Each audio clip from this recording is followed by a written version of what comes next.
Fly balls out to the warning track. You know, he was just a quarter of an inch on that baseball from already having about 8 or 9 home runs. Well, the quarter of an inch was no big deal last night. He was really centering them up and driving them out of here. And now I think he's going to get on a little bit of a roll with it. Hope to see him maybe get another one tonight. And the rest of the guys in the lineup have already been on a roll. Imagine what they're going to do. And now that McCutcheon's starting to swing the bat a little bit better. Yeah, the one thing that's been missing is the home run ball.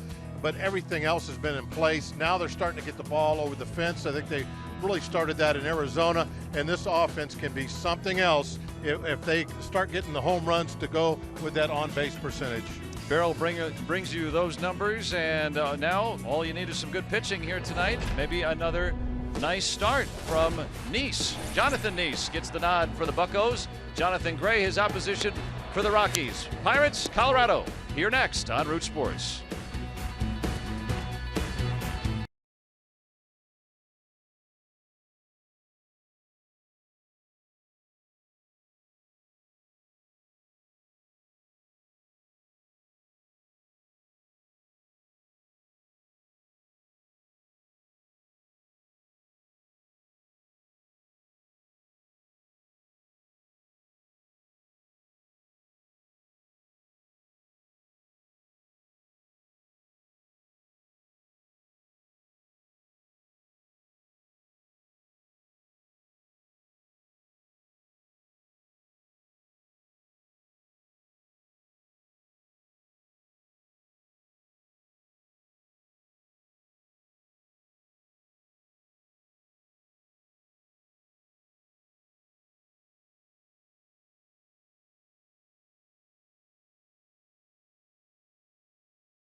You know, always pays off. It probably will pay off a lot tonight in this ballpark.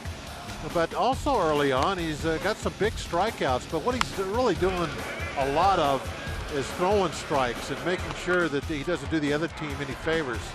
And another thing that might play tonight, as we saw not too long ago, he's also a pretty good hitter. And you look at that, even though he gave up the 10 hits and the 4 runs, remember a couple of, bloop home runs in Arizona. And Coors Field has not been very kind to him. Neither has it been out west in some of this rare air. But like you said, you keep the ball down. No one's ever hit a ground ball home run. At this ballpark, all you got to do is you got to outpitch the other guy. Don't worry about your ERA. Just get the W. And the Pirates offense has nothing to worry about. They have been hot, even here in this chilly Colorado weather. Pirates, Rockies, coming up right after this here on Root Sports.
Getting ready for the Pirates and the Rockies here. Pirates trying to win their third in a row here in Colorado, fourth overall. As they took the final one in Arizona and always trying to stay limber. Got to get loose. Kind of cool here, so get active. Keep those muscles nice and warm. They can hit those home runs. And Jonathan Gray getting the nod tonight for Colorado, looking for his first major league win. And luckily speaking, tonight no threat of rain, so we've been bothered with that lately. That's the only water you'll see. As we look at our Toyota RAV4 in the lineup for tonight. John Jaso, Andrew McCutcheon was his second career 3-home run game last night. And Freeze, Marte Cervelli. Polanco hitting .333. Josh Harrison right behind him there. Jordy Mercer also over 300. And then Jonathan Nice. How about that night for Jonathan? Or I should say for Andrew McCutcheon last night. It's a great night, and you know, he's been just missing a lot of home runs here early part of the season, and this was I think, you know, he doesn't need confidence, but right now I think he's really feeling it. Hopefully he'll get on a roll. Take a look at Gray's numbers this year, just that one start. He's a very hard thrower. You can tell by the 10 strikeouts in 5 innings. His average velocity on his fastball about 95 mile an hour. So he can bring the heat, and hopefully we'll be turning it around tonight. And the men behind him tonight. And look at our Honda defense, and for the Rockies, Trevor Story back in the lineup at shortstop. Arenado, the Gold Glover, to his right. LeMahieu's 1-1 as well. Mark Reynolds in there at first base. Outfield Parra and Gonzalez, former Gold Glovers as well, and Nick Hundley returns back behind the plate to work with the youngster Gray. Now this is one of the top prospects for the Rockies over the last few years, and finally getting a chance to show his wares at the big league level. Well, the Rockies, they definitely have to grow their own pitching. You have to overpay so much to get a free agent, star type pitcher to come here and have to deal with Coors Field. So if you're going to have the elite guys, got to grow your own, and they're hoping that with his arm and as hard as he can throw and his stuff, that he will become an elite style pitcher like that guy. The Pirates doing it that way, and much like Garrett Cole, Gray a very high pick as well. He was 3rd overall. John Jaso, 338.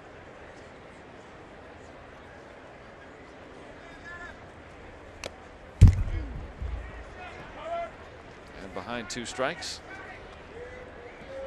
And we've seen a good number of lefty starting pitchers here on this road trip, so Jaso has not been in there every day, but he'll be the leadoff man against all right-handers. Got him bunched up.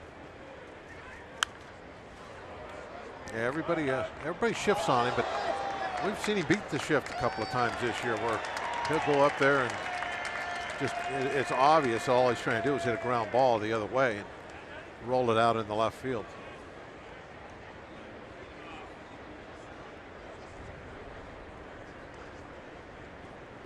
Two-strike pitch. There it was there.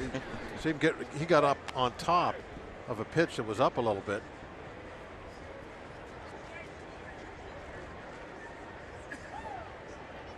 And a very good showing for Pirates fans here. Everywhere on the road trip.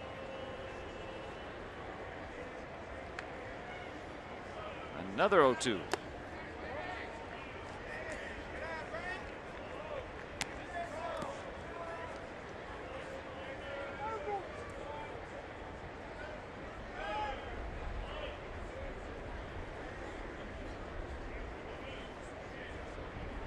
Ray, a native of Oklahoma.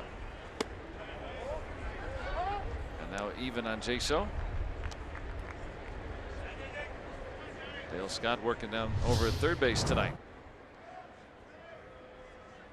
Nope, did not swing. Head of the bat, stayed well behind the plate. And now he's worked the count full. Always does. He is amazing, isn't he, how he can get 0-2 to full count. Ramon De Jesus working behind the plate.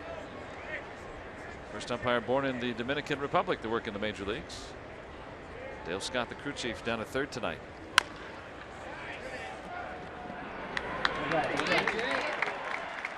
And Jaso works an 8-pitch at bat to start off the ball game. A little bit always helps. If you can't get on base, at least make them work for it. Pitch count up. That has been a theme since the first game of the season for these guys. Now Andrew McCutchen. Homering in the 1st inning, 2nd inning, and in the 6th inning last night.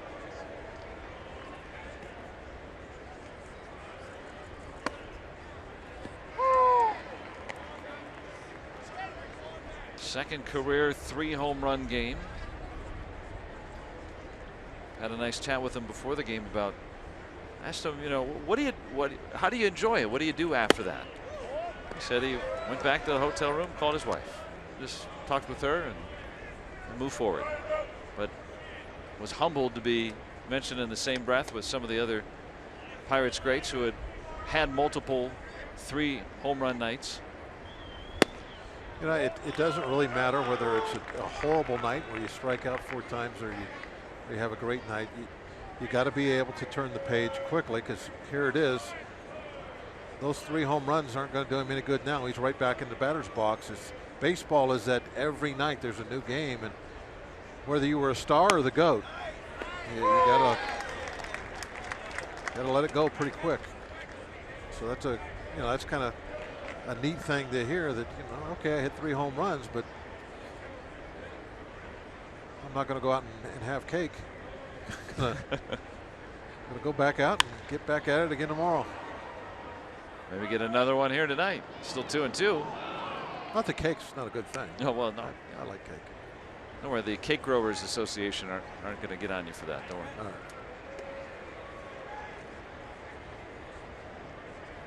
One of our finest exports in this country. Cake? Yes. McCutchen working a good at bat here. Here's another 2-2. And he's worked it full.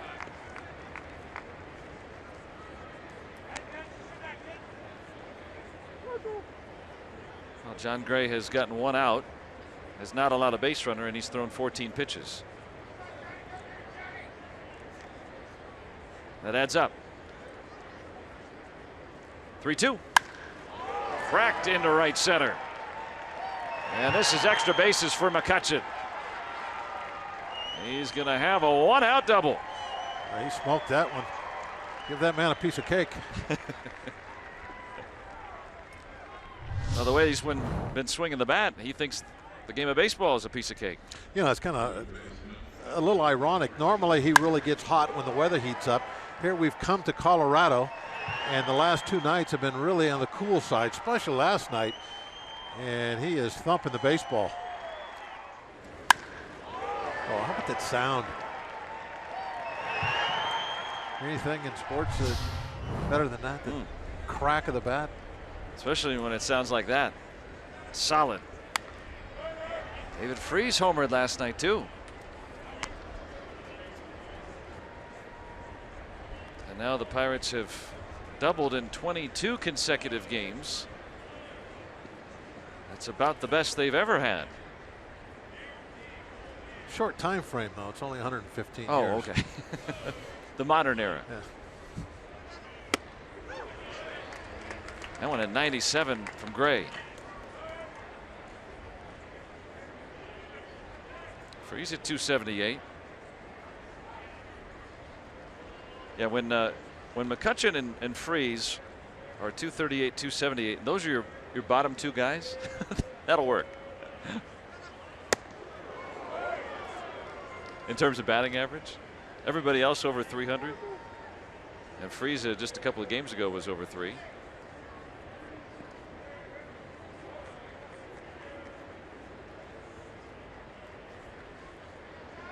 Pirates have scored first in both games of this series. 1-2. 97 upstairs. That definitely was his plan for Freeze. Just about everything he threw him was above the belt. Hard and high. You can see why the Rockies like him.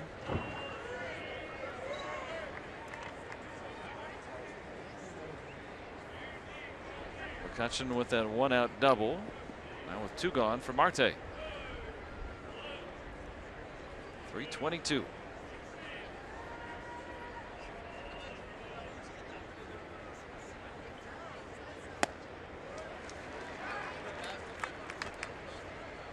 Starling Marte also homered last night. 5 home runs.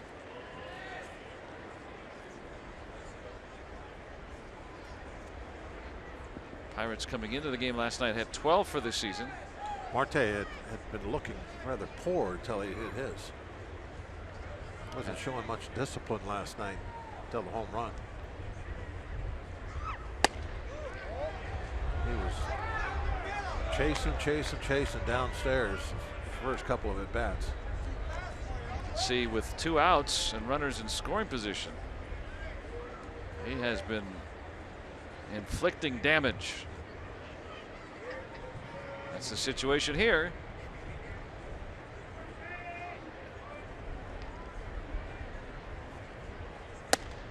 Now 2-1. He's got a hitter's count.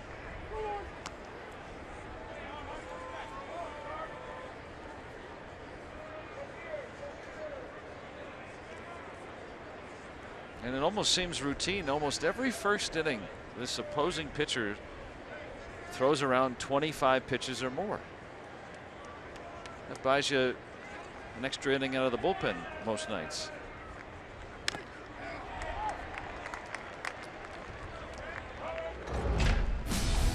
Marte getting in on the fun last night.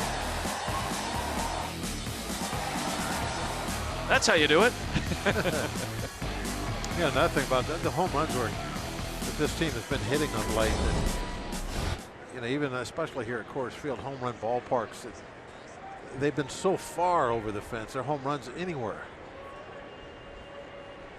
Yeah, several of them over 430 last night.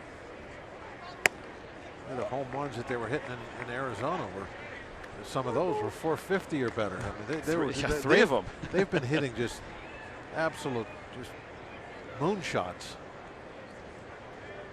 Is that because of the plate discipline? I mean, waiting for your pitch, they always say. And yeah, I would imagine that has to be part of it. Rodriguez had one of those long home runs, maybe even the longest. That's what some people say.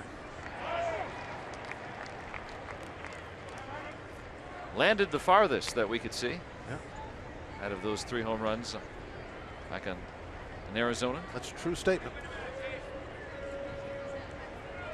Jordy Mercer behind him is in front of him in terms of the longest distance of a home run as far as where it would hit if there were no outfield seats, according to science and fact and reason. Well, just think about how far some of those last night would have hit if they hadn't hit the stands.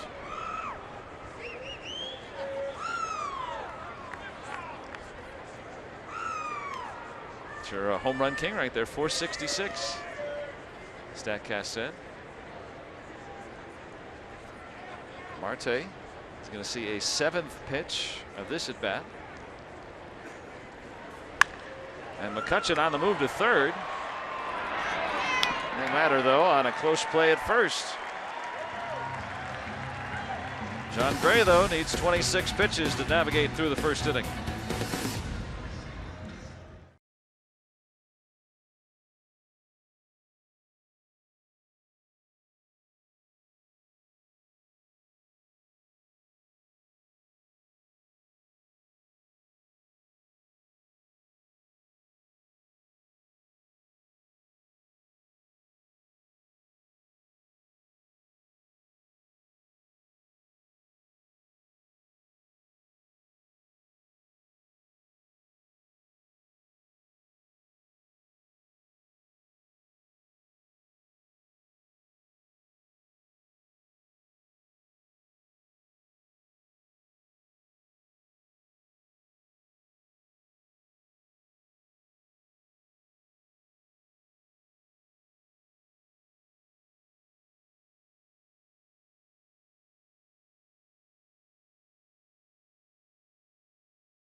Very nice ballpark. Been around for 20 years. Walt Weiss been around for many of them as a player and now as a manager. And here's the lineup that he is penned in this evening as Gerardo Parra will start things. Trevor Story back in there. And then Carlos Gonzalez, who has had some good numbers against Nice. Nolan Arenado, one of the better young hitters in all of baseball. Mark Reynolds, who's also had good numbers against Nice. Rayburn Hundley, LeMahieu the 8-hitter, and then John Gray. Hyundai will bring us the numbers for John Nice in 4 ball games.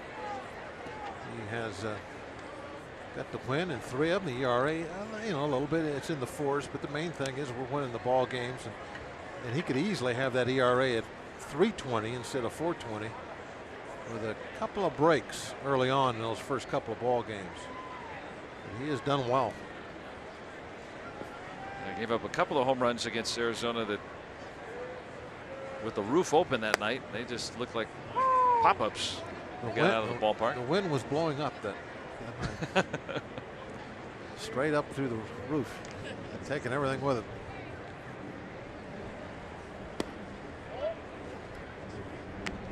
So a couple of lefties in the lineup for the Rockies, Parra, and then of course Carlos Gonzalez. He always stays in there.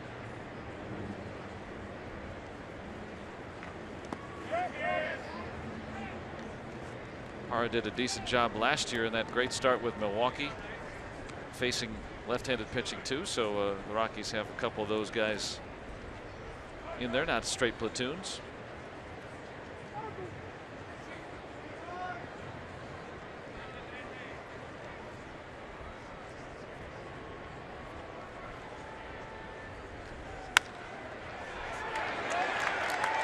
And that gets by everybody. Parra's trying for 2, and he's going to have a hustle double. Wow.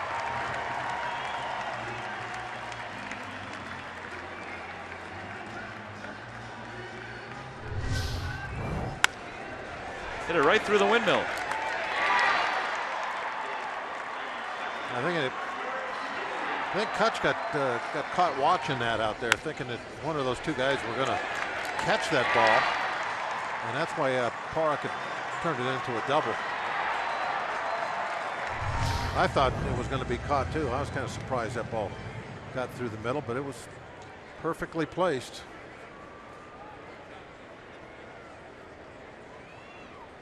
And Parra with some good speed too.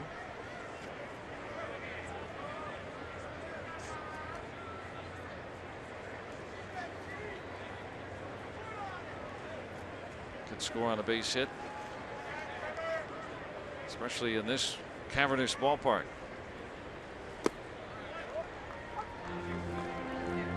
And the rookie Trevor Story, a lot of people talking about him, all those home run records he set the first week of the season. He's got 8. Also, though, leading the league in strikeouts, so getting a day off yesterday.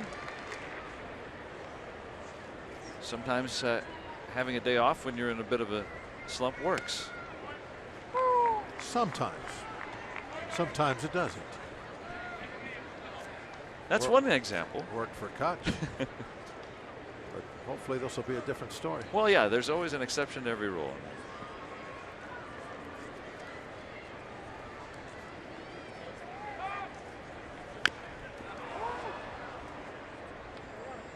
All right, so you know, there's a rule that we're trying to eliminate the puns. No, I'm not trying. I'm trying to say as many as I can. Oh, you're adding to it. Yeah, okay. 6 of those dollars are mine. Oh, okay. I've been practicing them all day. I got a lot of them. The Trevor Story pun kitty that we've put together. See, there's $7 in here. 6 of them are mine. And now a 7th after that. I see.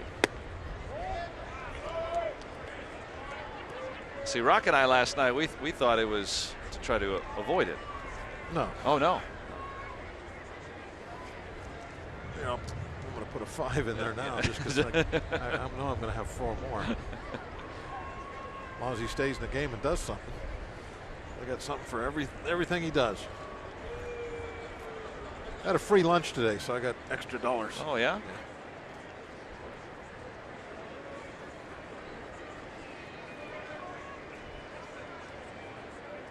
Now, how did you work a free lunch? What Story down on strikes?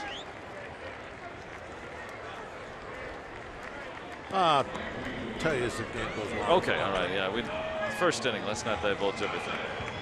Well, why don't you give us our Rivers Casinos tips? Sure. Okay. Right. In this game, you got to know going in, you're probably going to give up a home run, maybe a couple. The goal is to make them solo shots, so that's what Nice has to try and always and he's good at that. And Polanco's turn, I think it's his turn to have the big night. You got to pick somebody. I'm going with Polanco. You got hard thrower out on the mound, left-handed hitter with power. Big night.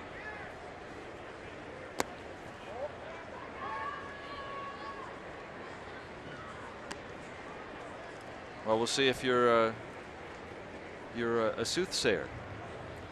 We'll see. You've been pretty good lately. It's been a good road trip for you. Yep.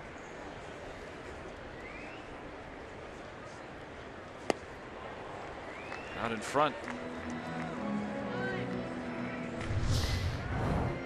Nice curve from Nice. Yep. The lack of speed, the break. And if he takes it, it's a strike. Everything destroys the timing of that hitter. Makes 90 look a lot faster, doesn't it? Yeah, that's what it's all about, destroying the timing. Just get him to slow the bat down a little bit, and then you throw the fastball. You throw enough fastballs in where he speeds up the bat, and then you throw the slow stuff. As long as you can read his mind, then you're in good shape.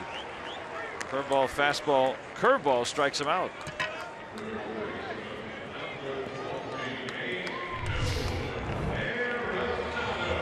It's just like Warren Spahn would have done it right there. Perhaps the greatest lefty around, Warren Spahn. One of his great sayings, the art of pitching is destroying timing. Nolan Arenado.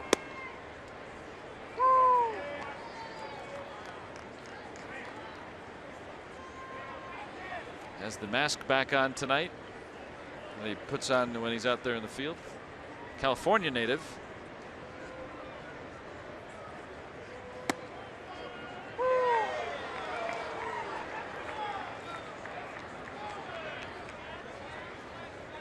Already with 8 home runs. Arenado hitting one last night, driving in a pair. Good power and doesn't strike out much. He has more home runs than strikeouts. Got underneath it. Out of man. Marte all the way in foul ground. And the Rockies strand the leadoff double.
He has worked hard to become one of the best catchers in the game on both offense and defense. See the Bucs backstop's rigorous offseason workouts that have helped him reach his goals on Inside Pirates Baseball. Francisco Cervelli, hungry. Friday at 6, right here on Root Sports. On our UPMC scoreboard, no score through an inning. And there is Francisco Cervelli. Like most, off to a great start with the bat.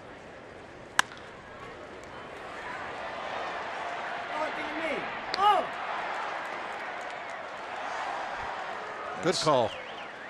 That was a heck of a play from LeMahieu just to make that close. Yeah, he was fortunate that the ball bounced right in front of him. Right there, the ball comes right down and it's pick up and throw it, but kind of hooked his throw a little bit. Good job by the first base umpire too. He actually reviews this in his mind before he makes the call. Nope, he's safe. Good job, Bob. Bob Davidson. He was going to make the out call. You saw him load up that right hand, and then he's safe. He's off the bat. DJ LeMahieu won a Gold Glove a couple of years ago, and Cervelli with a base hit. Okay, Gregory. How about those numbers? Already 12 RBIs. Talking about more walks than strikeouts. Polanco in that club.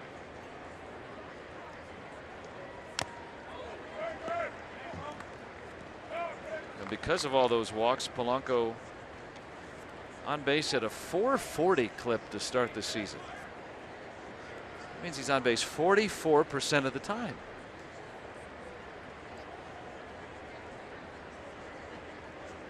You get in that 400s, that's rare air.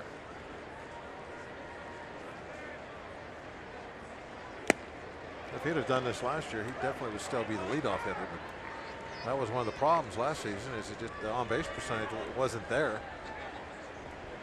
and that's why he was moved way down in the lineup. See how much better he is over league average. 960.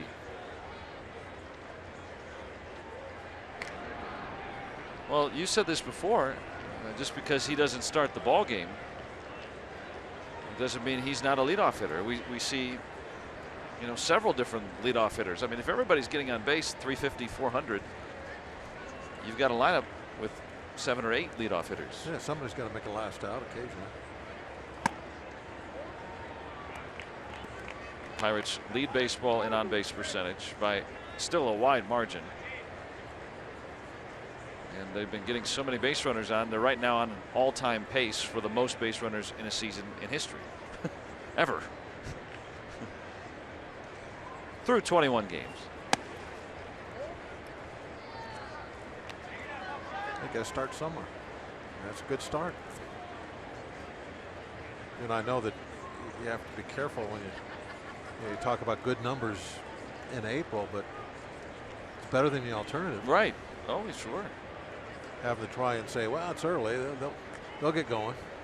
Well, you try to see, is it way above average? Cervelli's running. Cervelli, who stole a base yesterday. Yeah, why not?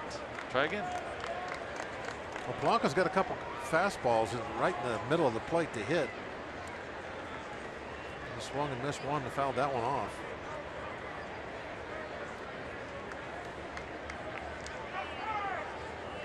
Now the Pirates offense over the last week or 10 days, really this road trip, they've converted a lot of those opportunities with men aboard.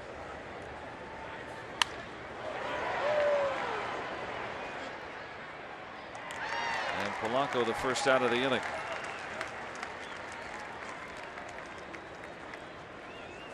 And the Pirates have made their way all the way up to 3rd in runs per game now. So they're cashing in the runners. Oh, it's going to keep going too. If you continue these base runners like you were just talking about, they will easily be #1 in the league. I mean, you can't have all those base runners, even if you don't do the greatest job in the world hitting with runners in scoring position. Just the volume of base runners that you're going to have out there, you're still going to score just bunches of runs. You can't help it. Keep seeing that. And then you start mixing in the home runs like they are right now. And everyone's been contributing. Josh Harrison has more hits with men in scoring position than any other guy in baseball. You get the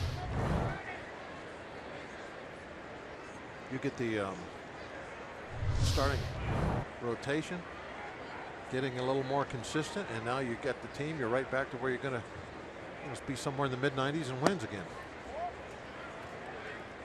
We're starting to see it the last couple of outings. 2 earned, over 6 for Cole yesterday. 6 shutout innings from Locke. Yeah, it's getting better. It's still not. I know that I'm comparing it to the last couple of years, but Well, that's a 98 win type pitching staff. They've set the bar high for themselves over the last couple seasons, and now it's kind of what you expect out of them. Yeah, if you want to win 98 games, you need to have elite pitching too. Yep. Yeah, even when you have a good offense, it's still tough to just outslug people every night. They always have good pitching, shuts down good hitting, so you have to have that pitching also.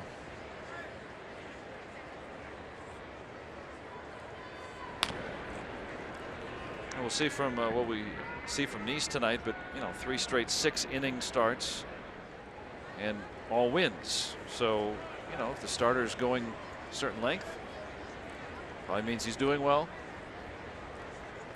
keeping the club in the ball game.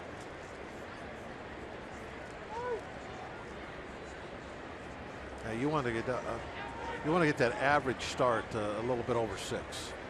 If they get up there to where they're averaging 6 1/3. Now you're talking. Sit down, ball. And it's going to get into right center. Cervelli reads it well. He'll get to third. And runners at the corners with 1 out.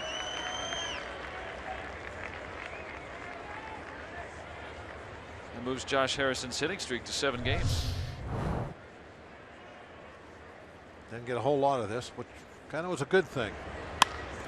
Right off the bat, Cervelli, because it's weakly hit, can take off. He doesn't have to wait around, see if the ball's going to be caught. Gets the early read, and now he's got himself at third base with just 1 out. Maybe a score on a sac fly, something along those lines. Slow ground ball.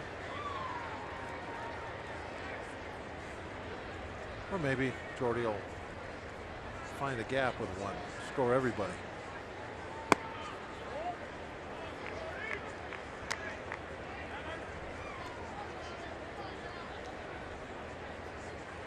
Mercer at 311. Been the leadoff man against lefties. Yeah, as always, he's been mashing the lefties. One of the best since he's come up against lefties.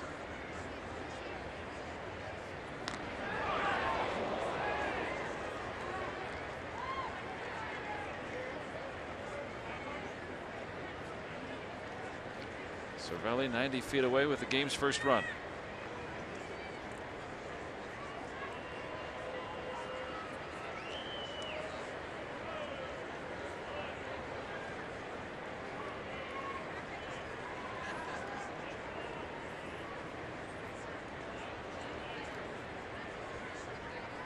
One-oh.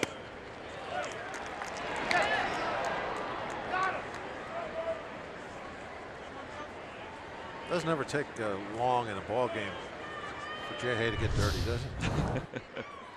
Nick Hundley on notice.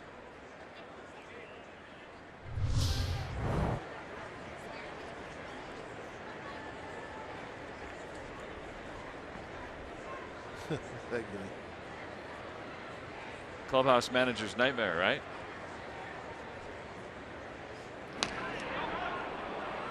Means he's a hard player. Yeah. That's all. Maybe we can work a detergent endorsement deal.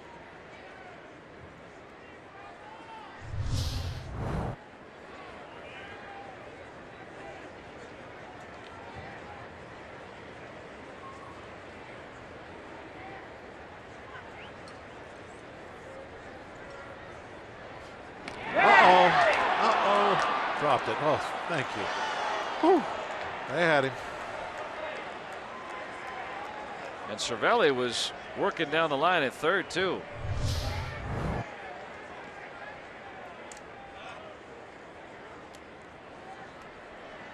That close.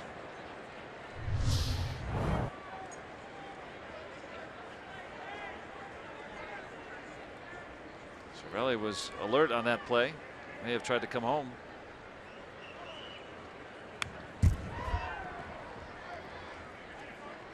Now 1-2 on Jordy Mercer. Did you like to throw over a lot? Oh yeah, loved it. Almost set a record in Montreal. How many times do you think you threw over? Oh, it was like on one guy, it was like, I don't know, 18 times, something like What? that. Well, they used to put the chickens up on the scoreboard. It's a long story. I'll tell you someday. They don't get two, that gets a run in. Yep, that's why it was important to get the third and one out right there. Jordy Mercer with a run batted in. And the Pirates open with a 1-0 lead. Cervelli's good read on the single by Jay puts him in position where an infield ground ball can score him. Walt Weiss making his way out. Talking about the slide, I guess. To see if that broke up a chance at a double play. The new rule this year, of course, with baseball instituting a rule to try to protect the fielder, middle infielder. Lance Barrett is the second base umpire. And he's talked the umpires into talking. Into talking, yes. Whether Josh Harrison made an illegal slide. There's a lot of talking nowadays during games. Well, it's another new rule. There's been a lot of new rules lately, but the runner has to remain on the base in his slide. That's one of the parts of the rule. I don't think he began the slide too early. He slid right into the bag. It does say the runner has to maintain the base, though. He did go straight into the bag. Now they're going to look at it. Oh, why not? You know, if you're Walt Weiss, it has not gone against the Pirates this year. One of the few teams that have not been yet affected by this. Now we can give our opinions whether that's a you know, a dangerous slide or anything like that, but by the letter of the law, I mean, if he comes off the base like that, I'm curious to see how they interpret that, because he did indeed come off. They're supposed to stay on the bag, but I find that to be pretty difficult for a guy a lot of times, sliding into second base. Let's see if he's doing anything else. He's got his hands about his shoulder high. His feet were about hip high. And it says the runner can, you know, reach out with his hand or his foot, but he went right into the bag. He didn't slide too soon. He didn't change his path. He can't roll into the infielder. He didn't do that as well. So the only thing that they might get him on is that he didn't maintain the bag, but I don't see enough of the other stuff to really make it an egregious violation. Well, all I see is baseball. Yeah, but you can't blame Weiss for wanting to look at this with a lot of the new rules. It's not baseball anymore. Yeah, so now we wait. Well, we'll see. But the Pirates have not had this really affect them so far. In the first week of the season, it determined the outcome of 2 games. When a double play was changed into a double play. Well, at least it doesn't take long, doesn't interfere with the game or anything. To look at this. You're using your sarcasm font again, aren't you? Yep. We should have a little jar for that too. We wouldn't be able to carry that around from city to city. All right, let's see what's happening. Out at second, safe at first. All right, so I like that interpretation. I don't blame Walt Weiss for going after it. Tom Reynolds doesn't agree, but I mean, he comes off the base, but it's not a late slide, and it's not. Yeah, I mean, and Clint Hurdle is going to come out and have a word with third base umpire, the crew chief, Dale Scott, here. Just getting clarification. So the Rockies now are out of challenges. I think that's what Clint Hurdle wanted to know, if it was initiated by the umpires. And now Weiss talking with Bob Davidson there. More clarifications. Meanwhile, John Gray has waited a long time to deliver. Josh Harrison sliding into second base. We're all learning the new rule at second base, and I like that interpretation, not just because it goes the Pirates' way or anything like that, but I mean, that's not a guy trying to hurt the infielder. You know, I mean, clearly the Pirates would be proponents of that, considering what happened to both Jung Ho Kang and Jordy Mercer last year. And it makes sense just to have that cleaned up. But I like that it stuck there. Now back to baseball, and John Neese, who since his last start picked up his first hit of the year and first run batted in. It was a great at bat. He battled and fouled a bunch of them off. An important RBI.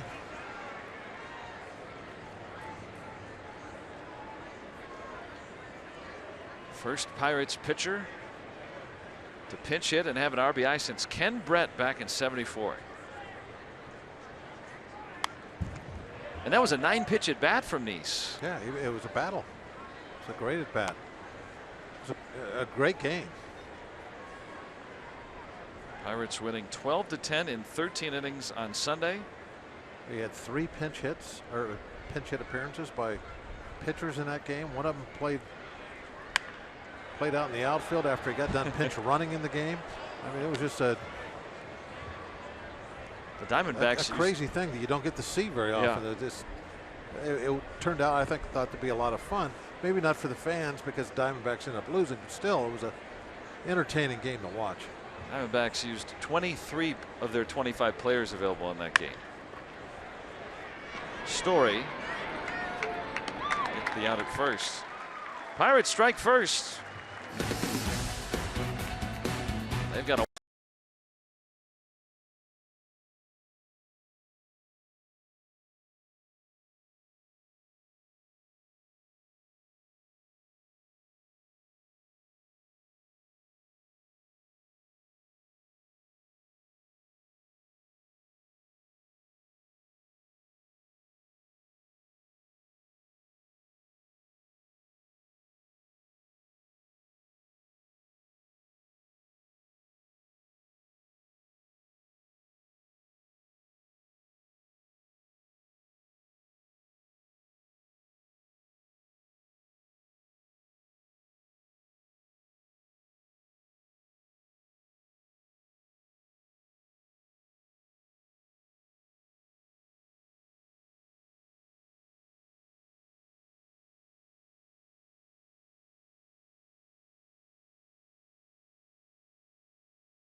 up with a 1-0 lead here in the bottom of the second. And let's take a look at our day automotive. This day in baseball history. Back in 1993, the Pirates beating the Braves 6-2 in 11 innings at Fulton County Stadium, and Tim Wakefield going 10 innings for the win. He threw 172 pitches, most since 1987 when Fernando Valenzuela did it. And the Pirates with 4 unearned runs in the 11th thanks to a Mike Stanton throwing error on a Wakefield sacrifice bunt. I don't think we'll see anybody throw 170 plus pitches soon. Not under his watch.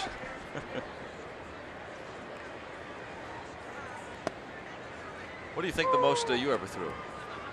The most that I know I threw was in a AAA game against the Toledo Mud Hens at 183. Complete game win. 9 innings? 9 innings. Whoa. Base hit for Mark Reynolds. He's now 9 for 16 in his career against John Neese.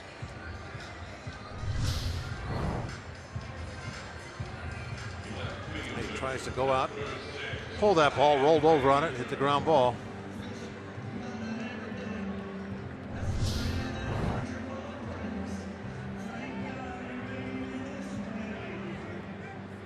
So leadoff man on for the second straight inning.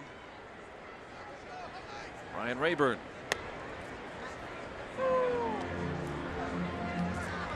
Neese did a great job in that first inning. A leadoff double and didn't go anywhere after that.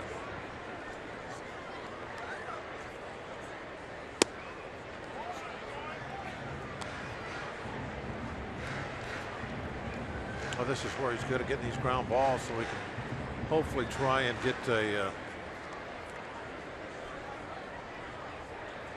double play here.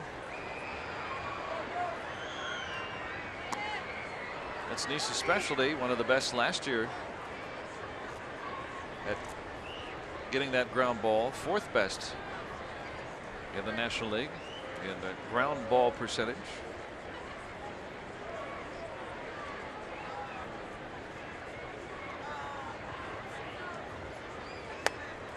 And he's got his 3rd strikeout.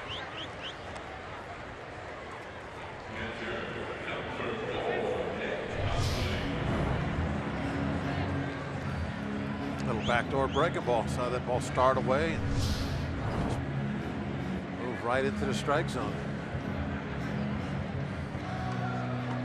Here's that ground ball to fly ball ratio, nearly 2 to 1 throughout his career, that he'll get that ball on the ground. And in a ballpark like this, if you got a lot of right-hand hitters and you're successful keeping the ball away from them, you will get a lot of ground balls, and that's one of the keys. If you can get those guys that try and pull you all the time, make a lot of work for your shortstop and your 3rd baseman. That's the pitch right there that they go out and they try to hook that one.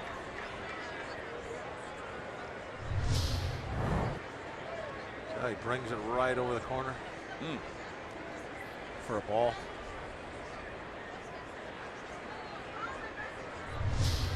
John not happy with that call. Kind sir, I disagree. I can read lips. There it is.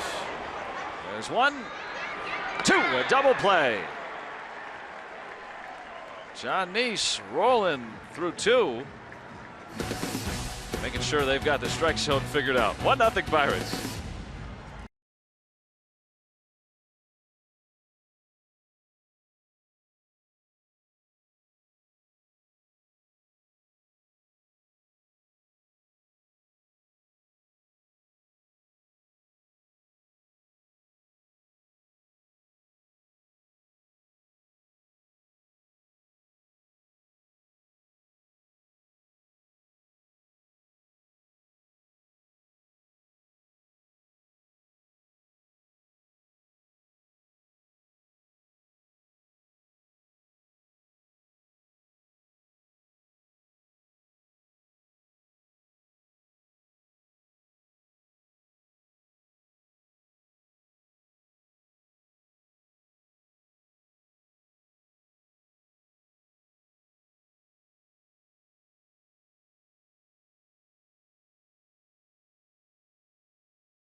On our UPMC scoreboard,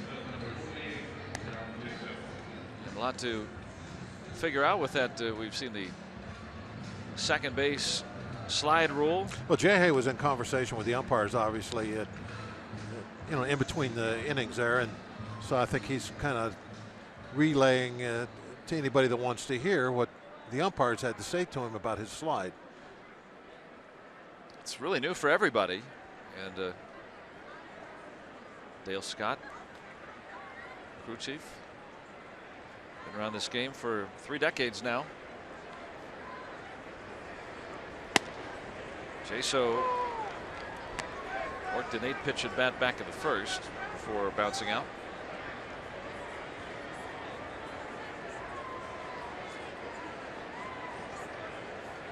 The other part of that rule, it's not only helping the middle infielders, but it's also helping the base runners a little bit, because now the neighborhood play has been eliminated. For me, that's the only change. Base hit for Jaso. The umpires should have always been calling the guy out at first base anytime there was a bad slide. Already in the rule book. It was shame on them for not calling the rule in the beginning. And the only thing that has changed is now the fielders. It's actually worse for the fielders now, because now they're hooked. They're attached to the bag. They got to touch the bag. They can't protect themselves by getting off early. And that's the neighborhood play. So the rule is actually, I think, in my mind, if the old rule would have been enforced, then all the new rule does is put the middle infielders in more danger, because it takes away that option of them to have that neighborhood play. But anytime you would slide wide to go after an infielder, the guy at first base is supposed to be out, but nobody'd ever call it. It always was in the books. Andrew McCutchen with a double already in the books.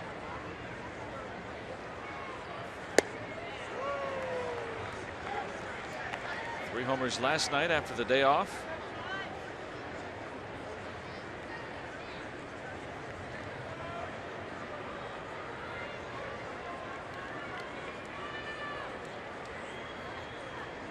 Maybe trying to get another souvenir. A lot of Pirates faithful here.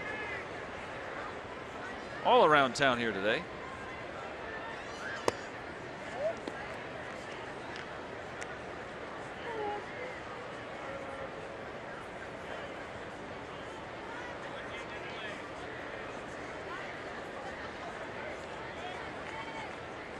He's put 30 points on his batting average between yesterday and today.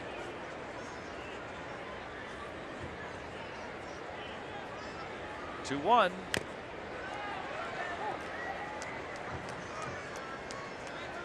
And Sunday is Kids Day at PNC Park. The Bucks play the Reds at 1:35. All kids 14 and younger receiving an Andrew McCutchen Silver Slugger plastic bat. Compliments of Highmark. For tickets, go to pirates.com. There'll be a lot of home runs in those bats. They will be hammering the wiffle balls all over the place. Oh, yes. Got a nicer barrel than the yellow bats. Yeah. This silver looks pretty cool. It does. Have Andrew's name on it too. That's worth a few extra balls hit over the hedges.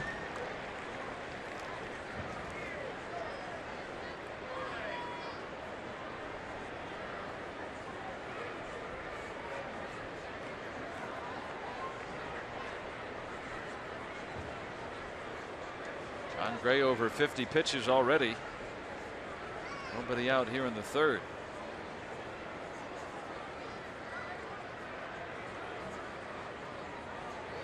2-2. And it's full again. It's at least the fourth batter that Gray has gone full on.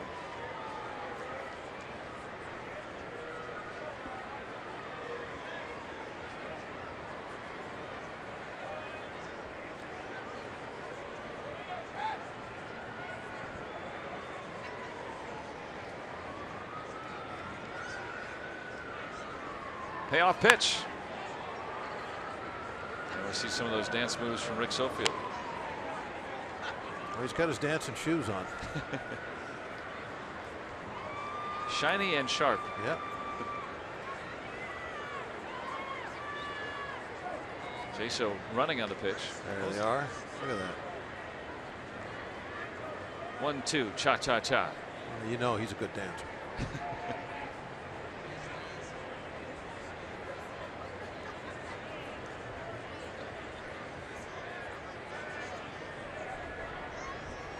Jaso running again. Check swing and a base hit. When things are going your way, they're going your way. Some smart hitting. That's right. That way you use your head. I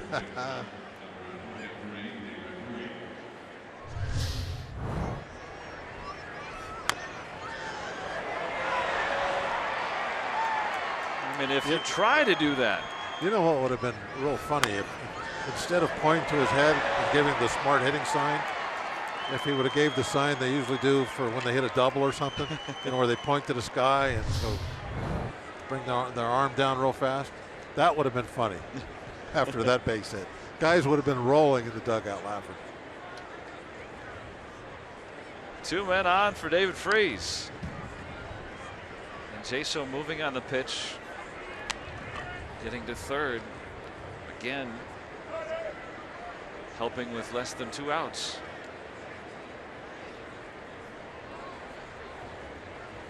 It hasn't just been the hitting for the Pirates offensively speaking. Good base running here in April.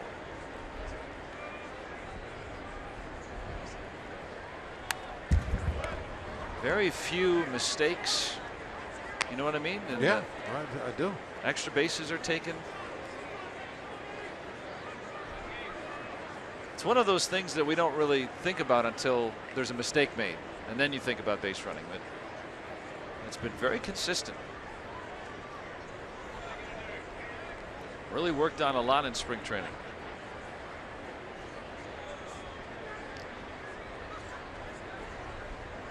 Oh, 2.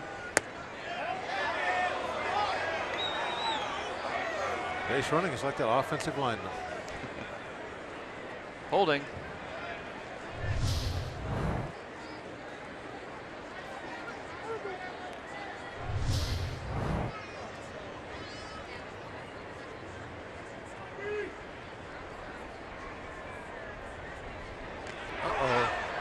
Slow tag. Hey, John Gray, for a right-hander, has got a pretty good move over there. Yeah, he's pretty quick. The ball got there very fast. A little high. They had to bring the glove a long ways. If that throw is down around the bag, that's going to be a close play.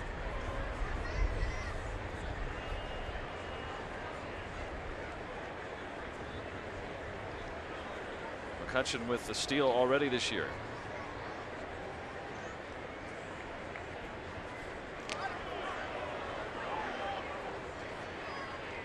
John Gray has thrown 59 pitches. He's probably thrown another 10 over to first base. Well, at least 10. I'm going to say 17, 18.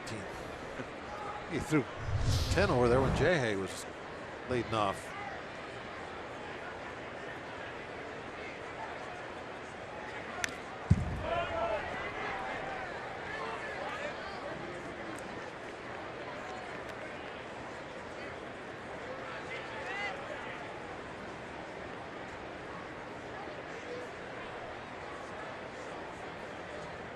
Still nobody out. Pirates have a chance to add to a 1-0 lead.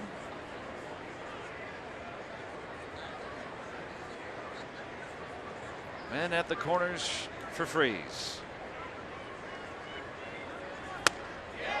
Nope. Outside. Didn't swing.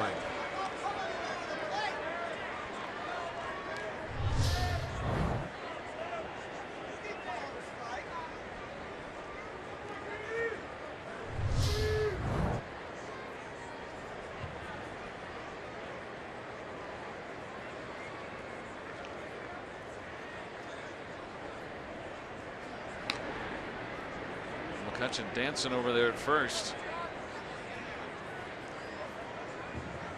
Gray has paid a lot of attention to base runners over there tonight. Big lead. He's taken another half step, it looks like to me.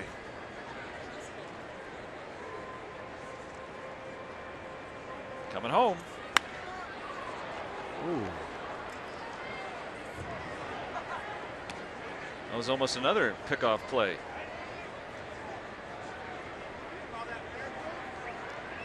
Oh, I had a little hook on it too. Hello. That's why you lead off in foul territory, just in case you get plunked.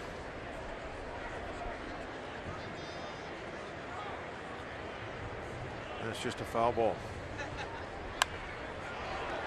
Another battle here.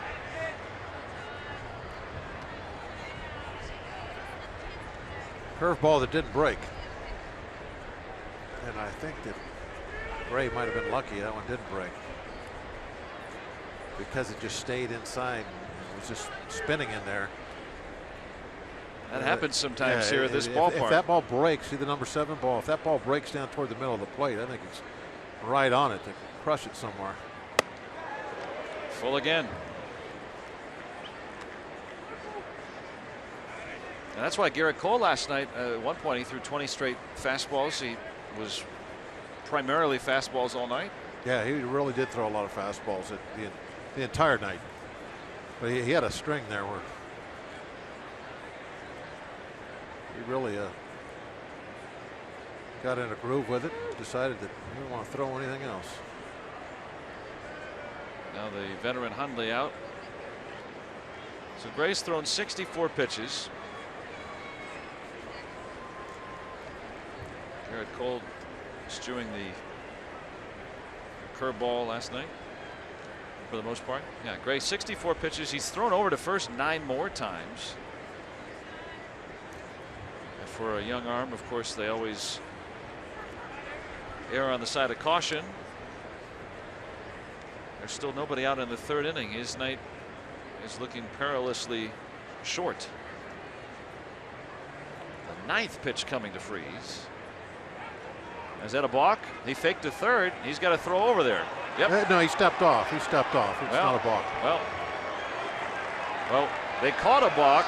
Bob Davidson. He stepped off. Now, as long as he's not on the rubber, it's okay. And now they've corrected it.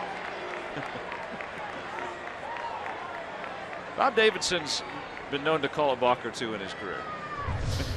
Watch, he'll step off. Once you step off, you can do a backflip, whatever you want. You don't have to do anything.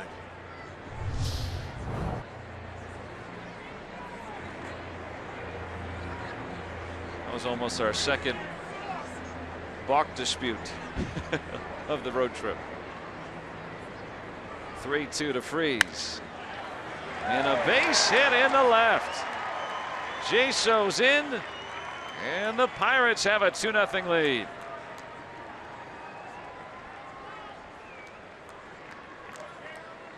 Nine pitch at bat. RBI number 7 and career hit number 700. Got one knee high, middle of the plate, just pulls it into that hole.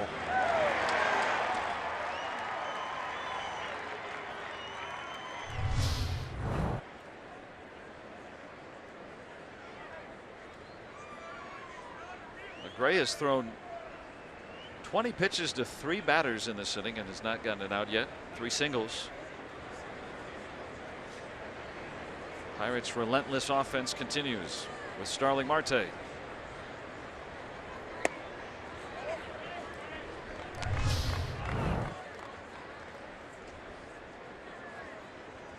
That's kind of like the and one in basketball. Yeah, it's got to have some kind of a name. We're going to have to figure out what the players call it. I'm sure somebody has named it.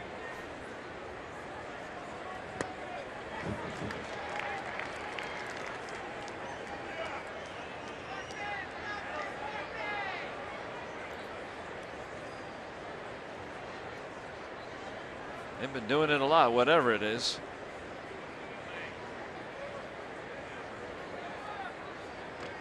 Do you know out there? Hashtag Bucks Booth. Let us know.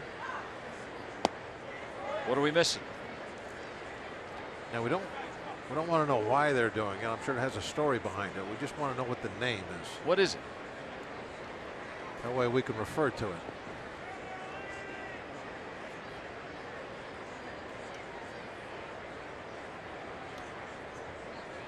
always tweet the booth. Took a while to figure out what the Z was.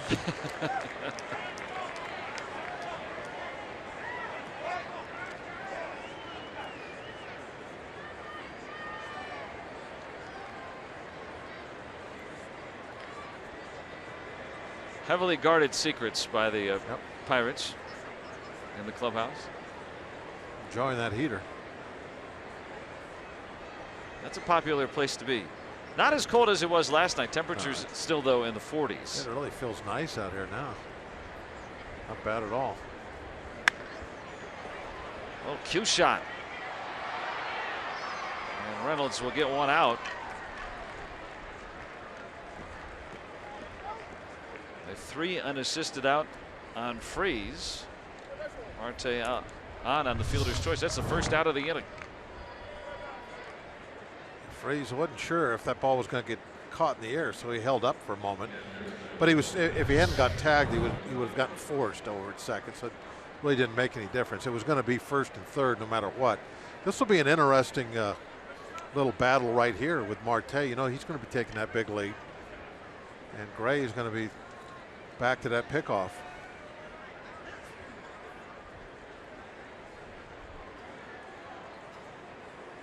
Cervelli with an infield hit, leading off the second. 2-0 Pirates.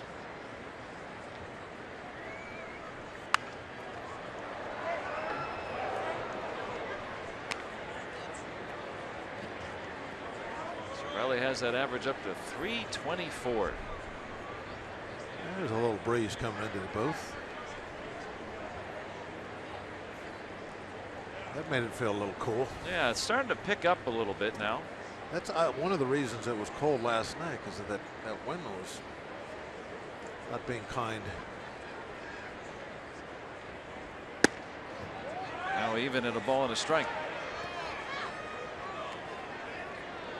Blowing out toward left.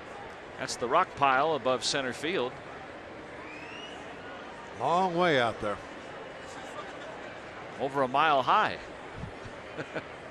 Or close to it. Close to it out there. I think they're just under the threshold there.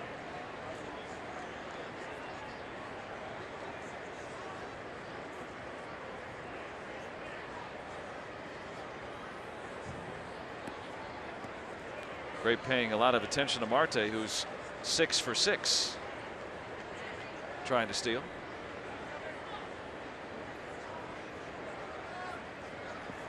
He's thrown 72 pitches with 1 out in the 3rd inning.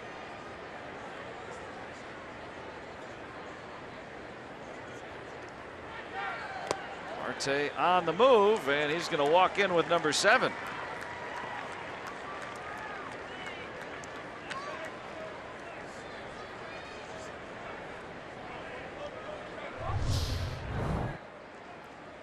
Kind of a conservative lead over at first base, so they could made sure he got a good jump. And when the ball bounced, that's it. You're hardly ever going to throw Marte out anyway, but never on a ball that bounces. Now the infield in. Base hit past him, might play to pair. 2-1.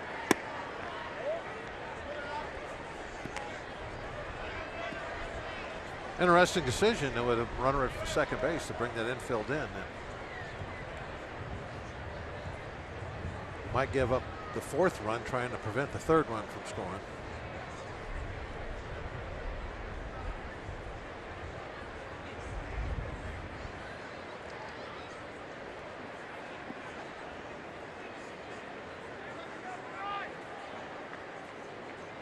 Three balls and a strike.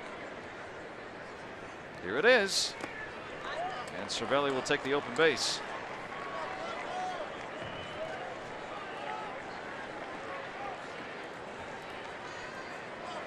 First walk issued from John Gray. Well, this is set up nicely, huh, for Polanco to take his turn. Bases loaded. I seem to recall somebody saying that he might have an enjoyable day. I'd like to see him hit that ball he hit in the 1st inning. At least that would be a sac fly, but he hit that so well that if he moves that over toward the gap or down the line, he's going to clear the bases. You know, with Cervelli over at first base, the fences here are so far back that you hardly ever see a play at the plate. So I think this is going to be it for him. He's going to come through right here. All right. Write that down. I think I see one out toward the Pirate bullpen here. Okay. I don't know if it's going to go out, but I think it's going to at least be out there by the warning track. Bob Walk's crystal ball. I'm seeing it. I'm seeing it. A new tall Right in that area. 16-foot wall that they've got out in right center. The truck is picking the left field line. That's an educated guess because of his last at bat. They were throwing all hard stuff away. So that could be a good guess also. So you're saying our folks in the truck is an uneducated guess? No, it's an educated. That's a good guess. Oh, I see. Okay. That's an educated guess. Oh. I'm going against the grain. I'm saying he pulls it into the right center field gap.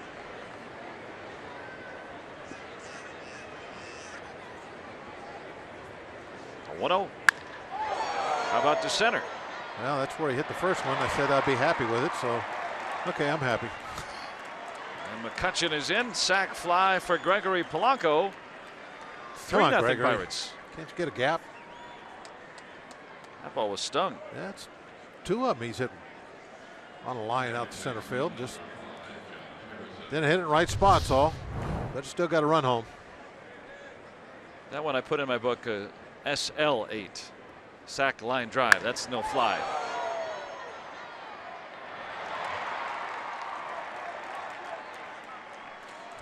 Now I'm going to peek in your book and see where it's at. Oh, yeah. It's Run batted in number 13. SL8. That way I know he hit it hard. Still 2 men on for Josh Harrison.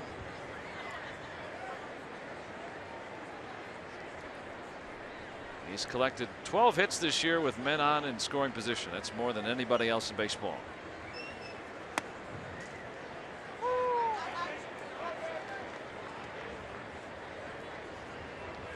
Base hit his first time.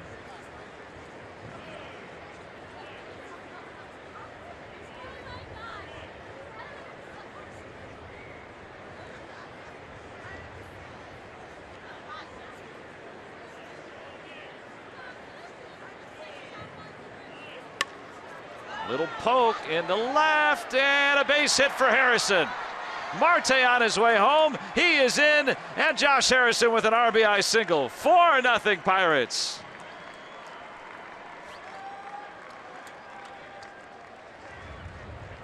Harrison does it again. He's kind of hitting them just hard enough to where they get over the infield, but they don't carry anybody out there.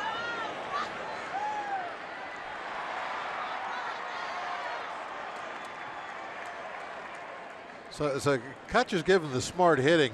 Jayhay's out there giving the normal pump, bringing it down. But that was I'm gonna have to go with smart hitting with that one. Hit it where they ain't. Still 2 men on.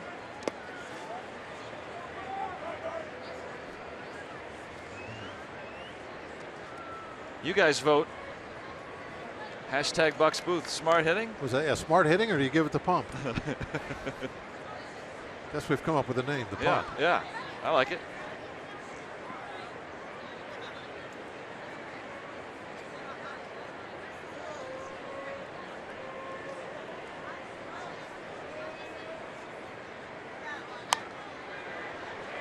One and one.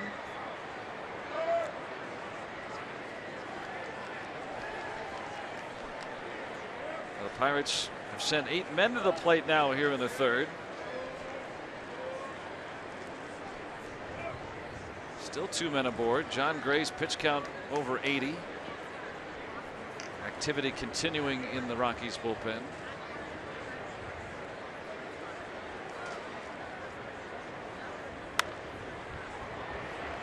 This might stay in play. Reynolds wraps it. And the Pirates add 3 more, enjoying a 4-0 lead here in the third.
This Saturday at PNC Park, you can watch the Pirates and the Reds at 7:05.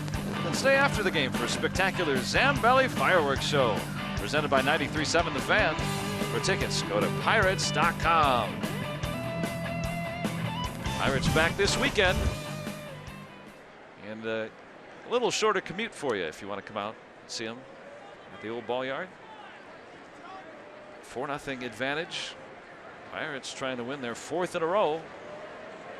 They've struck first in the first 2 games of this series. Now again here tonight. DJ LeMahieu starts it for Colorado. Meanwhile, John Neese has pitched pretty well through the first 2 quick innings. Working around leadoff hits. Oh, he's got a nice little cushion to work with right now. Maybe because it's Coors Field, it's not as nice as it could usually be, but still nothing to fear from the home run ball with nobody on base.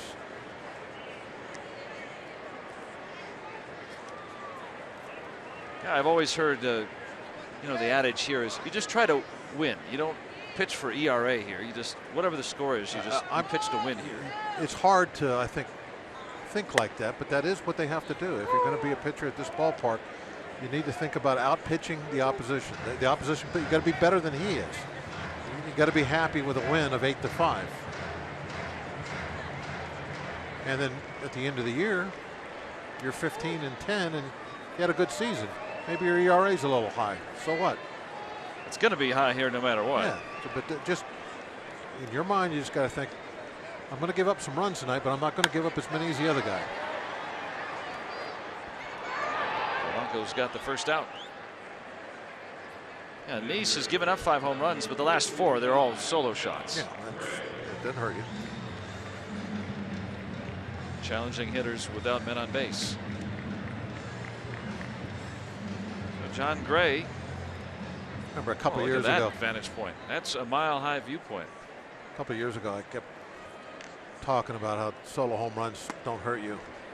I can't remember now who the pitcher was, but he gave up like 3 that night and lost 3-2. But that's the rarity. Most of the time, you just let those solo shots roll off your back and turn the page on them right away. They should not lose the game for you most of the time.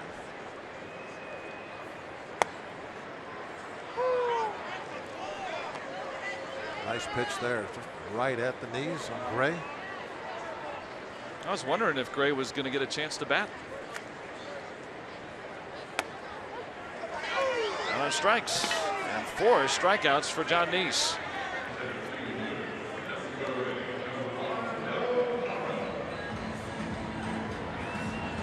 Gray had 82 pitches through 3 innings.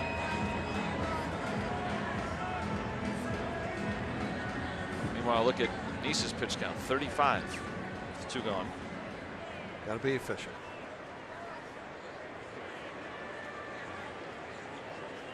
Parra with that leadoff double, and he was left stranded right there. A couple of strikeouts in the inning from Neese.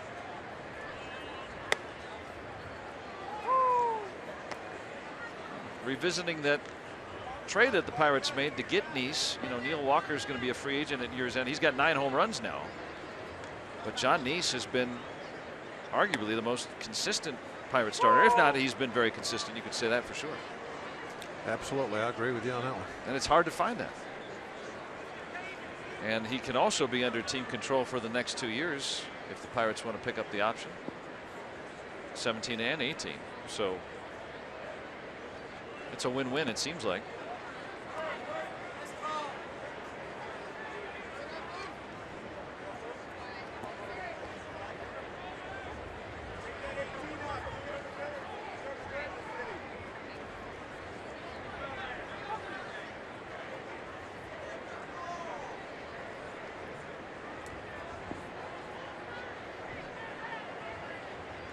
One and 2 on Parra. And he struck him out. John Neese with 5 strikeouts. Boy, how is Parra staying in this game?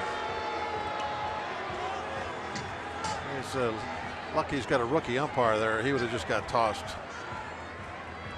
John Neese shutting him down through 3.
A 4-0 lead. Gerardo Parra staying in the ball game after jawing with Ramon De Jesus. Oh, this was a strike, by the way, and then he just flips out.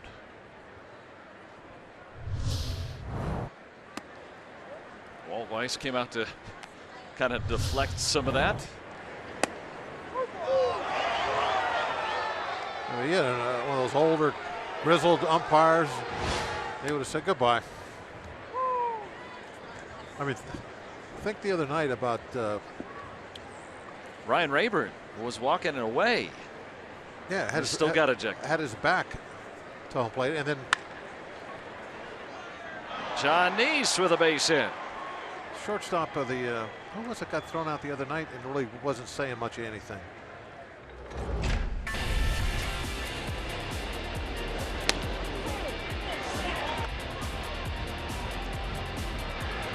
Hundley was starting to draw, and then Ryan Rayburn is already walking away. Yeah, his back, he was going in the dugout, got thrown out. But there's somebody in Arizona that got. Nick Ahmed was. Oh yeah, that's right. And he wasn't Sunday. really just. There was hardly anything going on. He got thrown out. That's why Shelby Miller had to play left field. Yeah, they're out of players. But it's just unusual to see a player just kind of like be so demonstrative and do all that stuff and. Be allowed to stay in the game, or at least not have the umpire react to it at all. I guess it's a good thing. I don't know.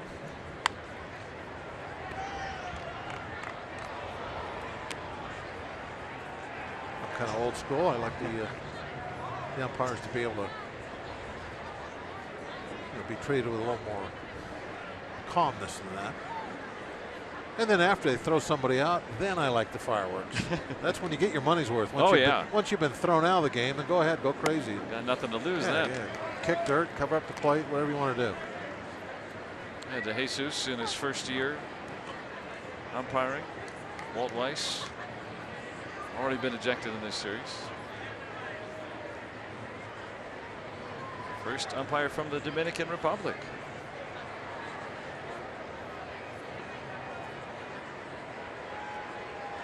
1-2 on Jaso. And the masked man, Arenado. Yeah, since the sun went down, it's definitely starting to cool off now. Getting back toward the way it was last night.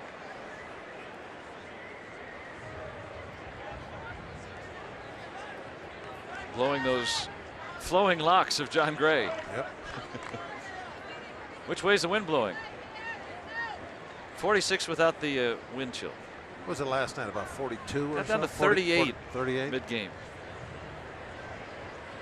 Now McCutchen. 2 hits tonight. 2 different varieties of hits. Guess it was real cold in Chicago. Wrigley. They didn't play tonight. Today.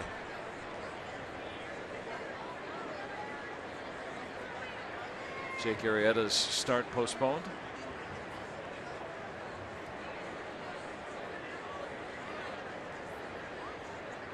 (1-0).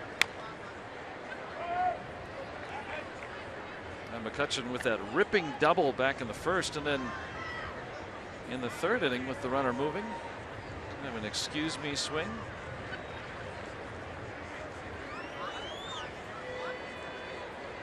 May the ball be with you.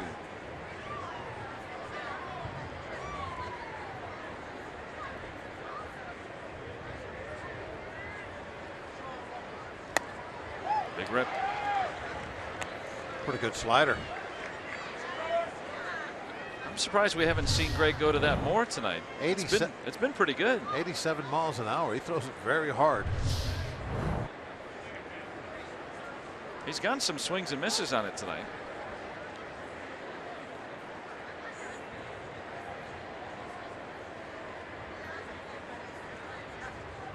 Now the 1-2. Off speed, freezing McCutchen. Second strikeout tonight for John Gray. Look at some of our Point Park tweets. Trying to figure out what those hand signs are. Here comes the boom. Okay, yeah. I like that. Hang glider. Okay, that makes sense. Dropping the flag like a start of a race. Yeah. That's a very wild pitch. VWP in the scoreboard.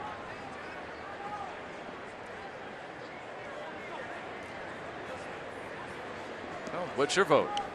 I think I like, what was that, drop the boom? Or? Drop the boom. Yeah, I kind of like that. Here comes the boom. Here comes the right, yeah. Drop the flag, I guess. We could drop the. Well, see, I like both of them. Yeah, you just combine. Make it what you want. Maybe they don't even have a name for it. It might not even be named. They were just trying to hide the fact that they don't have a name for it. Well, we'll help them. We'll all band together and come up with something.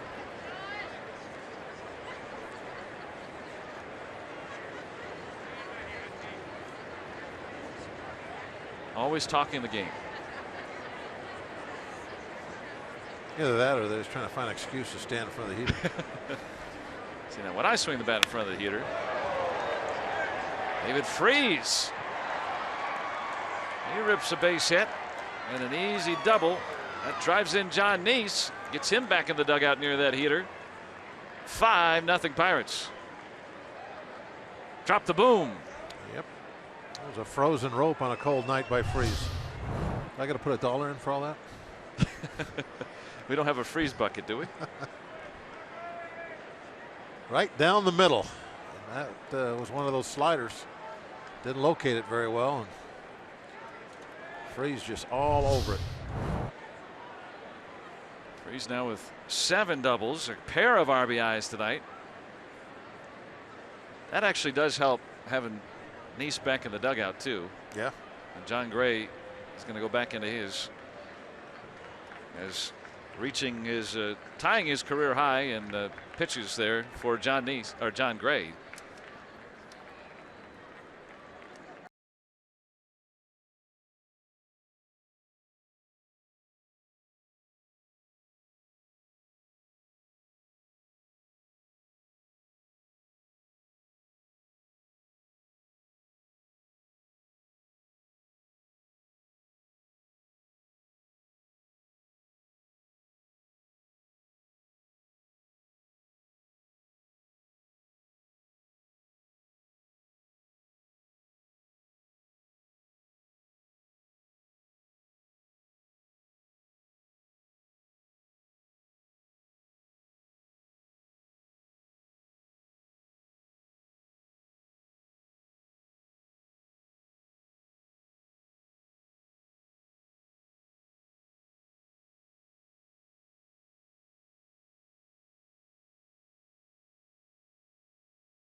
It is incredible. I don't know if I ever recalled in my memory of any team that is really kind of fallen from grace as quickly as the Braves have. That they were such a dominant club for so long. You see Butler's numbers, and a lot of work this year, 16 games.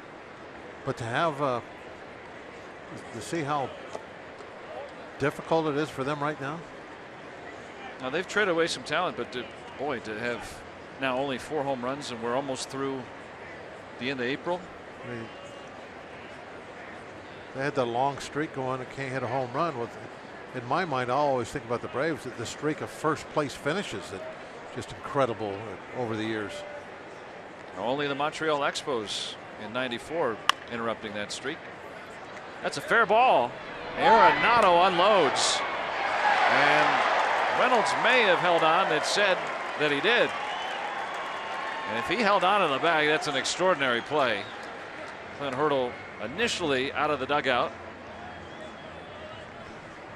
That was really tough for Reynolds to stay on the bag there. And Arenado, the Gold Glover. What a terrific throw. Might have beaten the throw too. I don't know. Yeah, they're going to take a look at it. There might be 2 ways. I think he just beat it. I don't think it mattered if he was on the bag or not. Well, Freese got to third on the play.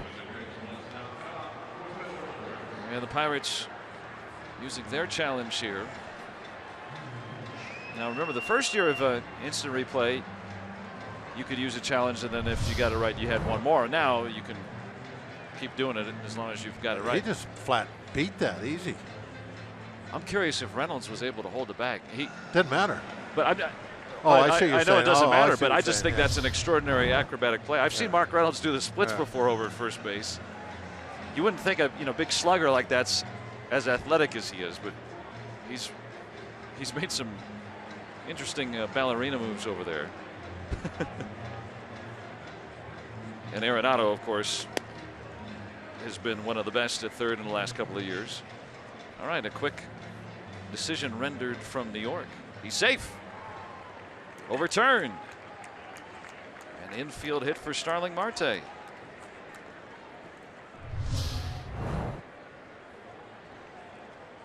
He's safe. Yeah, he was. Yeah. Beat it easy. I think Reynolds held the bag too. Great images on our Allegheny Health Network Supermo. Yeah, that was a nice play by Reynolds. Huh? To even have a chance. A lesser base runner, they might have gotten him. But instead, runners at the corners now with 2 outs for Cervelli, who's been on base both times tonight. This is tailing away, and that's a base hit. Freese is in. Marte coming around third. And he's going to score, and the Pirates make him pay. 2 more across.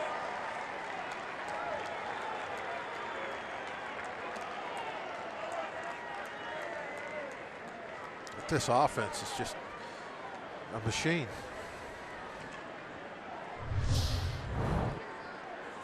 They don't need home runs. Now the Pirates getting 5 last night, but yeah, tonight nothing. Just base runners everywhere all the time. I'd say that's a pretty effective challenge.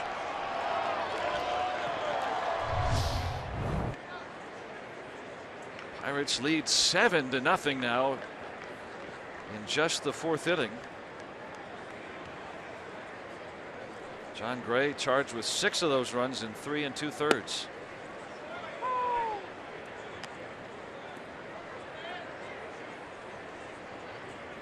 And Polanco has hit the ball hard a couple of times tonight.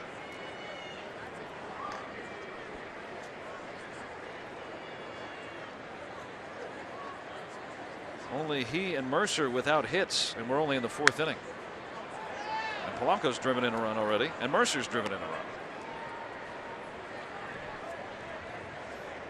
Point Park tweets for you. The Bucko dab, dingers all ball game. Smart hitting in the boom drop. I like that. Yeah, the boom drop. Okay. Ooh, the Pirates hook. Oh, Paul Nickel putting his 2 cents in. I like that. You're with the jar. Okay, I'll put a nickel in for that.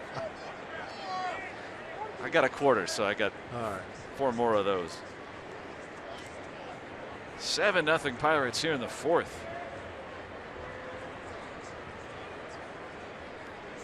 Cutchin already with 2 hits tonight. Cervelli with 2 hits. Freese with a pair of hits. Harrison. Pirates with 11 hits already. Freese has driven in a pair of runs, 2 separate occasions. Now everyone already with a hit or an RBI. Many with both.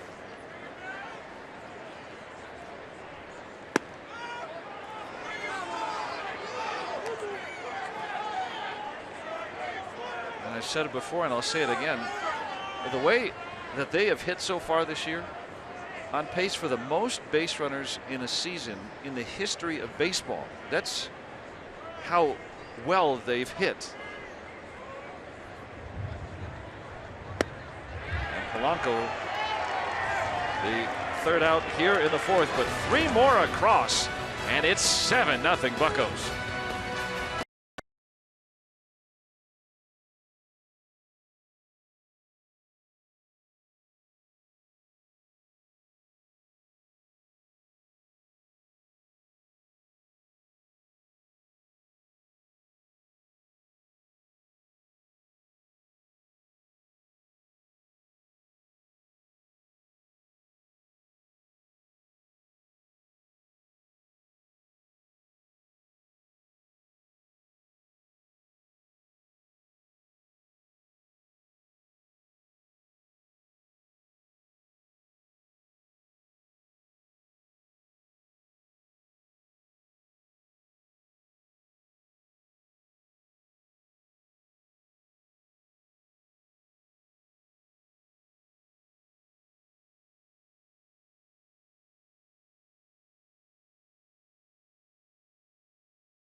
It's time for the Toyota RAV 4th inning. The all-wheel drive RAV hybrid has performance that will make you rethink hybrid. Let's go Bucks!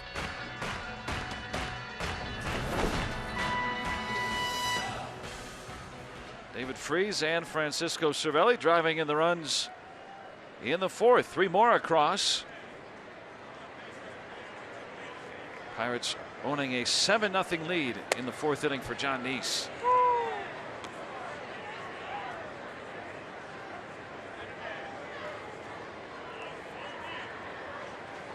Trevor Story, a strikeout victim in the 1st. Neese is fan 5. How's your voting coming, by the way, in your whether it was a smart hitting or the pump? The fans speak that Josh Harrison's hit was smart hitting. Is it a little dunker? Wide margin or a close victory so far? It's a wider margin than all the presidential polls have right now. Oh, so overwhelming smart hitting.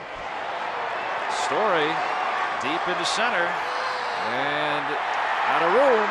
It's Trevor Story with home run number 9.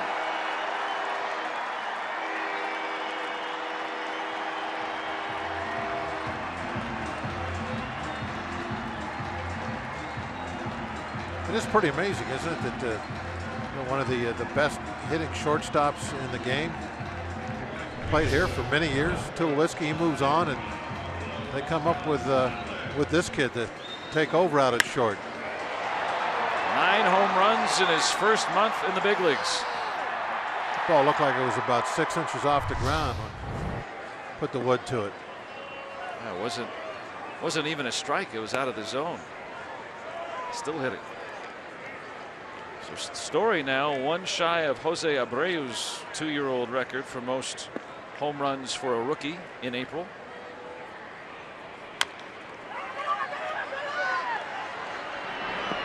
And Nice beat him to the bag.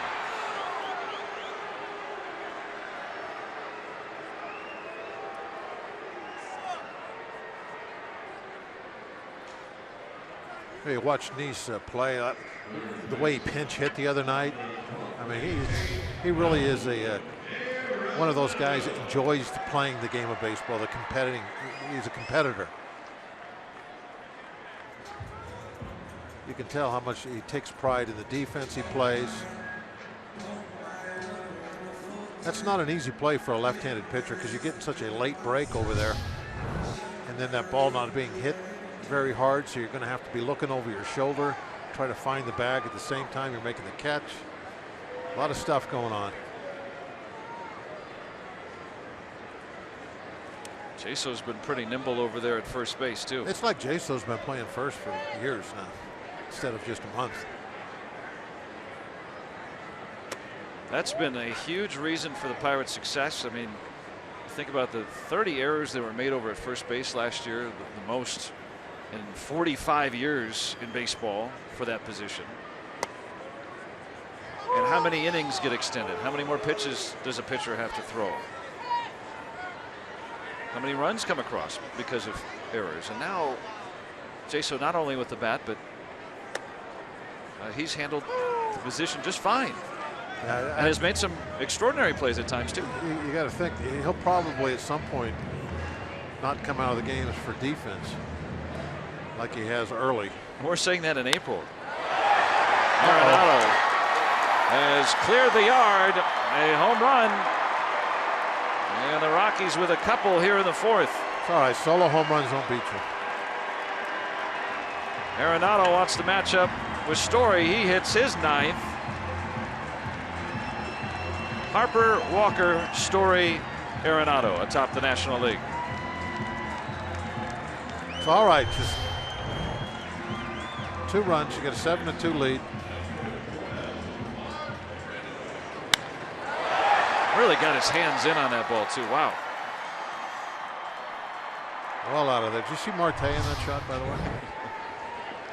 He looks exactly like he looks right now.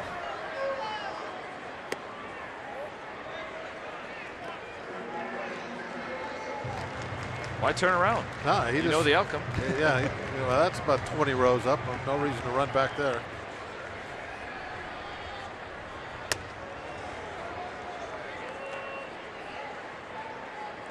Well, John Nice is pitching to try to win this ballgame, rather than, mess around. He's only thrown 50 pitches to this point. Mark Reynolds continues his mastery of John Nice. That's going to be a double. 10 for 17 in his career now against Nice. Nothing to do about that. Some guys just have your number. You try to change on them and do different things. Believe me, you know when somebody hits you well. And it's not like you just go out there and you keep banging your head against the wall. Try different pitches, different spots. All the pitches that have been hit have either been just out of the zone or really on the edges of the strike zone. So it's not like Nice is missing with his location here in this inning. He's only given up 5 hits now, total. So he's fine. Everything is fine. No reason to change anything. Story is homered. Arenado is homered. Reynolds poking a double with 1 out. And Ryan Rayburn standing in there. And Nice is the only Pirate starter to go beyond the 6th inning. And he's pitching like he wants to get into the 7th inning again tonight.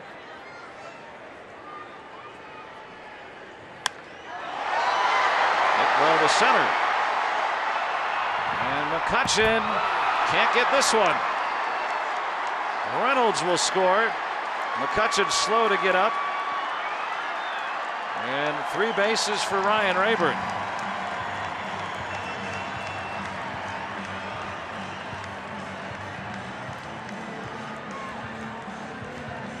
RBI number 7, and now the Rockies starting to inch a little closer. Looks like McCutchen's okay. Yeah, this ball like kind of up, elevated. That's the first one of these that have been hit. This thing's really been a bad pitch. Ooh. Looked like maybe just went off the tip of the glove, perhaps.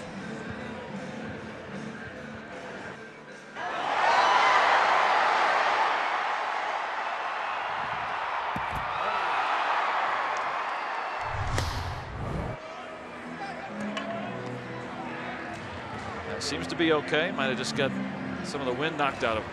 Yeah, hit that wall pretty hard, but it's got some padding out there, and I'm sure it's going to be all right. Now he's fallen behind. One of the good things about all these new modern stadiums is just about every place you can run into, they've tried to protect the players with that padding, whether it's on the fences that have the supports or walls like this. How close? Yeah, just cleared the top of the glove barely. Now a 4-pitch walk to Hundley. That might get the bullpen going. Well, now you're at Coors Field, and the tying run is out on deck. After this inning began with a 7-0 lead. Coors.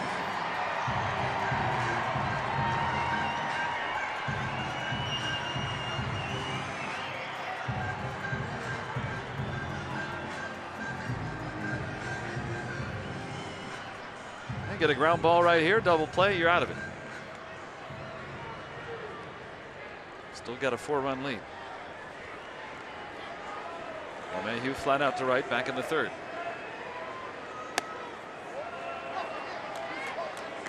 Don't want to get too fancy with anything right now. Just get 2 outs, and worst case scenario, maybe be out of here with a 3-run lead. I think at this point I'd even take that.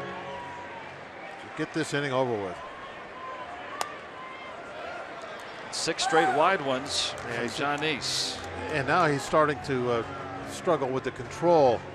Early, when he gave up the couple of solo home runs, and there were some good pitches that he threw, and they were, right on the edge of the strike zone or out of the strike zone. But now he started to really miss. He's not on the edge. He's missing. And threw that one pitch that went for the triple. That was elevated and got a nice chunk of the plate.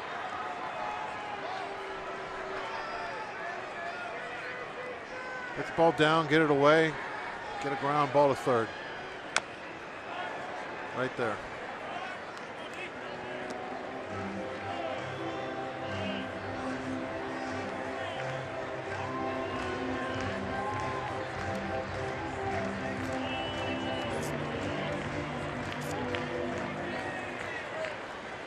Rayburn at 3rd, Hundley on at 1st. 2-1. Shot through the hole, and the Rockies will bring the tying run up here in the 4th inning. That's a nice piece of hitting. That was the double play pitch right there.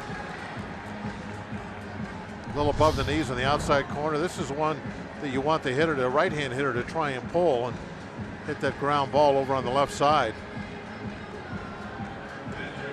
It goes with it and hits it the other way. And, there's a big hole on that side because Jaso is having to hold the runner on.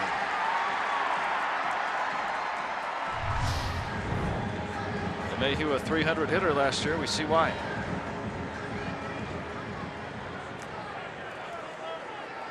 Still only 1 out. 8th man to bat in the inning. Eddie Butler, the pitcher, Still, though, only the 22nd pitch in the inning from Nice. Think about that, and if he can just get a couple of quick outs, as he's been doing early in the count earlier. Well, I can get one of them right now. Even if the sacrifice is successful, at least you get yourself to 2 outs.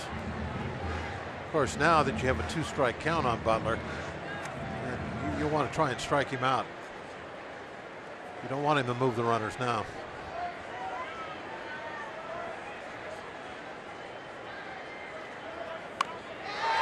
At the bunt down. And he does move him up.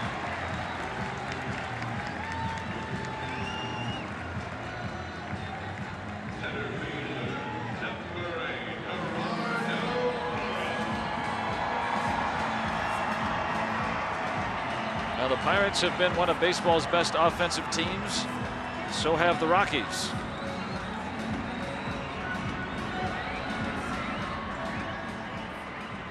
Two-out chance for Parra as Colorado is batted around. Doubled back in the first.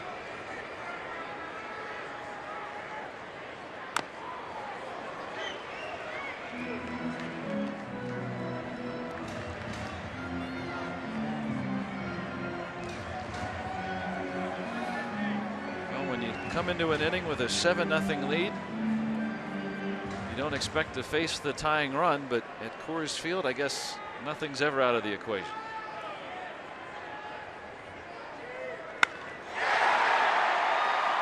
Polanco is there. Nice positioning. And though the Rockies bat around, they score 4 times. The Pirates still on top.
Pirates baseball, Dominican players are a major force in Major League Baseball and in the Pirates clubhouse. The Renegades of the Rotunda have become an integral part of PNC Park's atmosphere and much more. Inside Pirates Baseball, presented by Allegheny Health Network, tomorrow after postgame, right here on Root Sports. Trevor Story with a home run, as did Nolan Arenado, sparking that 4-run 4th for Colorado. Remember McCutchen colliding with the center field wall in that inning, trying to make the catch on that Rayburn triple.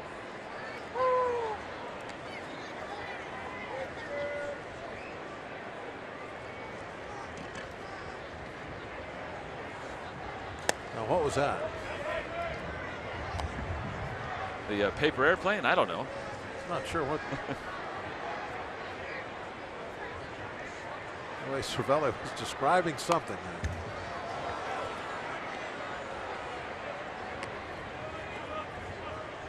I like when he describes anything. He's always got a colorful way of doing things. Absolutely. Got a little protein bar or energy bar going. He deserves a snack. John Neese. Need some hot chocolate down there. And Neese faced 9 batters in that inning, 26 pitches. 65 through 4 is still very doable for a 7-inning outing.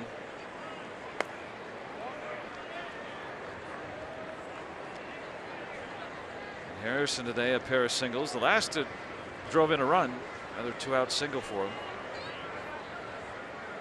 341 average.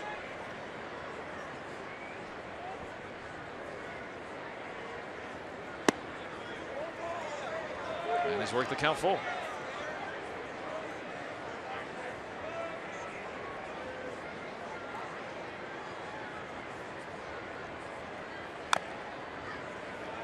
Eddie Butler is called up today as Jorge De La Rosa, yesterday's starter, came out after 3 innings, had a strained groin and had to go on the disabled list. So the Rockies had to make up 6 innings yesterday out of their bullpen, and now John Gray going only 3 2/3 here tonight. Butler threw him a dangerous pitch there down by the end of his bat. That's where he's been getting all of his hits tonight.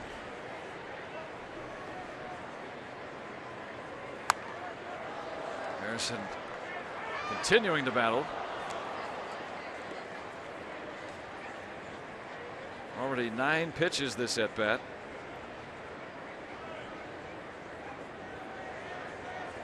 Pirates have already had 4 plate appearances with 8 or more pitches seen. And this will be the first double-digit one. I wonder how many foul balls they've already hit this season. At least 6. 2,000. A lot of souvenirs. Didn't like that 3-2. Try another. Pitch number 12 coming up. I mean, they just wear out hitters, or wear out pitchers. I mean, they're hitters. Jeff Branson, Jeff Livesey. Any coaches?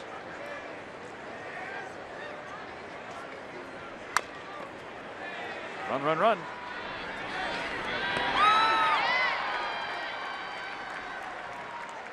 That is gauged as a good at bat by the Pirates because he saw 8 or more plate appearances, or I mean pitches I should say, in that plate appearance, and 12 right there.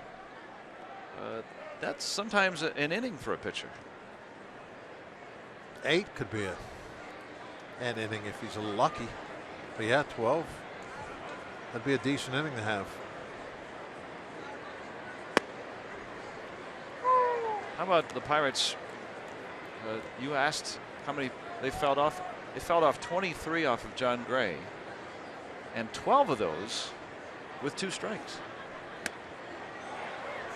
Talking about keeping at bats alive, keeping innings alive.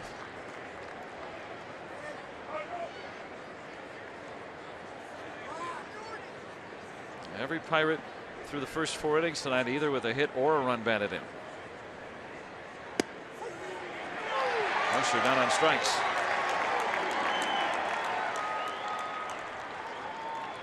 Tried to have a long at bat.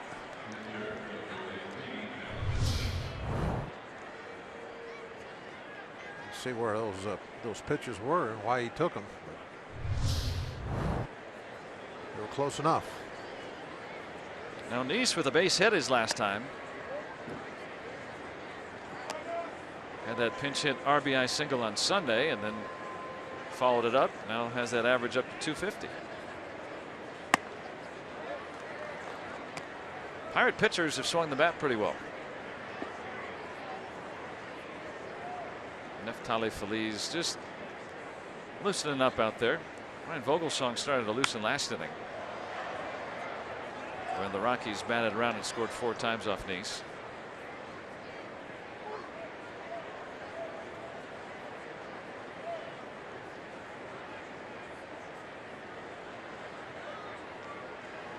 That's the Pirates' forest out there. I like how they've got the woodsy feel here. It's neat.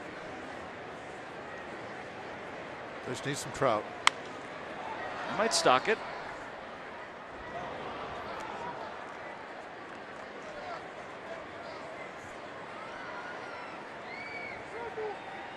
Wouldn't that be cool to have some trout jumping up in those falls trying to get upstream? At least some bluegills or something. No. That's about all I could ever catch. We're not far from the foothills of the Rocky Mountains here in Denver.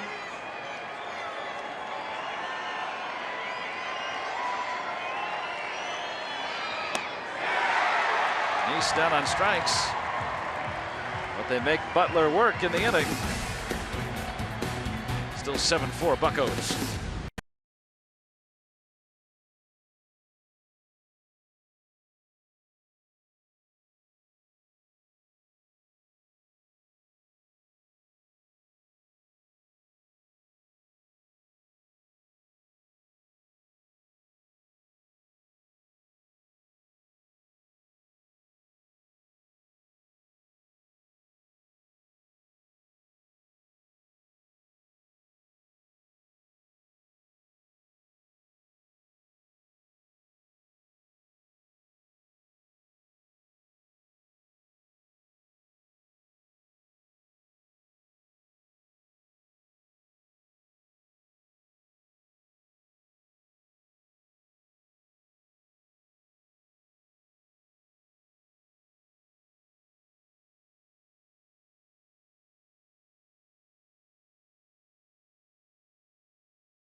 Pirates Baseball on Root Sports is brought to you by the all-new Chevy Malibu and your Western PA Chevy dealers.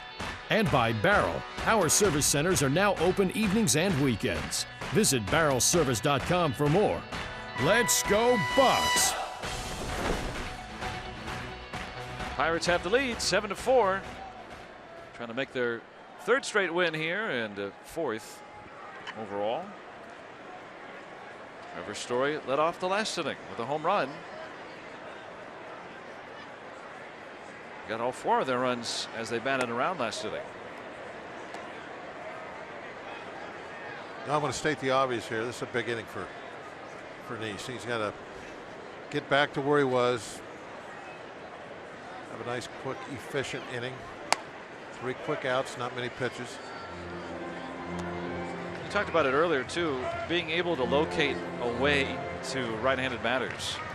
It's something that he's improved upon in every one of his starts, it seems like, this year. But in that last inning and here to Story, struggling to do that a bit. That's a good one. Looks like he's kind of missing upstairs also a little bit. A lot of times you'd see that and think, okay, later in the game, maybe fatigue coming in. That's one of the signs they'll look at. But I don't think that's the case here tonight. He hadn't thrown that many pitches. But there's 3. This at bat that he's missed up and away with.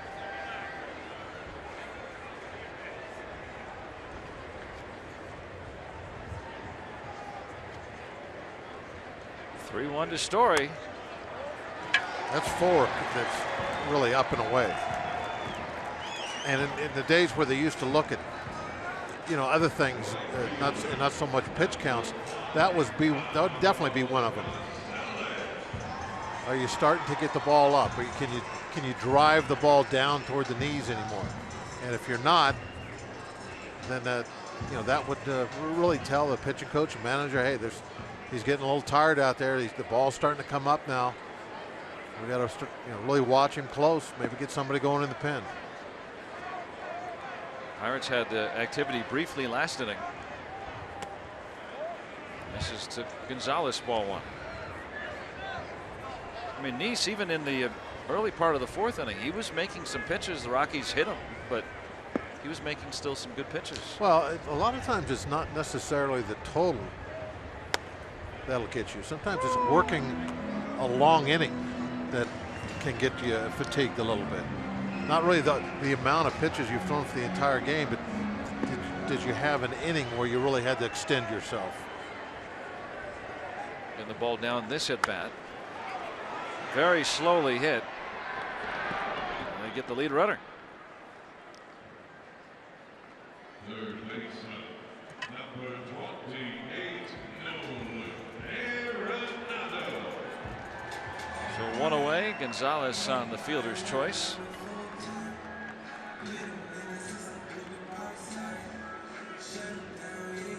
Cool night here at Coors Field. 44 degrees at the moment. It's really changed a lot from when we started the game. Arenado pops it up. That's the second out. The sun was shining and it was rather pleasant out in the beginning. Not now. Arenado thinking he was going to drive that one a little bit better than he did.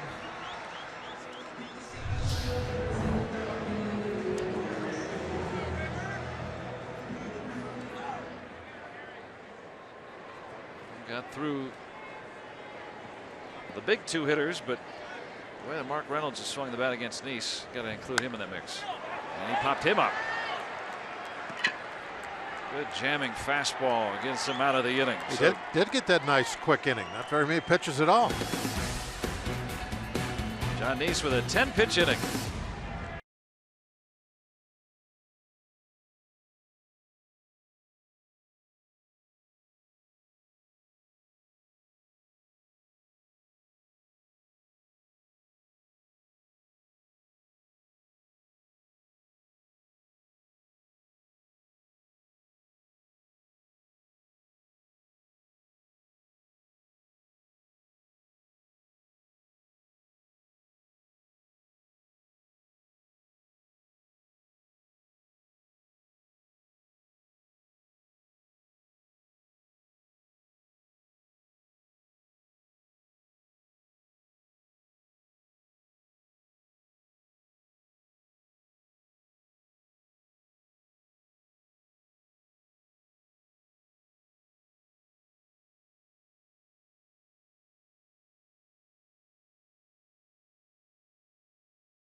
As we move on to the 6th inning. And a look at our Nissan road ahead. Former Rocky Juan Nicasio gets the nod. Tyler Chatwood will be his opposition in the 4th and final game of this series. We'll have all the coverage for you beginning at 2:30. Yeah, let's hope they're getting ready for a sweep. Pirates wrapping up a 10-game road trip. Hoping for a winning trip. Pirates a very road-laden schedule in the early going. 24 of the 35 on the road after that series opening the season against the Cardinals. John Jaso with a base hit back in the 3rd.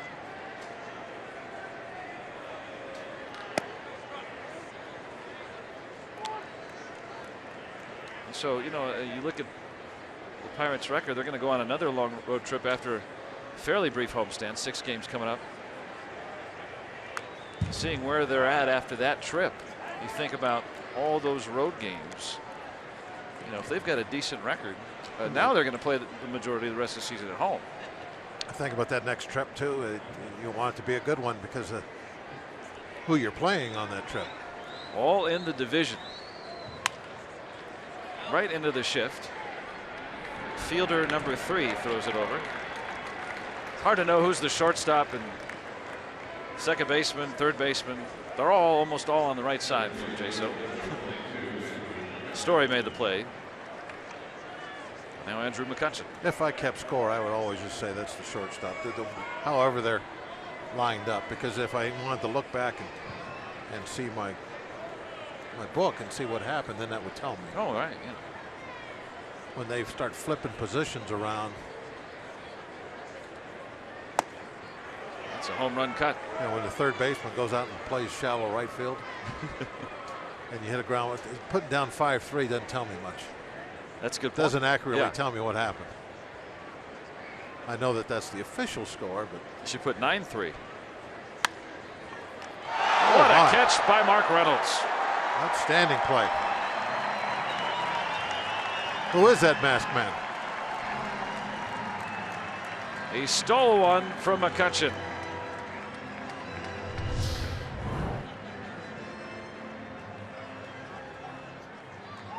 I tell you, he's one of the more athletic players that no one really knows about it in that regard. Having watched him for a season, that was an extraordinary play. Took away McCutchen's third hit. If that is Mark Reynolds, we're assuming. Could just be somebody with his uniform top on. We don't know.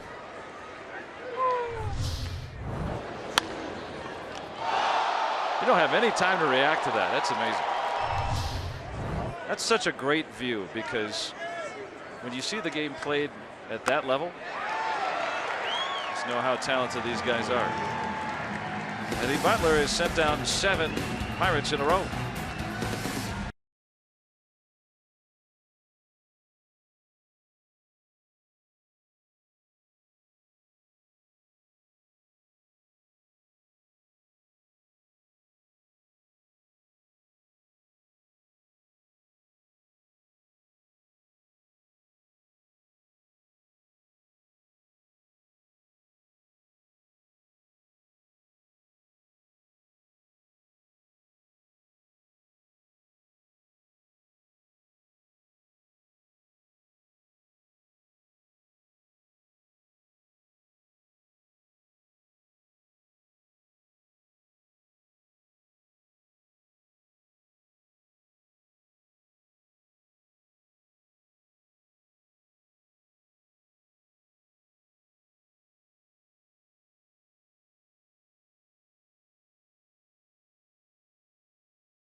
Friday as the Bucks battle the Reds at 7:05.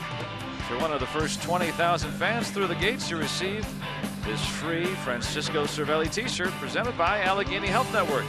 If you want some tickets, go to pirates.com/free shirt Friday. Pirate Nation returning home on Friday night. Right here in Denver, 7-4. Thanks in large part to Cervelli. Couple of hits, couple of runs batted in.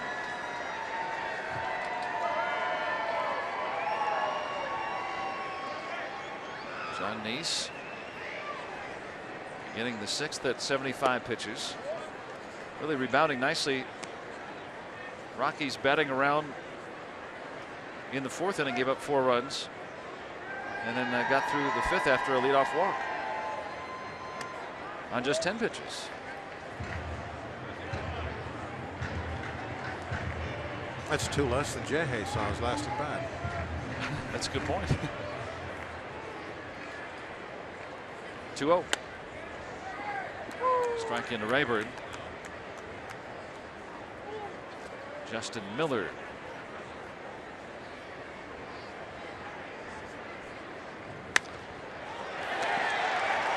Little croquet from Ryan Rayburn.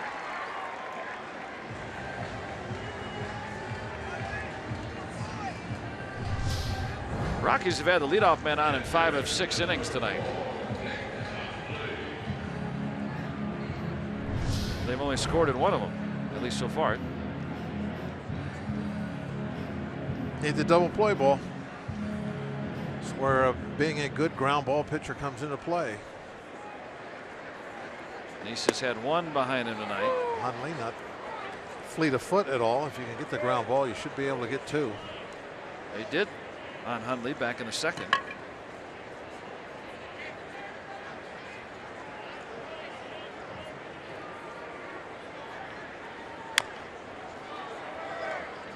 Rounds it foul to Stu Cole.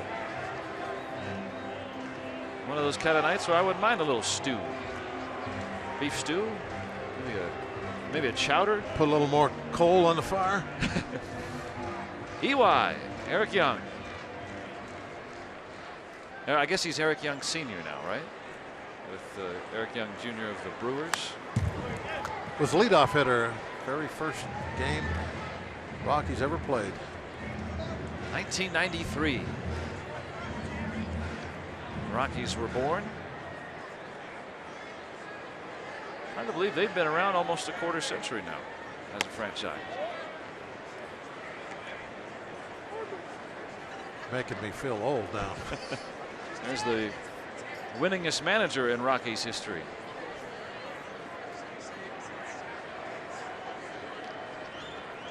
Welcome to the World Series.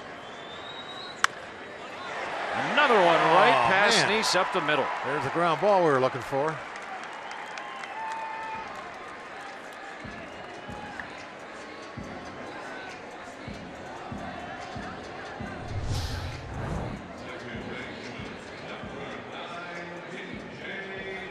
What can you do when you're falling off the mound? I mean, as a left-hander, that's where you go. Yeah, it's the same thing for a right-hander. When that ball is hit behind you and you're falling off that way, there's no way you can get to it. It's right there. You can see it. It's so close, but impossible. Ray Searage with a wry smile. Yeah. Hey man, you got the 2 balls you just wanted. Just keep getting ground balls. There'll be one at somebody. I'll tell you, there hasn't been anybody, in my opinion, that's had bad luck like John Nice so far early in the season. You know, a couple of home runs in the Arizona game just snuck over the wall. Well, there's been times too where he's gotten the ground ball for a double play, and there'll be a little bobble, and then you just get 1, and now the inning, instead of being over, is extended, and a run gets knocked in. It's just little things like that have kind of gotten to him a few times, but he's still been able to win them. Ryan Vogelsong is loosening again. That one too hard hit, and it sneaks through. Rayburn held up. That one hit very hard by LeMahieu, and that loads the bases for the Rockies. They'll now have the go-ahead run coming to the plate. If you could have had a little luck instead of being just off to the right, could have had that right at Mercer. And we'll see a pinch hitter.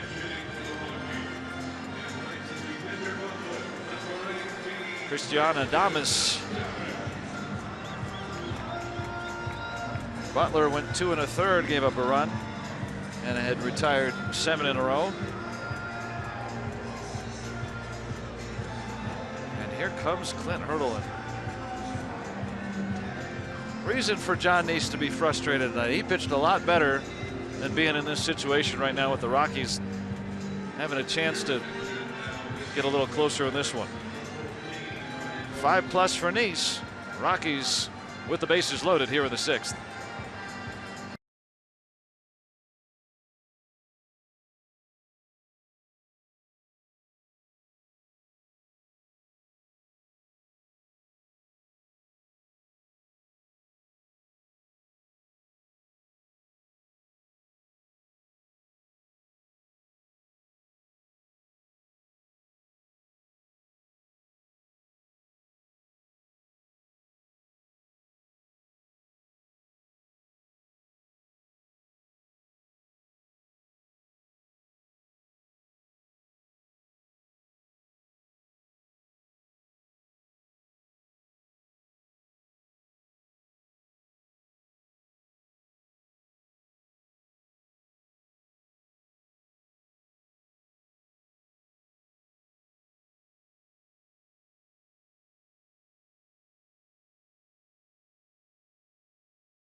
The telecast is presented by the authority of the Pittsburgh Pirates and may not be reproduced or retransmitted in any form.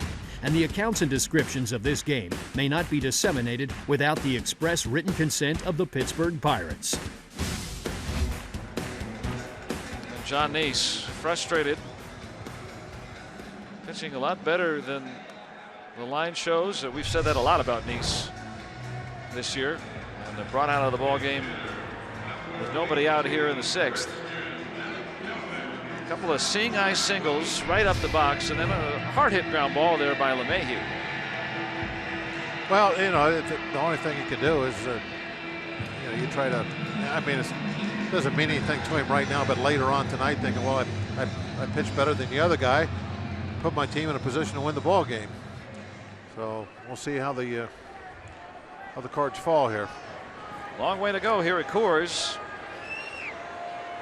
Christian Adames, the switch hitter, bat left-handed against the righty Vogelsong.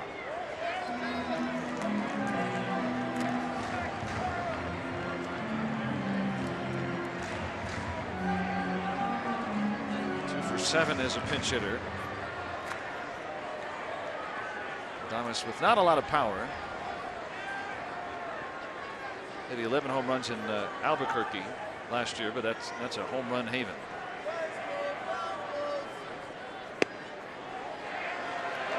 He's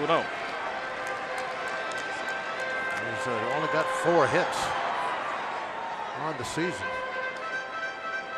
2 of those came yesterday in a spot start for Story. Also walked twice. All of his hits are as a left-handed hitter. All 4 of them. Now 3-0.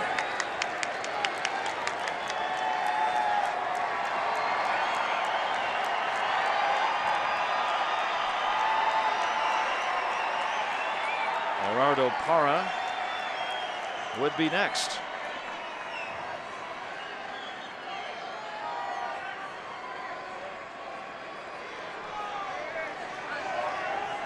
And he sees one.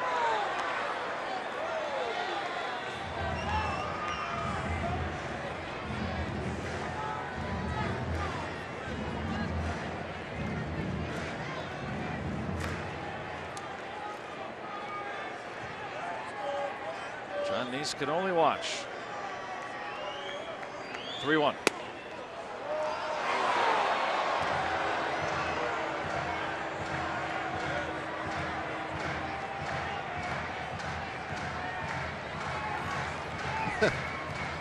See Adames, the way he kind of cocked his head, like darn. Hasn't swung the bat yet. Bases full of Rockies, nobody out.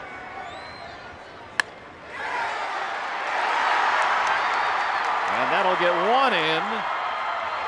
And they get the force. And a heads up play by Jordy Mercer. Great play by Mercer, really a heads up.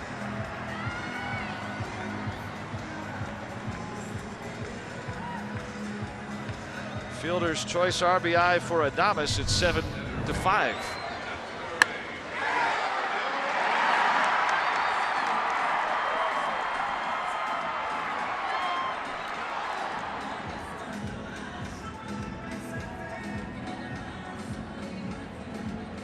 Nice He's job done by that. Freeze. Look Yeah. at that. Good stretch. Try to get back in position to cover the base. Mercer's done that a couple of times this year, throwing over there to get an out at third.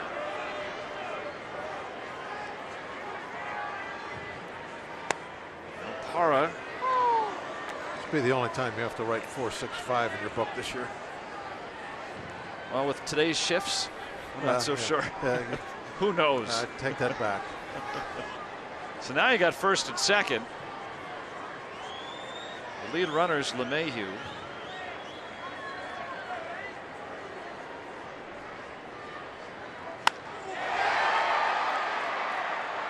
And because of that play, that doesn't score a run. LeMahieu gets to third on that fly by Parra, but Mercer right now, if you get this third out, that saved a run.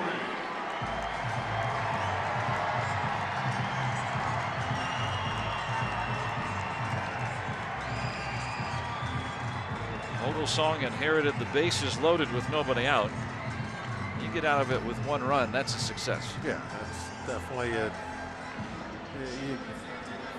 I mean, there's no way you can rightly expect him to get out of it any better than that. Run expectancy. Really, I think even if you give up 2 runs in that scenario, I mean, that's probably what's going to happen most of the time. Ball 1. The run expectancy, Tom Tango's charts says on average 2.5 runs come home in an inning where the bases are loaded and nobody out. So you get out with 1, you've beaten the odds. Tom Tango puts that up. Yeah, the run expectancy matrix. Years and years of data to come up with that. 2-0 to a dangerous man, Trevor Story. Homered already tonight, back in the 4th. So years and years of analytic investigation just came up with picking out averages. With what I said was just common sense. Yeah. But you can put a number on it. There's a strike. Make it a fact.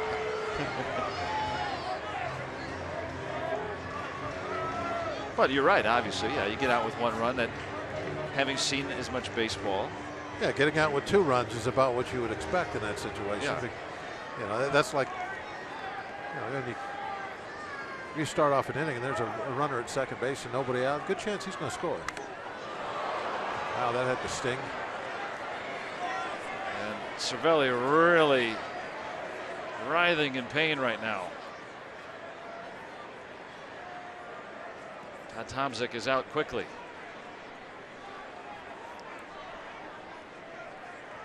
That one really hurt.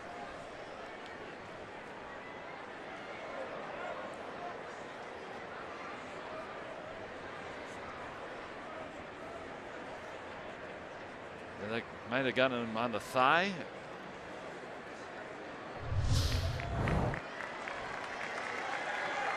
Right on the inside part of that right thigh. Reflecting off the gear. Ooh.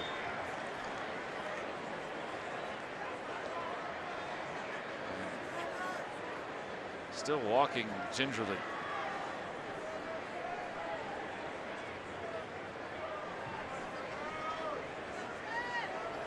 That stuff doesn't go away for a while. Just because he's going to go back behind the plate doesn't mean that stops hurting.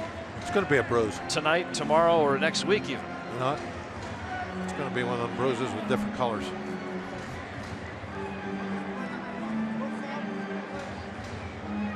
The life of a catcher.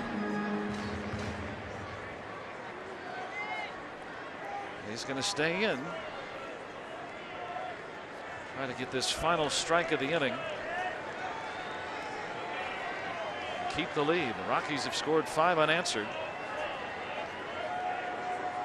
Runner goes.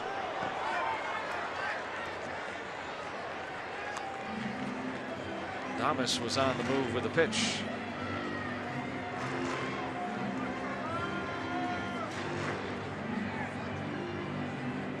DJ LeMahieu, the 3rd of 3 consecutive singles off John Neese to start the inning.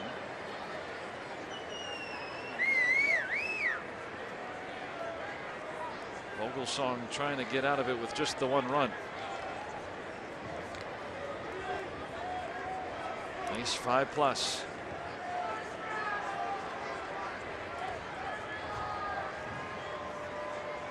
Another 2-2. He struck him out.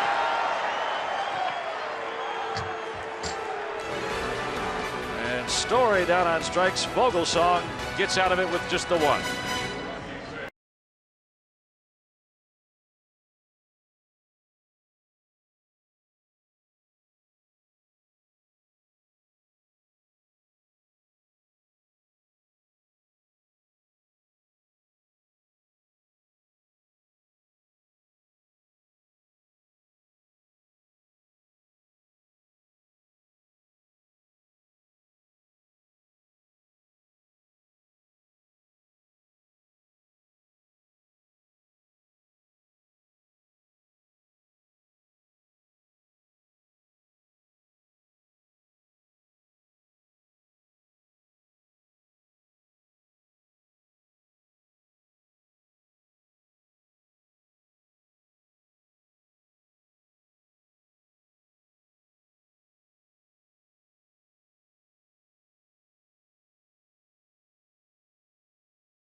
a fantastic job getting out of that bases-loaded no-out jam for the Buccos.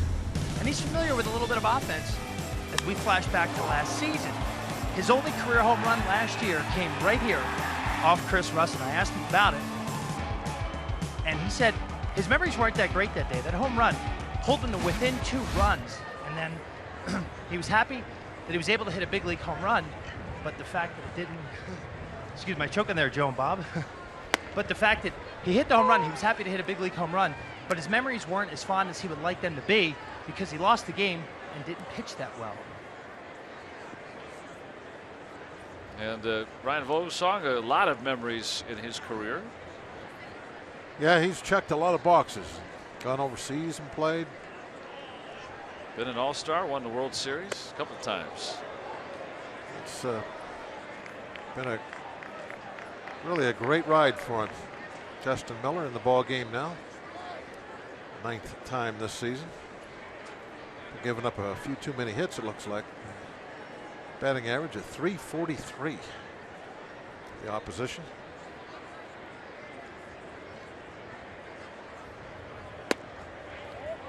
Starling Marte, infield hit last time around. Oh, the Bucks. We could use a run, huh? A couple zeros in a row they've put up there. We need to come back at them a little here. Yeah, Eddie Butler had retired 7 in a row, but they needed the pinch hitter, so. He's back in the cabin. Maybe they'll fare better against the Miller. Ramon De Jesus lost the mask there. Ooh, a double shot. Wow. That's some espresso right there. Ow.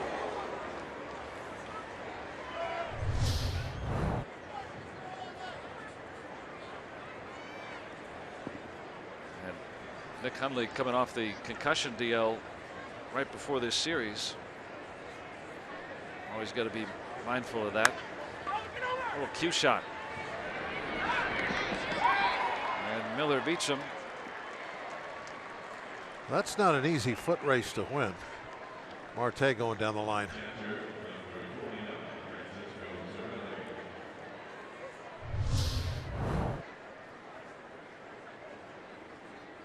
Got a good jump off the mound. He hesitated there at all.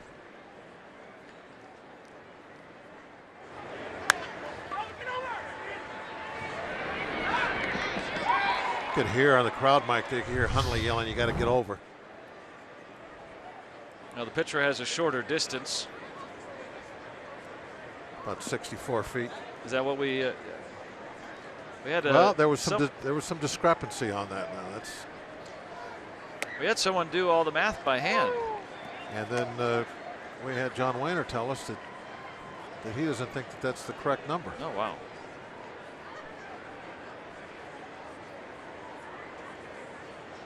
So I think it was calculated from the rubber. Yeah, that's what John did too. Okay. This is not from. It's kind of like when you calculate a home run. It's not reality. It's what. You don't give up, do you? No. There's no white flag in your pocket. No, why should there be? I'm learning. A white scarf for her, though. It's a chilly night. It's getting cooler. We're going to be about as cool as we were last night to end the ball game. It got down into the 30s. Looks like they got the fireplace going in the rooftop lounge. They got the grill up there. I've been up there before. Well, they got it going. That's where they make all those good hamburgers up there. Got a little smoke coming out of there. I hope that's the hamburgers. Or the fireplace. Sit by the hearth. Enjoy a nice ball game here in Denver. That's why Miller grew out the beard. He knows about April's here.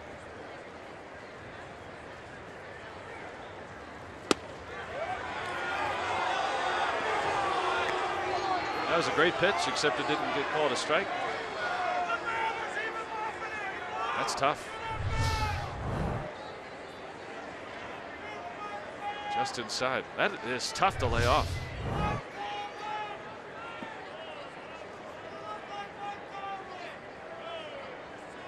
Cervelli has not been retired tonight.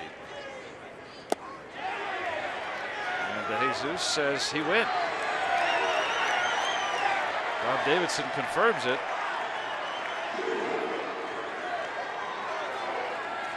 Cervelli still saying something to Ramon de Jesus.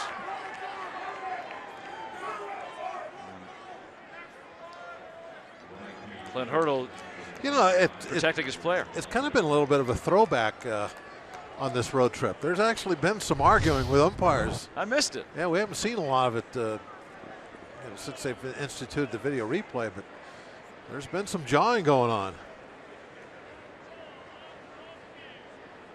Cervelli wanted the appeal, and Bob Davidson was more than happy to oblige.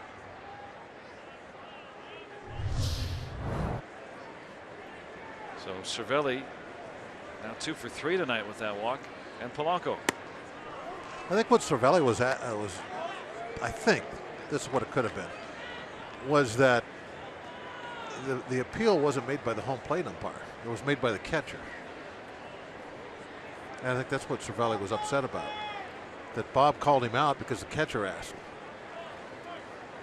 But de Jesus rung him up too. After Bob did, I think. Well, Cervelli's double is the last time the Pirates got on base. That's back in the 4th inning. They'd gotten on base with a flurry against Gray and then early against Butler, and then they've gone quiet. And as we know here, even a 7 spot may not be good enough.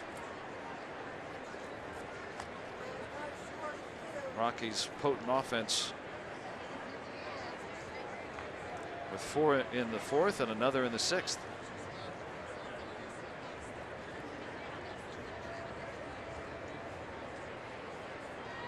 Two 1.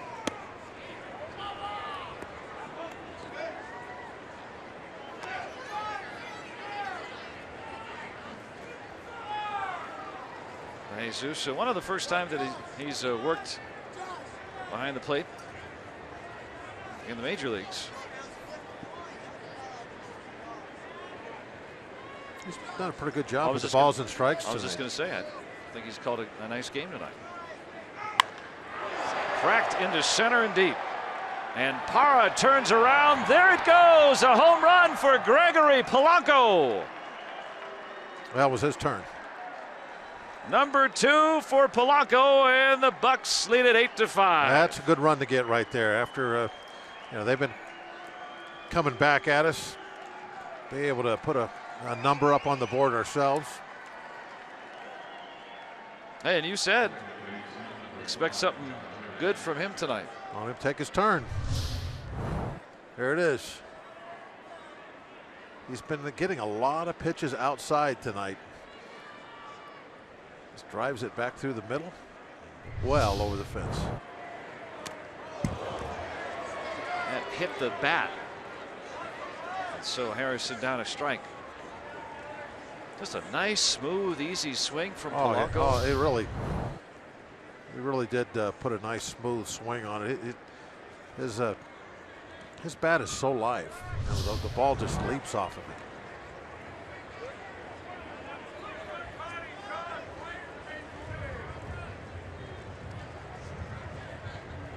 Getting great loft. It's just got a great start to this year.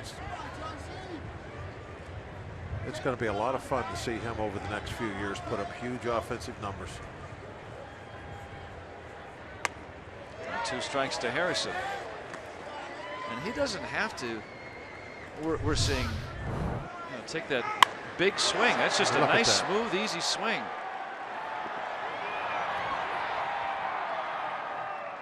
Statcast says that went 439 feet. Or would have if there were no outfield. Do you want me to clarify that every time? No, that's okay. Didn't go that far, folks. That's how far it would have gone if it hadn't hit something. Just everybody knows what those numbers are. I think it's interesting, though, that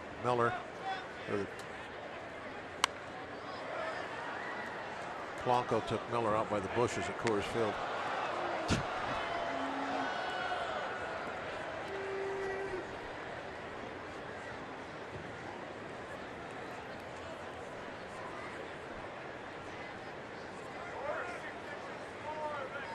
Well, they're united now, so they're all on the same team.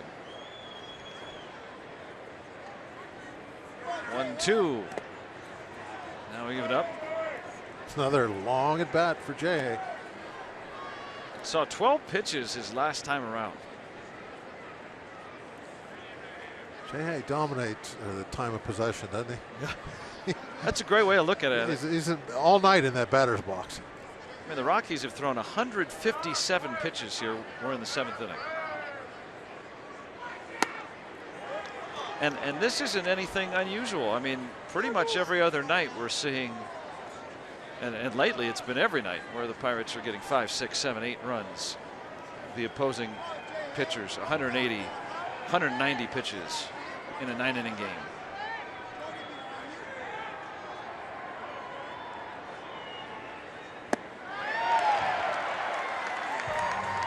Another 7-pitch at bat for Harrison, but down on strikes. Gregory Polanco going yard for home run number 2. And extending the Pirates' lead to 8-5.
At the stretch here in Denver. And just a reminder, as you enjoy a cold one, to look forward to Miller time later in the game, brought to you by Miller Lite. He knew it was Miller time. Hitting a home run off Miller. Gregory Polanco. Phillies not giving up anything. The opponent batting average very, very low, 167. 3 walks. That had been a problem in years past, and has in the early going remedied that for the most part.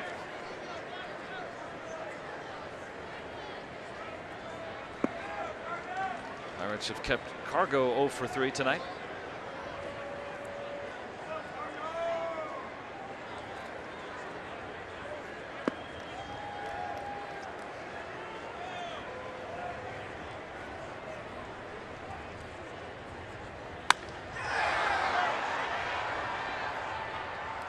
In the air to McCutchen for out number 1.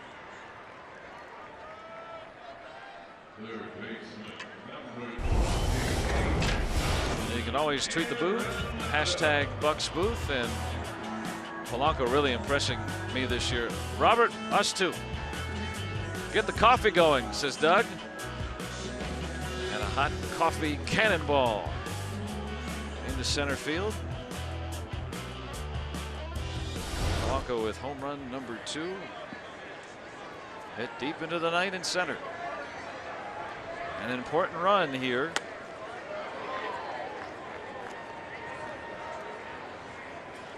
Now Nolan Arenado homering back in the 4th. Pirates had a 7-0 lead. The Rockies pecked away, batted around in the 4th. Added another in the 6th. Ryan Vogelsong allowed one of the inherited runners to score, but he had the bases loaded and nobody out.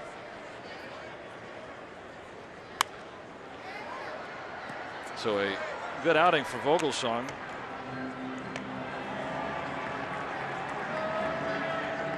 That was the opportunity for Colorado right there. Yeah, he faced 3 men and he got 3 outs. So Vogelsong did his job.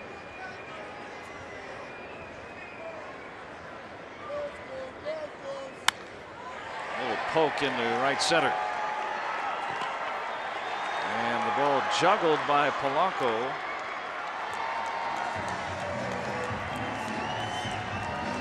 That's a base hit. We'll see if they give him 2, though.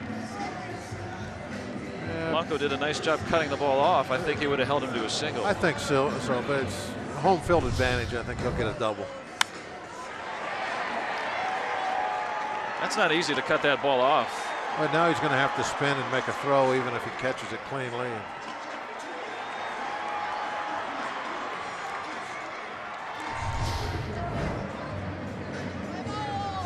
So Arenado in scoring position with 1 out. 2-base hit.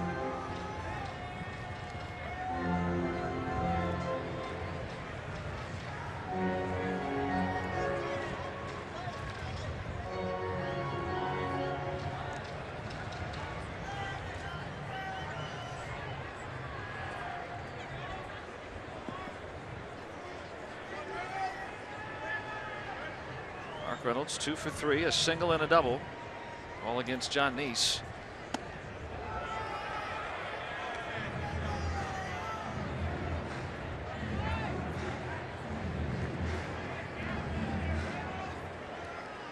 Phillies a scoreless inning yesterday, needing 23 pitches. Through 40 on Sunday, and Mark Reynolds has made this an 8-7 ball game.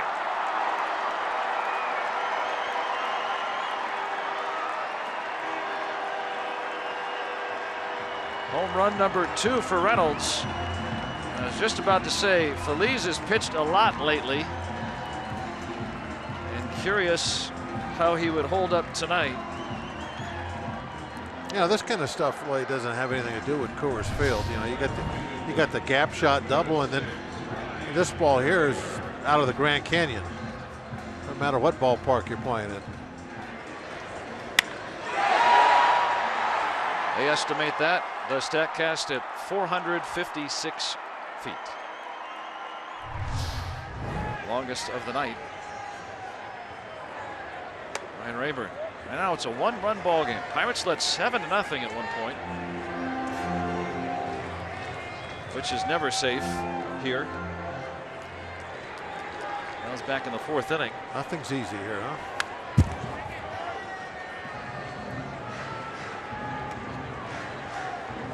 8-7. Pirates have led throughout, but the Rockies,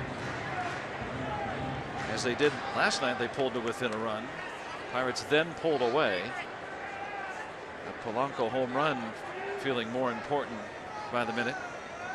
You got that feeling we need some more too, don't you? Yeah, only in the 7th. Mark Reynolds signing with the Rockies, and Tony Watson getting up.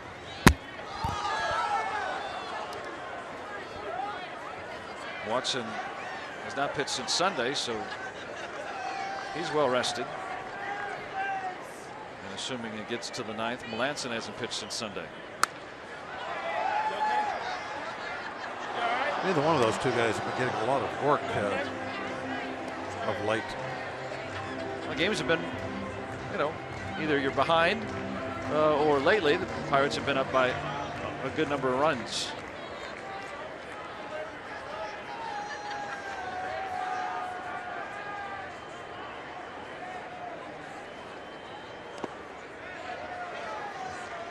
Phillies has been so valuable that you can't blame Clint Hurdle for wanting to use him a lot. first 3 weeks of the season, I think you've had to really overuse the bullpen because you haven't got any long starts. Yeah. Pirates were averaging about 5 innings a start. The bullpen was having to throw a ton of innings. Polanco can't get it. And Rayburn heading for second in a hold there. Thank goodness he got stopped with 1 out, being the tying run. You did not want to see him at third. Rayburn has tripled, singled, and now doubled tonight. This is the second time he's run one of our outfielders hard into the wall.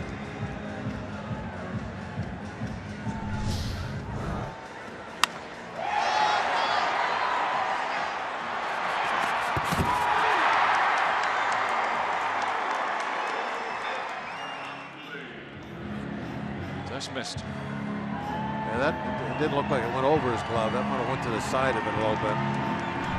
He slammed his back pretty hard in that padding.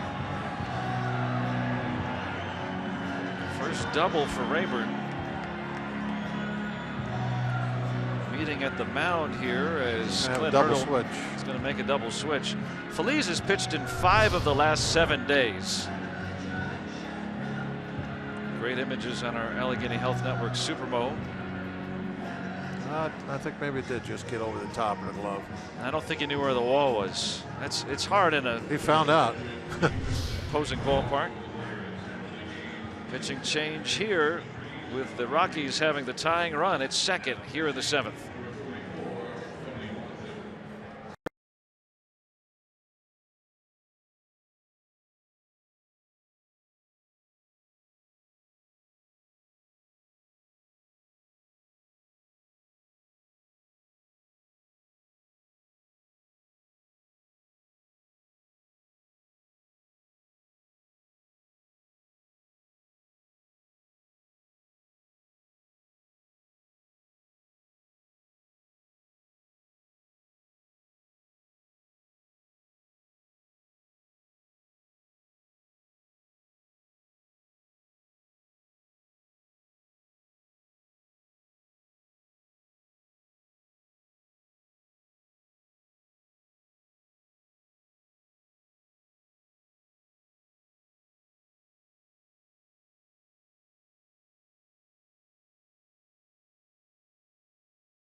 Now 8-7. The Pirates have led throughout.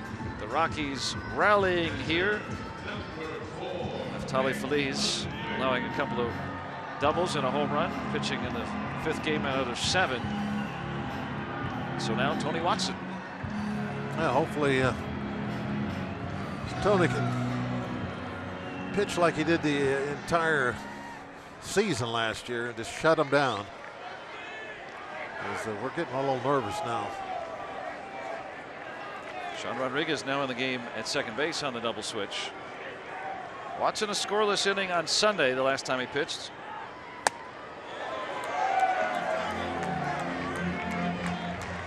Probably going to be pressed into some extended duty tonight. If he can keep this lead and get it through the 8th as well. First things first, Nick Hundley.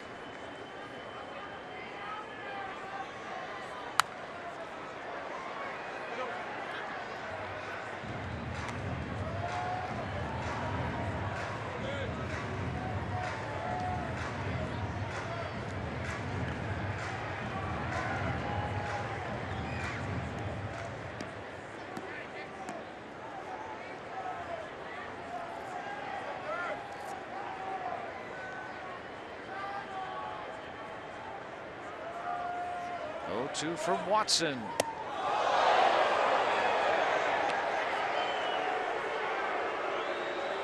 You know where the next pitch will be now.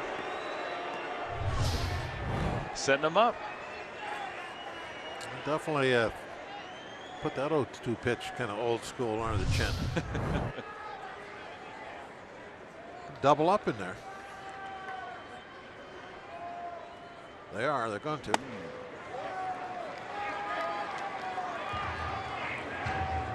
Trying to get him looking out, thinking, okay, now they're going to go away.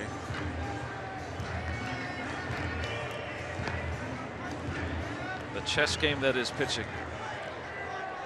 What will they do now? They're going to go back in, maybe? Up and stay away this time. He struck him out. Tony Watson gets a big second out. Did what you said he would do, but after he went inside twice. Then went away. Off speed. Worked well. Beautiful changeup. So 2 away. Not too many guys would have done very well there after those pitches up and in, and then a changeup just painted the perfect spot away. Brian Rayburn at second. He's the tying run with 2 outs. DJ LeMahieu a pair of singles.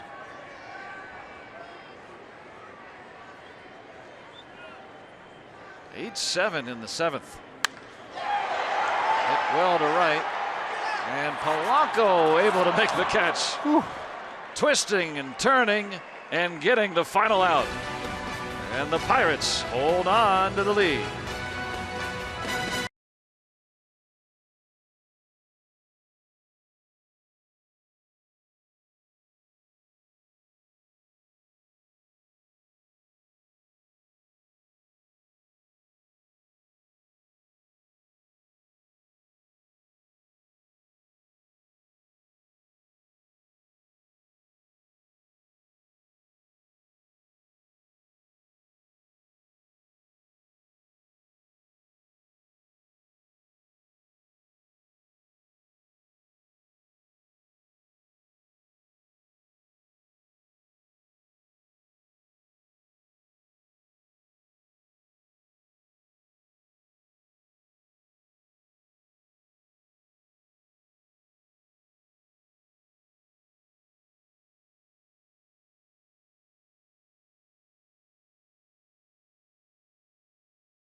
Images on our Allegheny Health Network Super Bowl.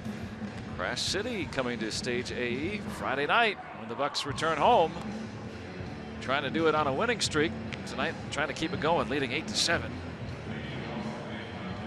Here in the Wild West.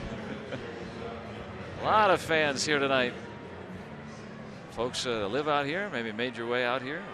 A lot of fun things to do in Denver, but a little chillier than we expected when we packed up for this trip. Well, maybe for some of us. Some of us came prepared. Some of us didn't bring a coat.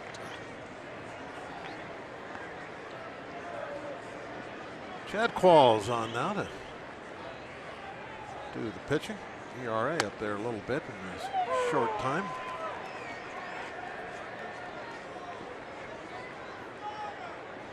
Jordy Mercer with an RBI tonight, 0 for 3. We got 2 runs to get back now. How many do you feel safe in at Coors Field? I was thinking about that last inning. Former Gold Glover right there in LeMahieu.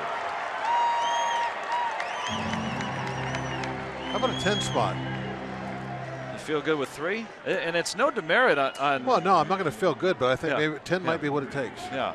It's no demerit on what is it? Wait, is this velour? What is that? That's quite alluring. That's Wow, nice, isn't it? It is, It's yeah. comfortable. I kind of wish I had It's got one. nice, like a fur lining. Where's Yeah. it? It's got a zipper. Now, is that Oh, real look at real that. fur? I don't want Feel to that, anymore. feel Yeah. that, Oh yeah. well, yeah. It's like It's mink. nice. What is that? It's yak. Wow, yak. It's yak fur. It's real yak. Yeah, it's yak. I wear this hat when I go after yak. Have you been to Russia lately or something? No, I go every other month. Oh, okay. It seems like he loves his borscht. It's a yak attack.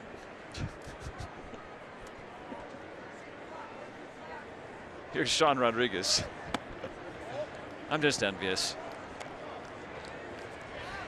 See? Yeah, that's. This is when you're prepared for cold weather.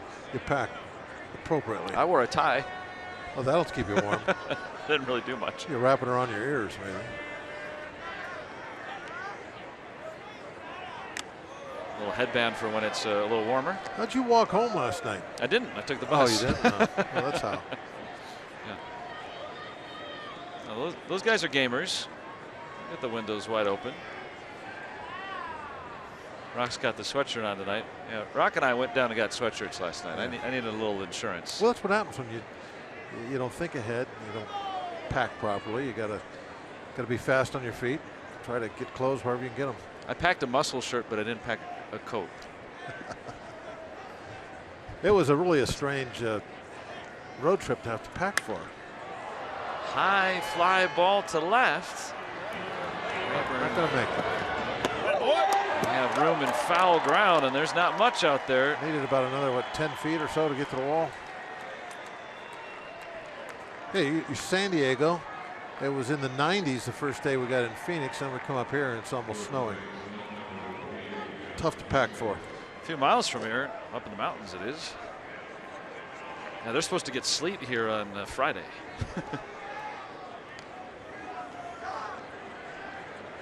Now John Jaso singled and scored back in the 3rd. Buccos hanging on to a 1-run lead here in the 8th. It was 7-0 going to the bottom of the 4th.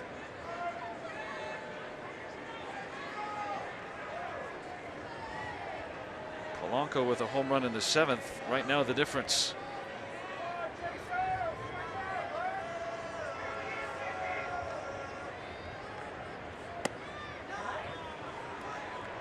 Laying off a close pitch, 2-0. Yeah, 2-out rally here. Put Jaso on.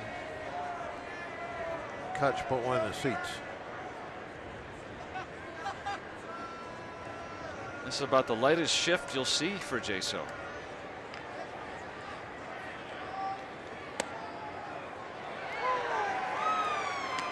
The Rockies respecting the fact that he's been able to shoot the ball through the left side against the shift a little bit.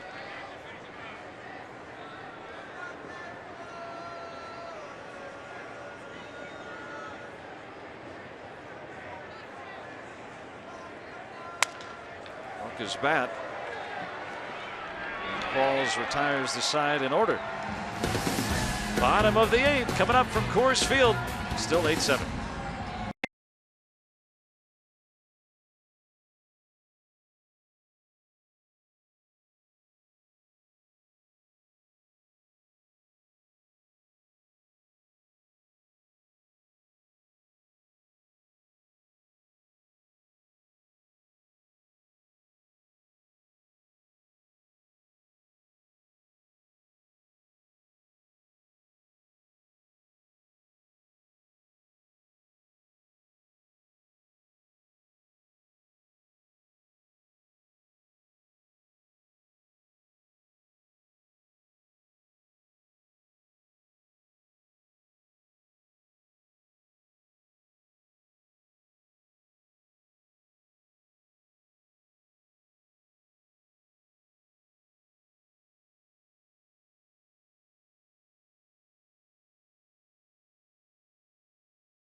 Pirates Baseball on Root Sports is brought to you by Kenny Ross, Total Confidence Pricing, and by Levin Furniture, the official furniture and mattress supplier to the Pittsburgh Pirates.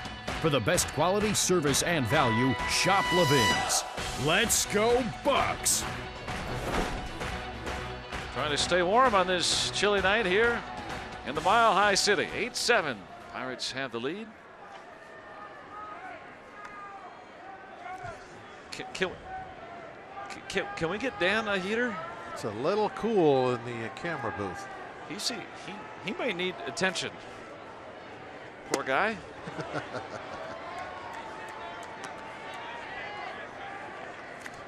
Also a little bit better prepared than I am.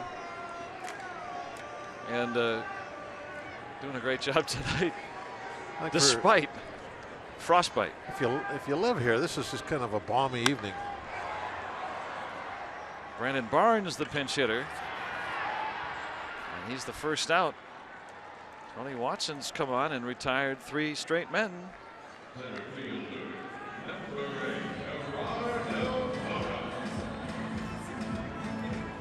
Trying to bridge the gap to Melanson.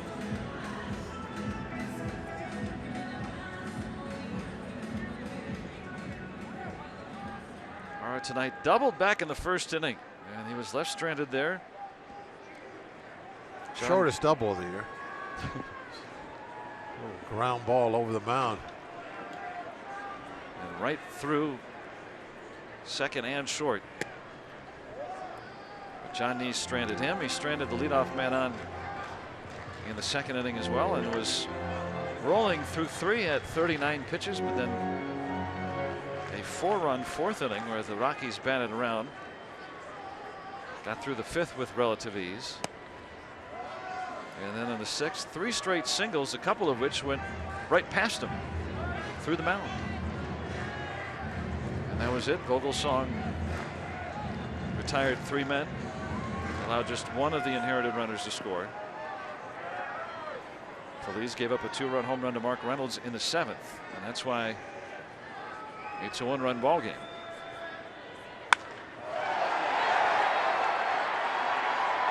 Hutchin running out of room, and there it goes. A game-tying home run for Gerardo Parra. And Coors Field is just relentless. Yeah, that's a Coors Field home run there, just over the yellow line.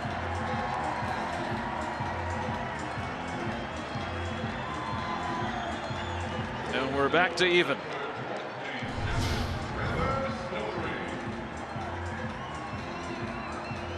Now right down Blake Street.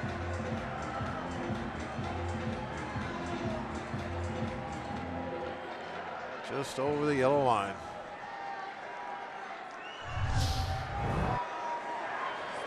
Eight in the 8th. Crazy 8s at a crazy ballpark. Pirates had a 7-0 lead in the 4th. And Trevor Story, 9 home runs this month, a National League record. Only Jose Abreu 2 years ago, a rookie with more in the first month of the year. He hit one out back in the 4th.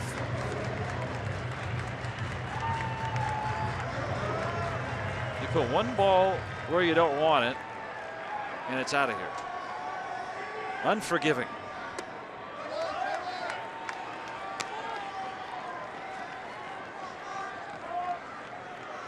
The Pirates scoring their first 7 runs all without the home run. Doing what they've done a lot this season, stringing together a lot of hits and walks. Polanco hit one out in the 7th. The Rockies have hit 3 home runs tonight. They got 4, I beg your pardon.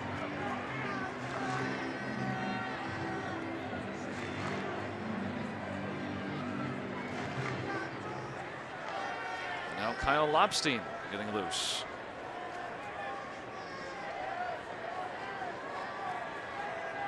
Eight in the 8th.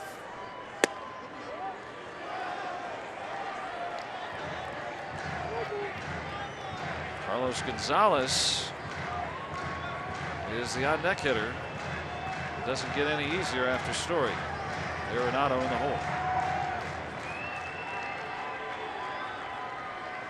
3-2. Popped him up. Good time for a changeup. Work to perfection. So 2 gone.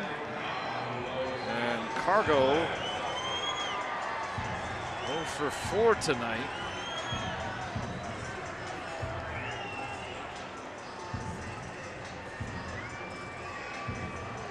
Clint Hurdle's seen a lot of these. Yeah, he certainly knows what this ballpark is like. Spent a long time here, been involved in these kind of games over and over. Colorado closer Jake McGee getting up.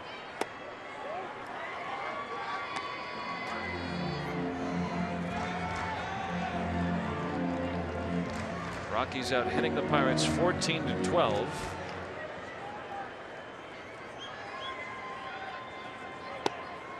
Now 2-0. Pirates send up McCutchen, Freese, and Marte in the top of the 9th. He's already got a couple of hits tonight, robbed of a third. 2-0 from Watson.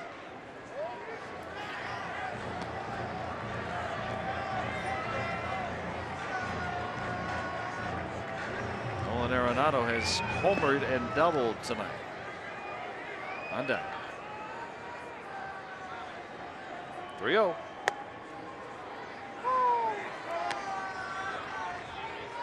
The way the ballpark plays, everybody in the lineup is a long ball threat.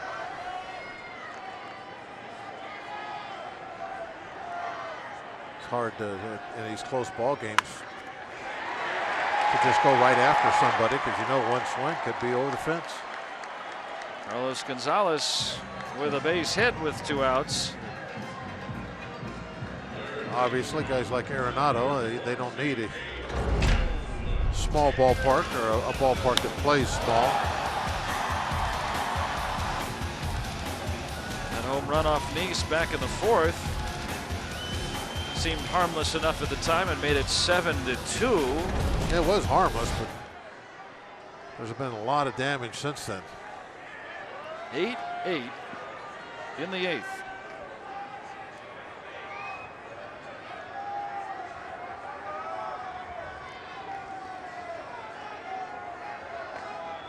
Those 9 home runs, tied for the league lead now. And it's not like Arenado is just benefiting from this ballpark. He's hit just about as many on the road as he has here at Coors.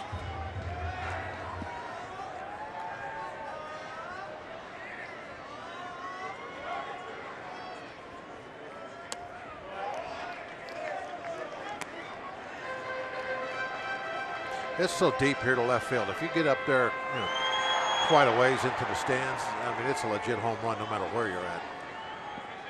It's just so long. I mean, you know, I don't know exactly how many extra feet this place gives you on a fly ball that's hit well.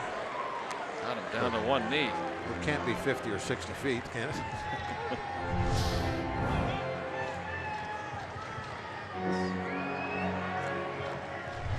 A changeup, I'm guessing. Oh, he swung at it. He struck him out. Another changeup. The Rockies get the equalizer on the home run by Parra. Bucks need a run.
MLB.TV Premium, the #1 live streaming sports service, delivers everything you've come to expect. Watch every out-of-market game live in high def on more than 400 supported devices, and it includes a free subscription to At-Bat Premium. Blackout and other restrictions apply. Visit MLB.TV for details.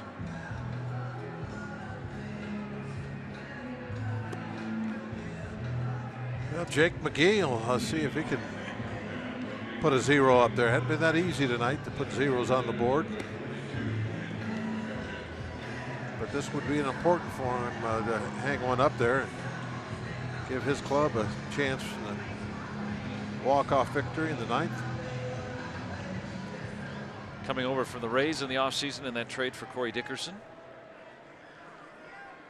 And he's been their closer. Might as well use him here at home in the 9th. And Gerardo Parra, number 8, scoring run number 8. One of the advantages of a tie game, when you get late and you're the home team, you use your closer anytime you want. You don't need to save him for a save.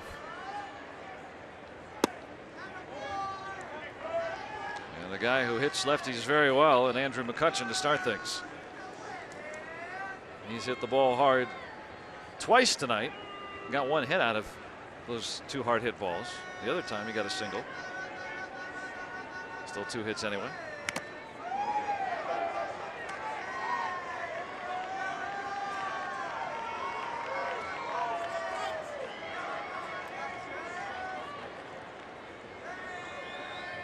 We need to see that pump a couple times tonight. It was early and often. I'll even take a smart hitting point right now. Pirates wrapped out 11 hits in the first 4 innings. They had a 7-0 lead. And only the Polanco home run. That's the lone base runner they've had since the 4th. It's like we've played 2 totally different ball games tonight. Well, we talked about it in spring training. You know, the games played in thirds. Well, it's been played in halves tonight. Mark Reynolds with a home run. Rockies have hit 4.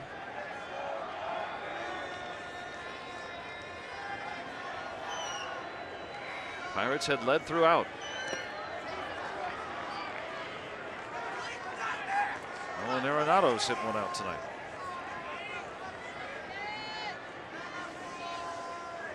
Andrew McCutchen last night hit 3 home runs. Maybe a different story here tonight.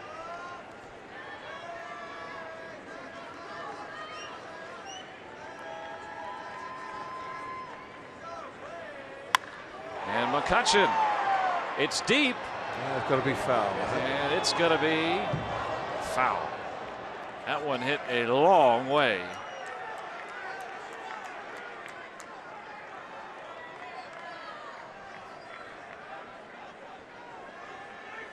I'm going to put Jake McGee on notice. Not much wind right now.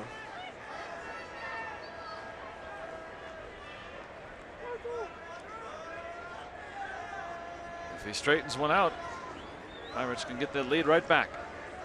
McCutchen leading off the 9th. And he'll get aboard. Just the 2nd base runner since the 4th inning.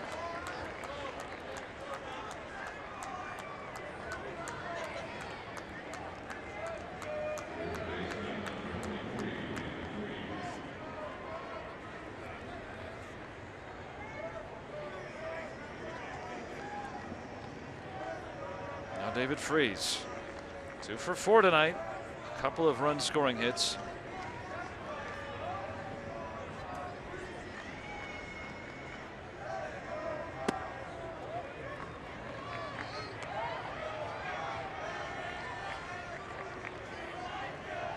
No stranger to big hits. Well, this would be a big one. Pirates had a 7-0 lead.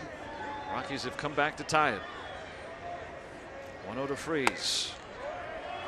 Be easy to drop one in out there somewhere. The outfield's almost in Kansas. Outfield desperately playing no doubles. Hundley had to move his glove. Yeah, he's Maybe set up didn't- so far inside. Yeah. He has to reach back across his body. Makes it look like it's outside. Look at the outfield. I mean, there's no doubles.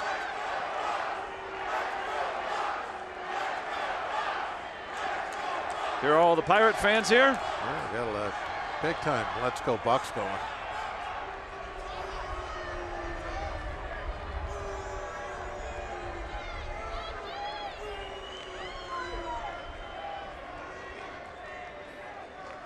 Hey, they came to see another win.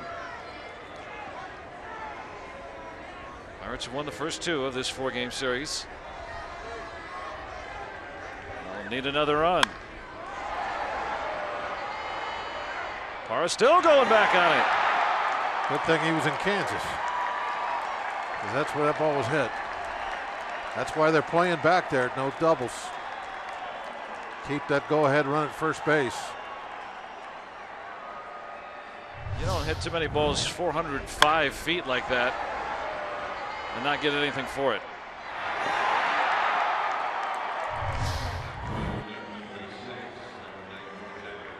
Former Gold Glover and Parra. Now they'll stay back there.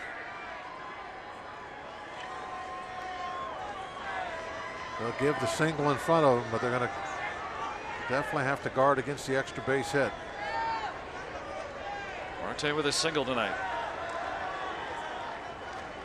Rayburn laughs only a few steps off the track.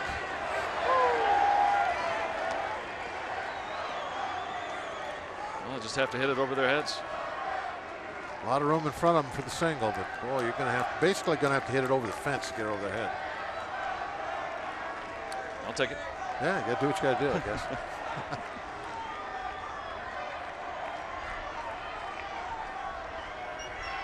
Oh, 1. Hundley keeps it in front of him. A couple of curveballs.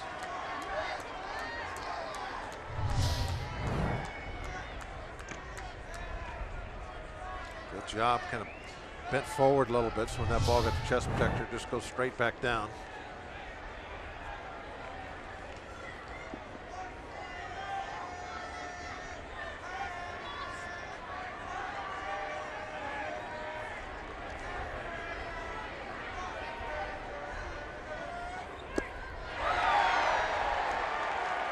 Now 1 and 2. A little over anxious.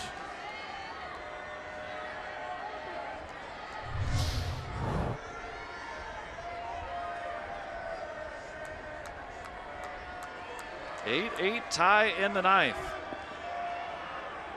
The Pirates had a 7-0 lead in the 4th. Parra homered in the 8th off Watson to tie it. Catching the go-ahead runner at first.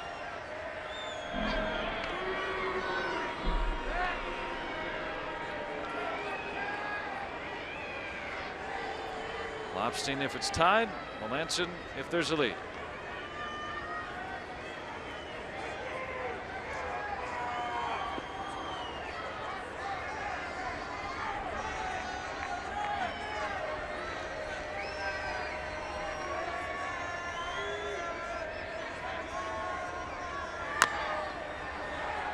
Foul ball.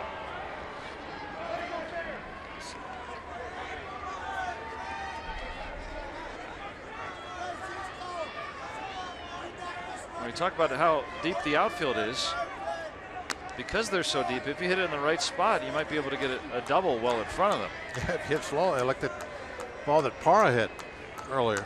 A little dunker toward, gap over the infielders a bit. Now they'll give that up. All they're worried about right now, though, is McCutchen. They're back there to try and prevent McCutchen from scoring. That's their main deal right now. That's all they're thinking about in the outfield. It's that guy right there at first base. True leadoff walk. 1 out. 1-2. Little poke. Come on, be fair. Hey, that's not the bad idea. You see, that's the ball that they can't get to because of where they're playing. But that ball that falls in front of him like that is not going to score McCutchen. It's the ball that gets over their head, the ball that gets between them in the gap. That's what's going to score him the go-ahead run.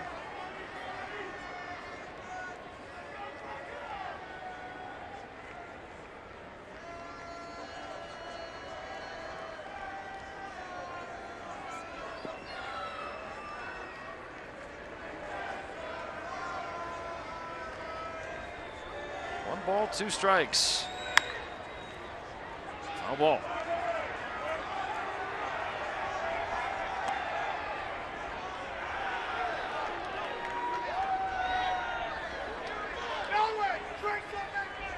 Marte homered yesterday.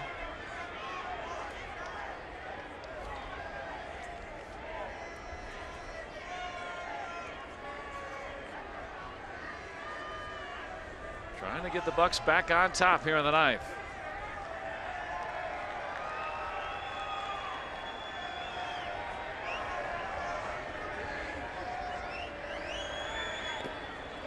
Oh, nice. That's one he's been chasing the last couple of days. Able to lay off at a big moment. Such a great disparity in speed. You know, McGee throws low to mid-90s with the fastball, and then curveball comes in 70, 72. Looks tantalizing.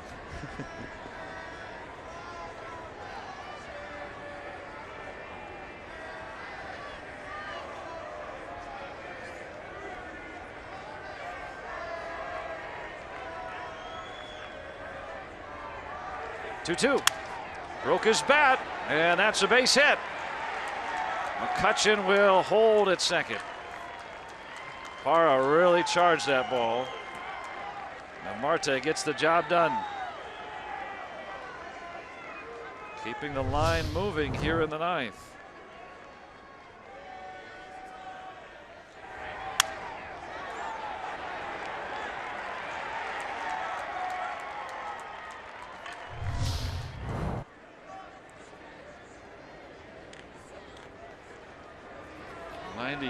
Plus a mile-per-hour fastball down and in. We're going to need another hit now.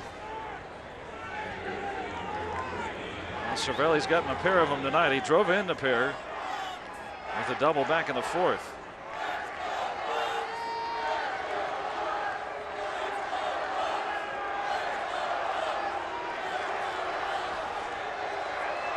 How about the Pirate fans overpowering even the man with the pom-poms up on the left there.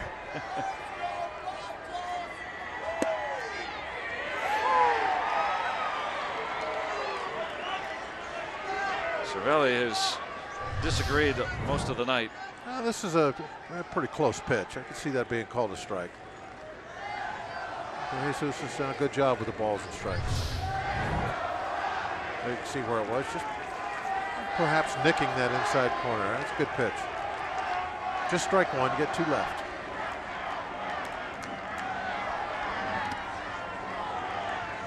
Hundley saves the runners from moving up.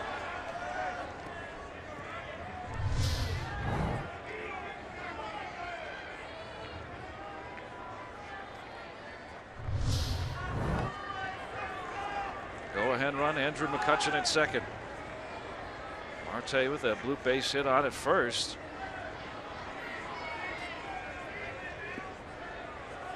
Rockies have tied it after the Pirates owned an early 7-0 lead.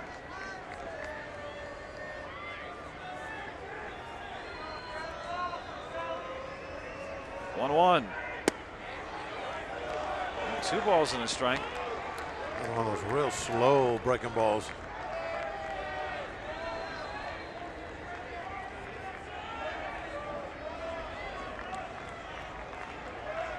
Rockies have lost 6 of their last 7.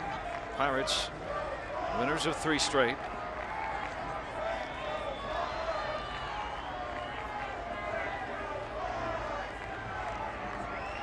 Two one.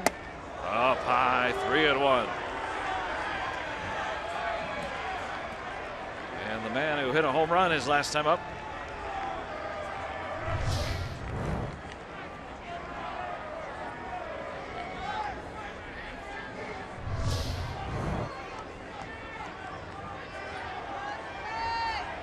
Try to push those runners up. Base hit. Likely scores McCutcheon. 8-8 tie in the ninth. 3-1.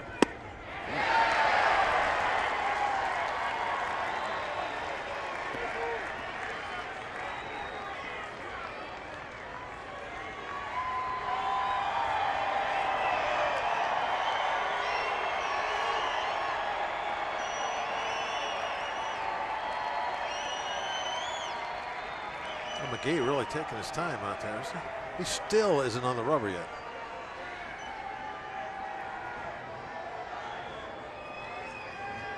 In.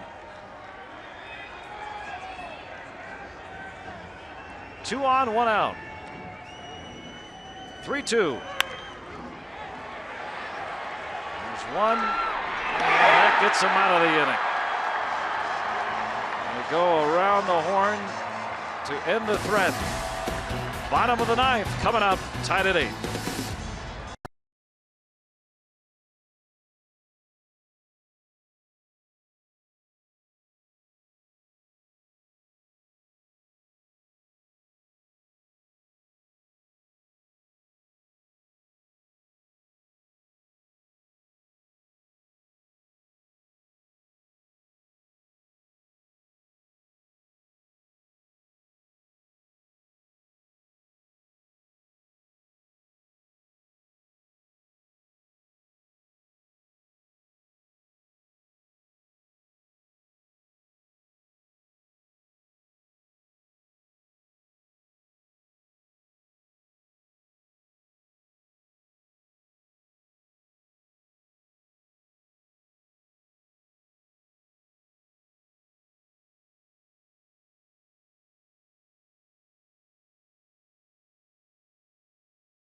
Hill for the Buccos tomorrow afternoon as they wrap up this 4-game series before heading home.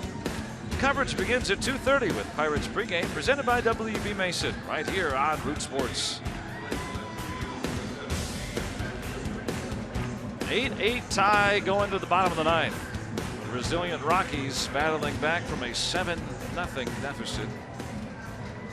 Matt Joyce is in the ball game.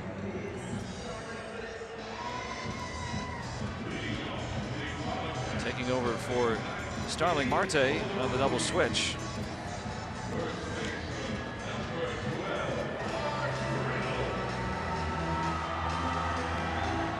And now Kyle Lobstein. You say Lobstein's numbers on the year. Kind of starting to get in another one of those situations. We were in Arizona where you start counting how many guys you got left on the bench.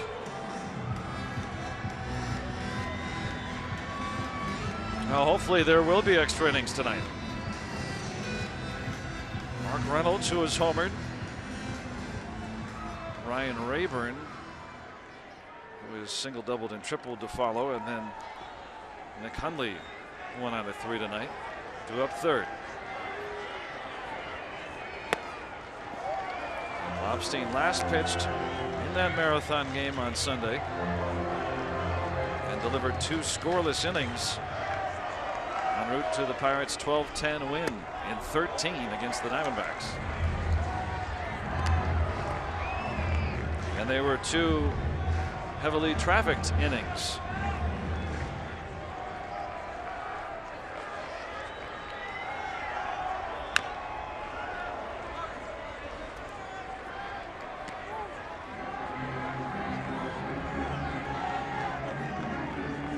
Hit a 2-run home run in the 7th off Phillies and pulled the Rockies to within 1. 3-1.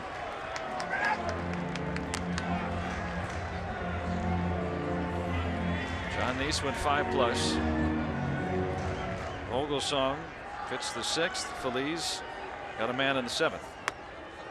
No strike.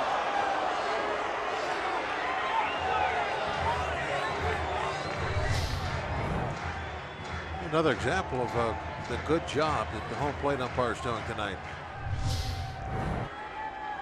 3-2. This will twist foul. I'm really impressed by his. Every time I wonder and I look over and I check out the strike zone grid, and 90% of the time those edge pitches, he's been right on. Ramon de Jesus out of the Dominican Republic, his 2nd career game behind the plate in the major leagues. And Reynolds strikes out looking to start the bottom of the 9th. Easy to call that one. That was right in the middle of the plate, just above the knees.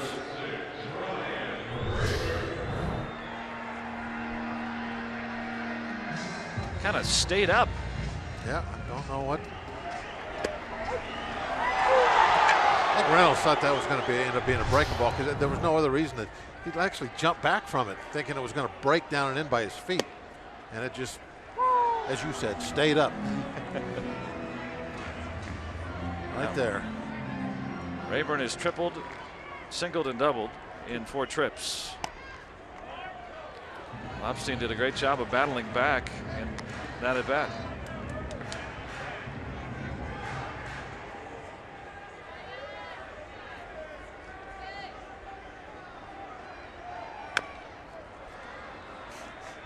Great example of somebody that, he does not throw hard.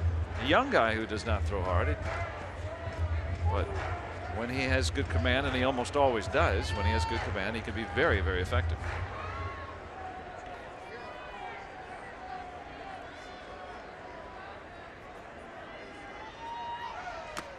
And he struck him out. Back-to-back strikeouts for Lobstein.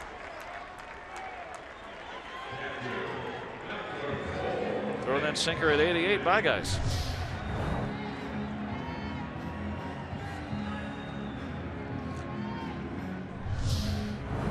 Shows you what location will do for you. Keeping that ball down at the knees, doing what he wants with it. If we see a 10th inning, Boone Logan, the lefty.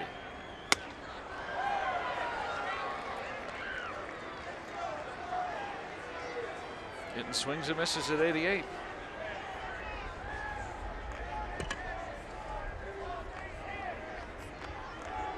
Only 1 out of 3 tonight with a single.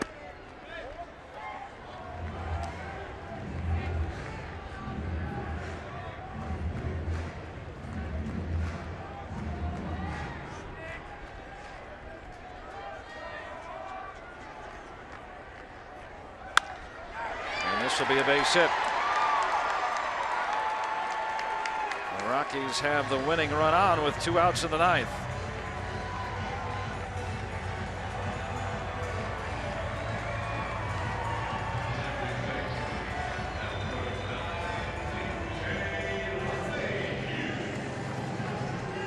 Lobstein worked through a lot of trouble on Sunday and got the job done.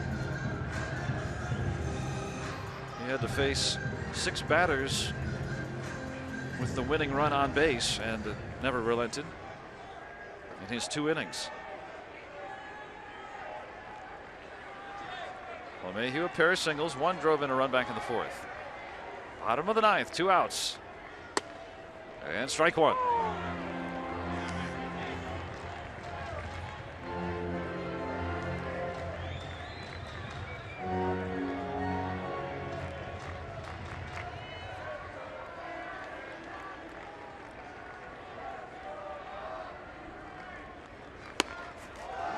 Cervelli with a good stop.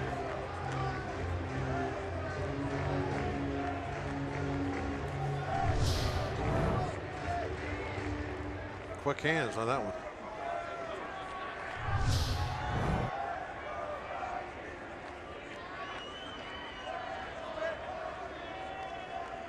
One pitch. And Hundley will hold at second. Back-to-back 2-out hits. And the Rockies will go with Ben Paulson to pinch hit.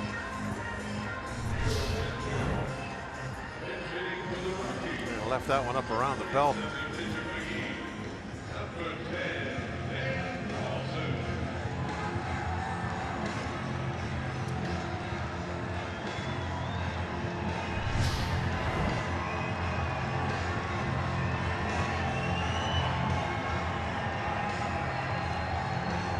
Ben Paulson.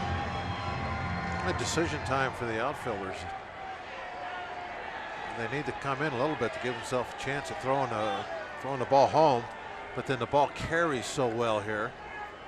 If you're really taking a chance that something gets over your head.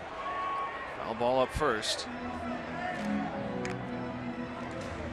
Paulson hit 11 home runs last year. So a guy that can drive the ball for extra bases a little bit.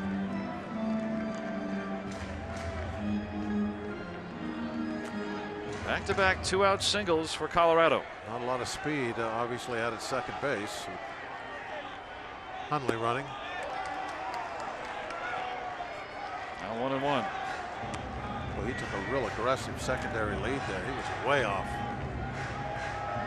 Trying to give himself a little bit of an advantage. Remember, Matt Joyce is in left field. Starling Marte just moved out on the double switch. Marte leading in outfield assists last year and this year, the Gold Glover. 1-1. Hundley really taking a big lead at second base. I mean, he's 50 feet off the bag by the time. Well, even his primary lead was a big one. Mercer started to move in behind him a little bit.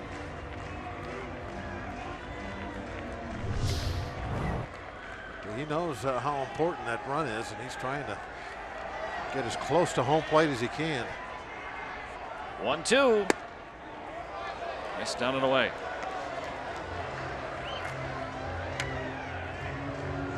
He also, I'm sure, knows that Cervelli doesn't dare to throw down lest the ball get away.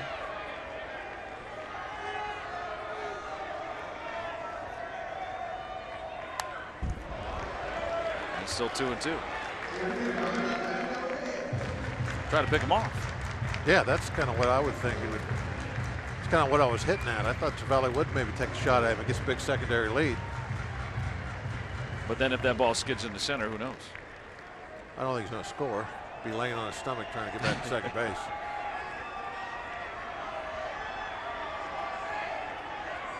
Two. Mercer hung with it. That was a tough bounce. Oh, it took a funny spin on him, and Mercer able to hold on. Lobstein with a scoreless ninth. Extra innings in Colorado.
In Colorado, 8-8 tie. Pirates all on top early. How about this play by Jordy Mercer? Yeah, watch this crazy bounce it takes right there. It really, I don't know, it must have had some kind of a spin coming off the end of the bat or something, because that last bounce, it went really hard to his right. Stayed with it, made the throw. There's Boone Logan's numbers. This will be his 11th ball game. Hasn't been giving up any hits. 10 strikeouts in 8 1/3 innings also for Boone. Third year of that 3-year deal he signed with Colorado. Good time to have a good year then, huh? Ah, yes. It's all about timing. First extra innings game for the Rockies this year. The Pirates are 2-0.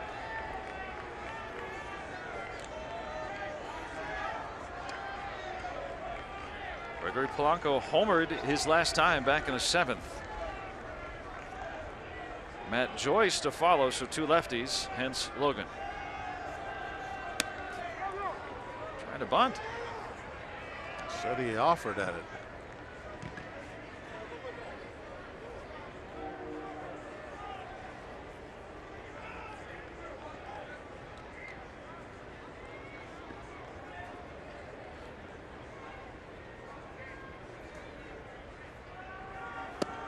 Now down 2 strikes.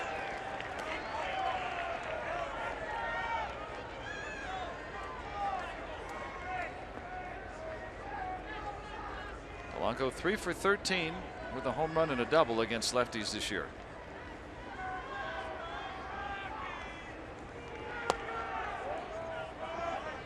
Now 1-2. Joyce, another lefty to follow. And then Jordy Mercer here in the 10th.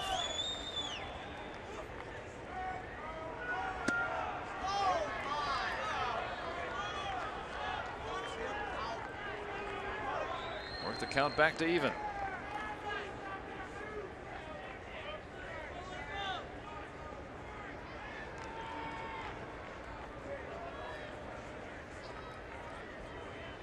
Two-two. Polanco last time around turns out to be a big run. Second home run of the year.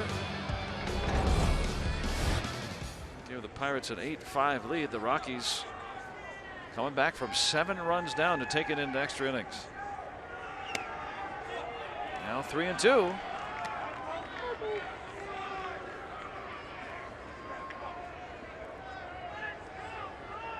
I'd love to start the inning with Polanco's speed. Get it on base.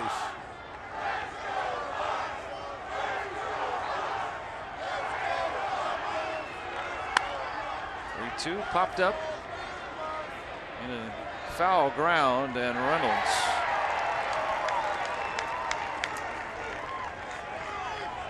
one out in the Pirates' 10th inning.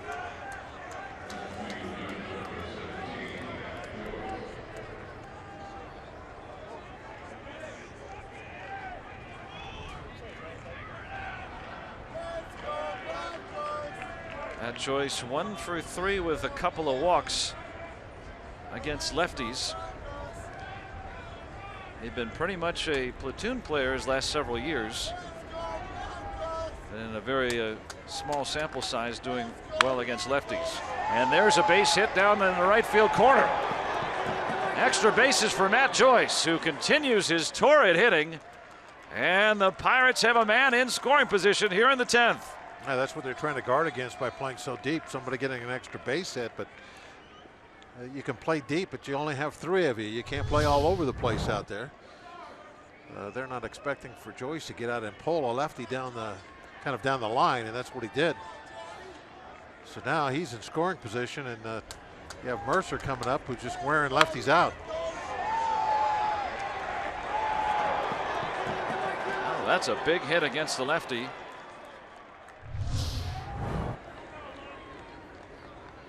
Second double for Matt Joyce. And the outfielders starting to move in. Yeah, now their job is totally different than before. First time tonight Mercer's got to face a lefty. And he's down a strike. And that slider from Logan.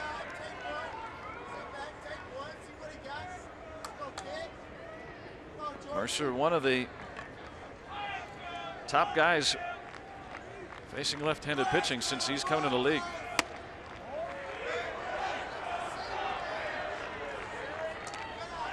Kind of thought with that open base they might think about putting him on with his numbers against left-handed pitching.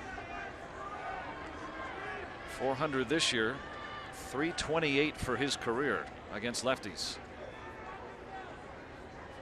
Sean Rodriguez on deck. Maybe walking, pitch to Sean. You got a left-hander coming up after him, and Jaso. Pirates still have Jason Rogers, who they could use for Jaso if they elected to. Oh, that's true. Right-handed batter. We got two guys left on the bench. And Stewart. Yep. Now 3-1.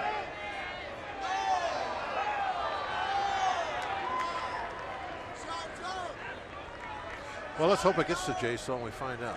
Well, it might end up being base on balls anyway. Yeah, it's looking that way.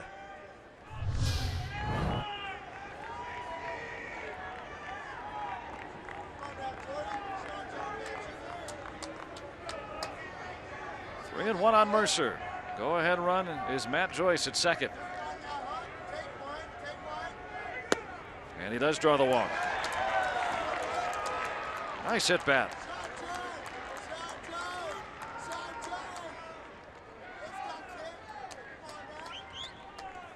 Well, being in the top of the inning, you don't necessarily have to only score one. And the way things have gone tonight, see what they can get. Yeah, put up a 4 spot. That'd be nice. Rodriguez fouled out in the 8th.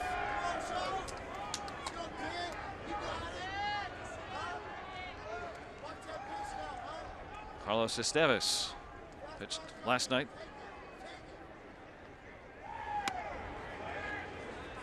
Ball one outside. You think he was expecting fastball?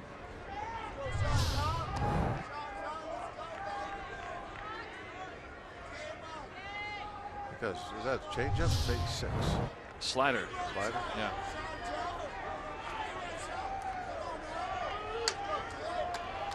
Definitely didn't catch it well.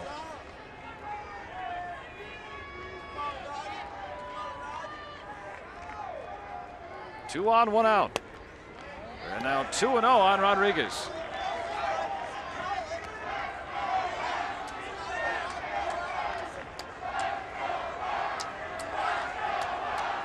Let's go Bucks.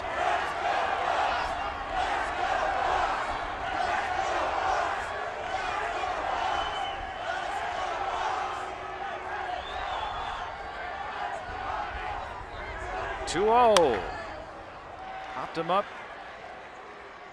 LeMahieu able to get a big second out. Jaso was on deck.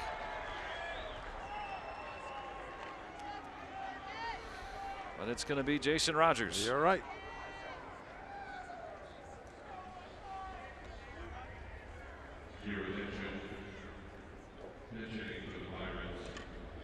Trying to bring home a couple of runs here in the 10th inning. Finish it now. Rogers was one of the more effective pinch hitters in baseball last year. Playing for the Brewers, .269 with a couple of pinch hit home runs. Joyce with a 1-out double. He's at second. Mercer walked at first. Now 2 away.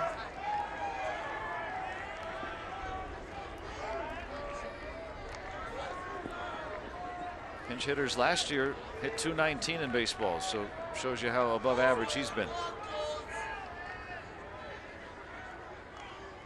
And so far, he's shown to be a very patient hitter.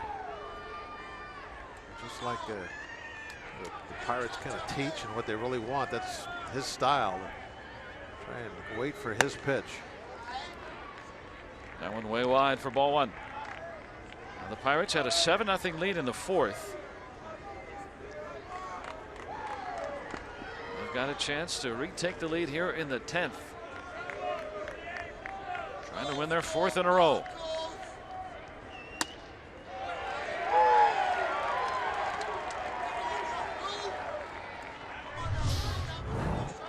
Backdoor breaking ball. Got a call on that one. We're off the plate another inch or so.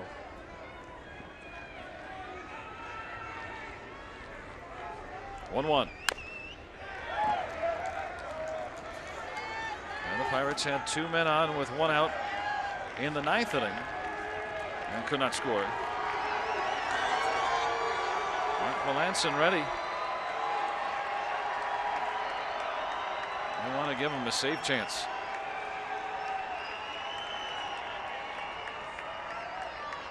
Joyce at second. Mercer aboard at first. 1-2. Now 2-2. Trying to get it perhaps to Andrew McCutchen. He would bat next.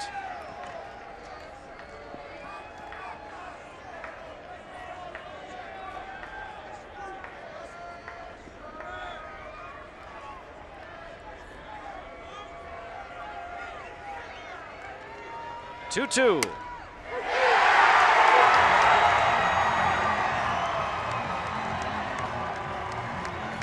And the Pirates strand 2 in the 10th.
The 10th, 8-8 tie because of him.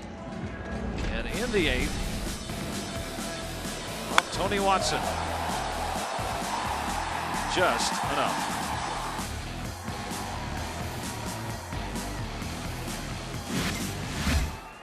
Rockies coming all the way back from down 7-0 in the 4th. Jason Rogers stays in the game at first base.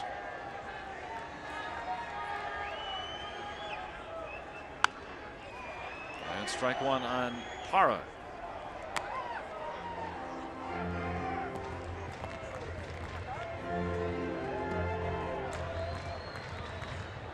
Signed a free agent deal in the offseason to come here.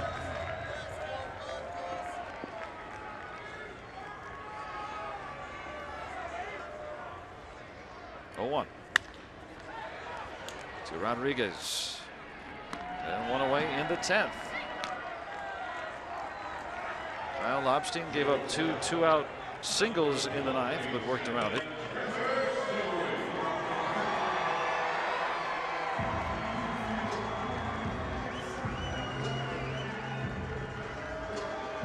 her story over back in the 4th inning.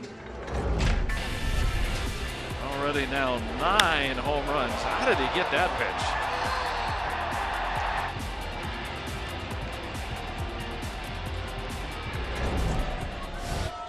Yeah, that pitch you should be able to maybe foul off, not hit out into the forest. He hit 20 in AA and AAA last year.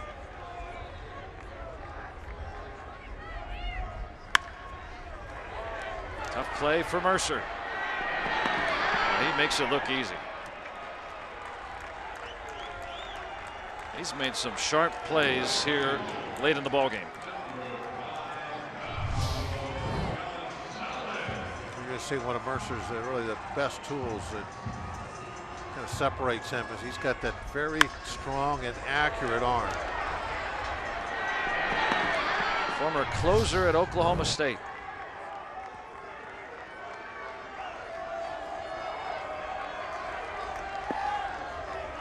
Two quick outs. Now Cargo.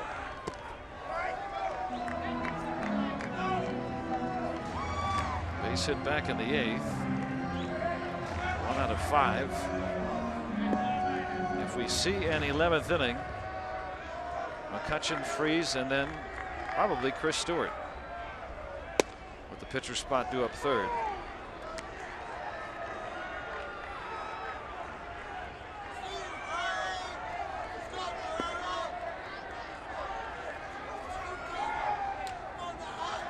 Here's the 1-1.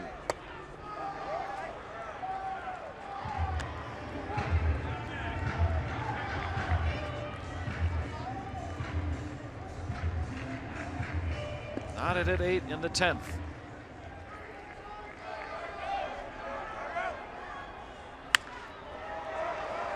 Now 2-2.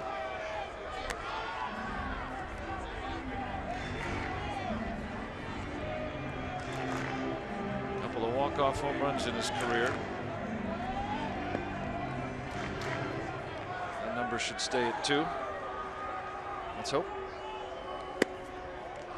Not a bad pitch.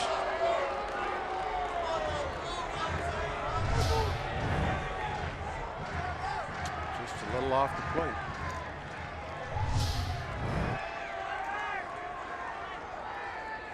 Been impressed so far with Lobstein, the way he's been keeping the ball down. Another low pitch, ground ball out. Issues a 1-2-3 inning, and Andrew McCutchen to lead off the 11th, still tied at 8.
McCutchen will lead off the 11th, and last night, a memorable night.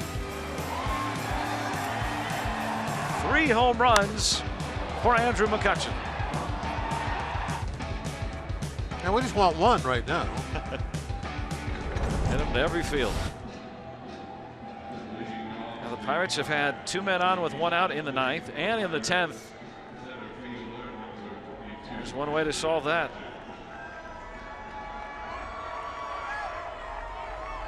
Game 3 for Estevez. Gave up a run yesterday.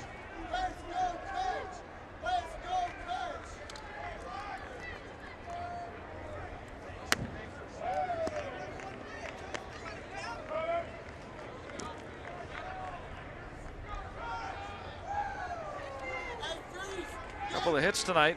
He's hit the ball hard a couple of times. De Jesus rings him up 1-1.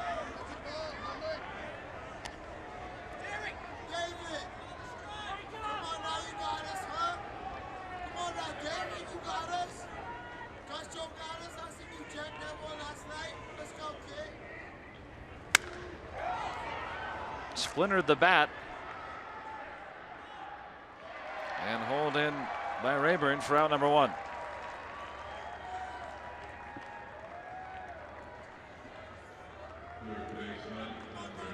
And Free steps in. Look down the on-deck circle. This Stewart. He's the last man available. Last position player. Second time on this road trip. Emptied the bench. Pirates playing with a 4-man bench on this trip and almost hit Freeze. Trying to go with that 8-man bullpen. A lot of. Well, there's Rob Scahill, the ex-Rocky. But you know, in Arizona and Colorado, wild games usually. Pirates have had a lot of short starts. They've needed the extra man, but they've also, in a couple of extra inning games, needed the extra bench player too. They can't count on John Neese to get him a pinch hit RBI. He was the starter and already is out of the game.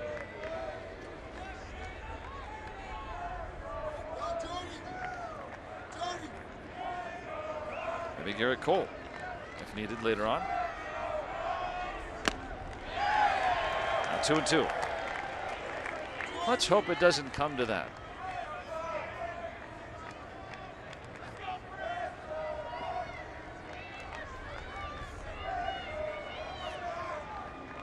Two pitch.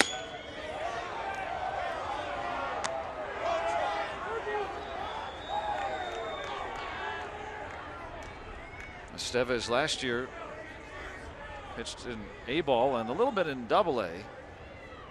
That's some good numbers. And he's gotten 2 outs here in the 11th. 97. Yeah, he let that one go.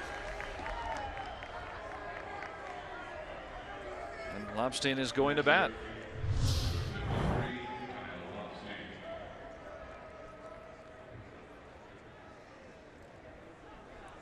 What do you do? Man on? You use Stewart? No man on? Yeah. Keep going with Lobstein. That would probably have been the plan. Maybe if he can get aboard. Get it to Cervelli next. Second plate appearance in the major leagues. He already batted earlier this year and struck out.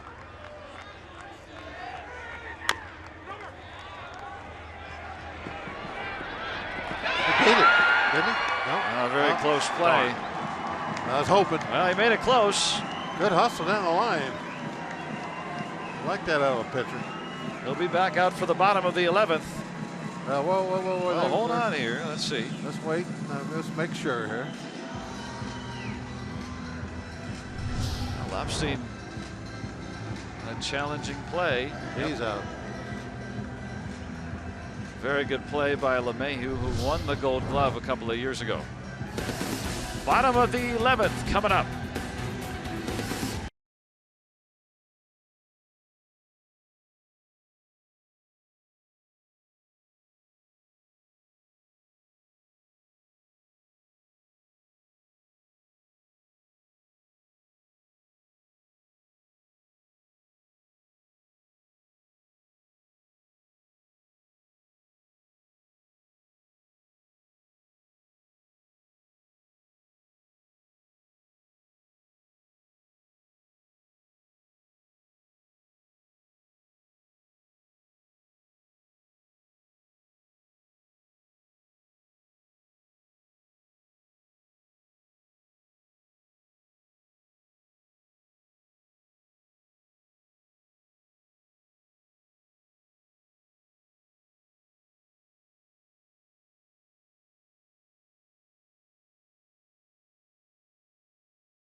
Staying up late with us tonight. It has been a wild affair. The Rockies clawing back. And still tied at 8. Kyle Lobstein almost kept that inning going. Yeah, obviously he can run a little bit. And within just inches of beating that ball out. Bidding for his first major league hit.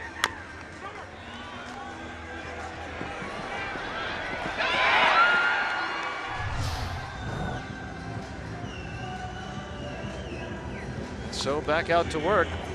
He's thrown 33 pitches, given up a couple of singles. Put up a couple of zeros. It's hadn't been easy to do tonight. Congratulate him on a good job to this point coming out of that bullpen.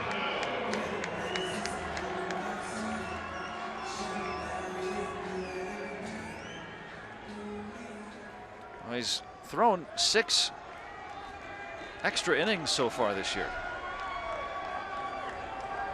Back in the St. Louis series to open the season on Sunday, and now tonight.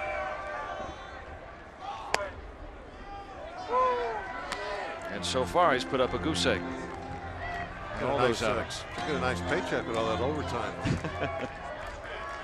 Time and a half for Lobstein. Arenado.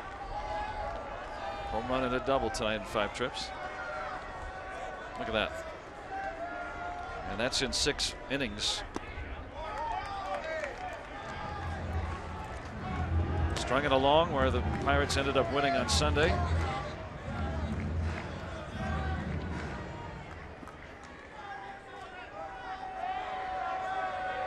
Pitched 2 scoreless back in the second game of the season. Arenado aboard to start the 11th.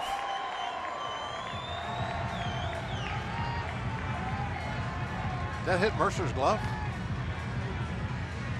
Looked very close. Let's see.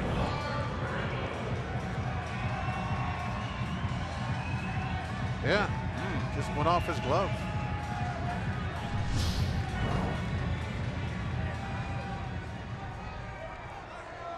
Arenado, the potential winning run. Nobody out. Mark Reynolds singled, doubled, and homered tonight.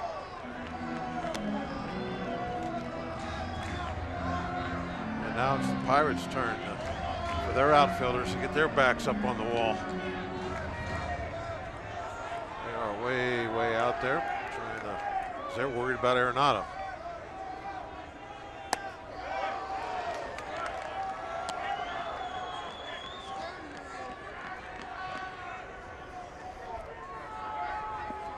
Wow, No doubles. Look at Polanco in right field. The right-hand hitter up. Popped him up. Rogers gets the out. I think he broke his bat with that pitch. Eventually.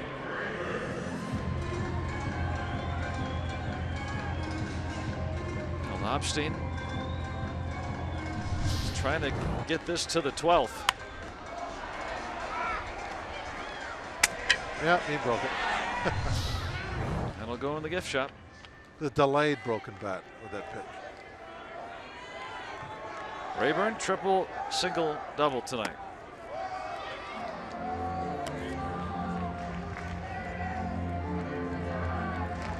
Three for 5. 8-8 in the 11th.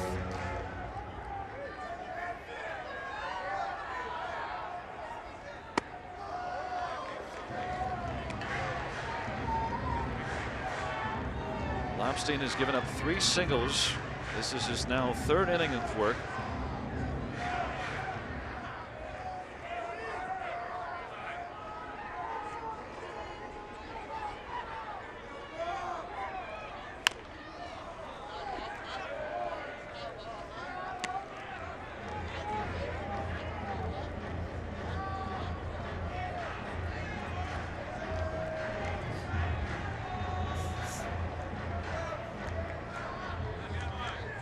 Hundley would be next.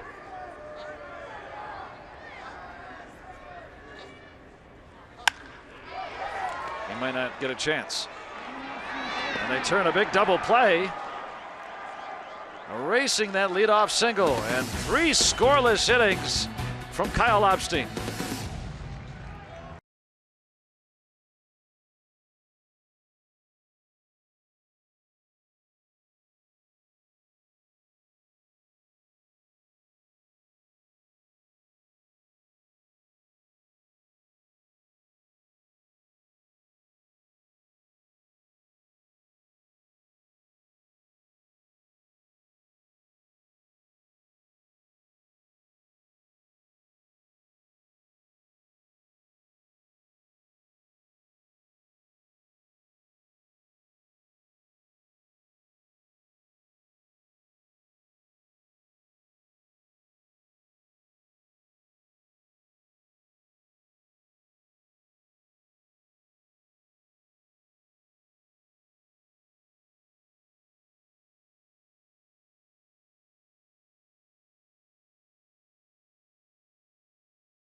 That says it all. It's been a long night. Almost 4.5 hours into this one. Who's going to take it? 8-8. Sure wish you had a blanket. Hey, I'm hanging in there. You look like you're a little cold right now. Hey, I'm enjoying this one. Well, you got this coat hanging on the back of your chair. You can always go with that. I might put it on if we play another 6 innings. Yeah, we get to the 15th or so. I'll put it on. Got the little teddy bear there. Yeah. Dad doesn't want to miss the Pirates' 12th inning. He's all warm, you know. He's got like a nice big coat underneath there, and got the blanket on him. It's in his dad's arms. He's absolutely perfect right now at the ball game. I got the at the ball game part. I'm going to put this on in a little bit. Yeah. When we get to 5 hours. I was wondering why you brought it. So was I. I'm good right now. All right. I'm into this game. I don't want to move. I'm gonna put my rally hat on. Okay. Your Uncle Buck. That's like your Uncle Buck hat. All right. If this works, you're taking this with us. I'm ready.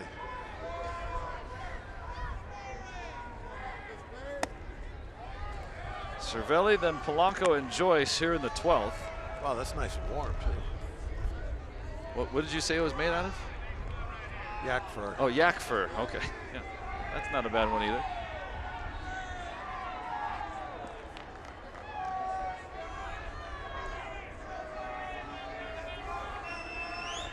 One, two. Now even.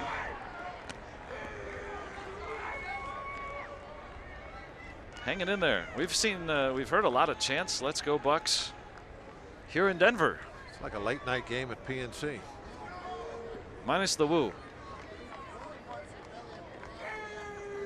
Woo. Oh no, they're back.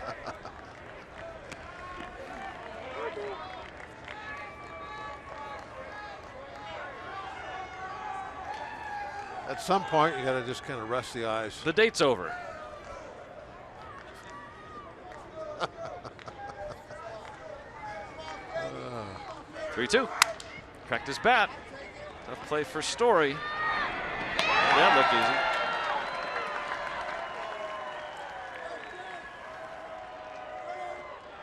Hey, we're having some fun staying up late. So are you. Getting a little sleepy, I don't blame you. Writing that paper for finals. Good luck with that. Should be sleeping, but the Pirate game is more important. Yeah, I tend to think so too. Thanks, Maura. Good luck on that paper too, Salem.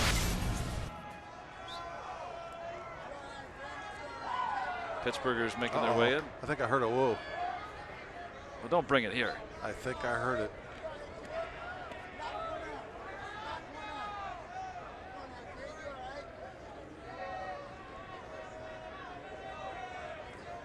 How about Gregory Polanco tonight?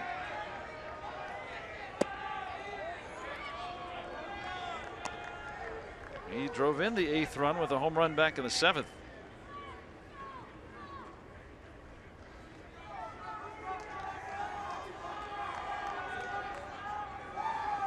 Trying to hang in there tonight. More than 21,000 paid to be here.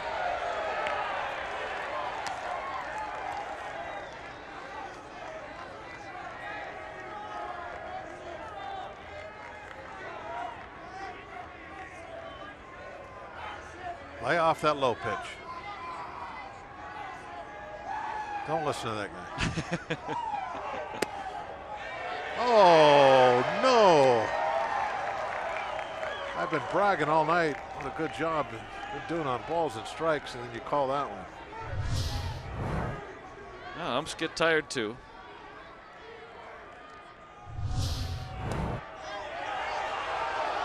Counts right.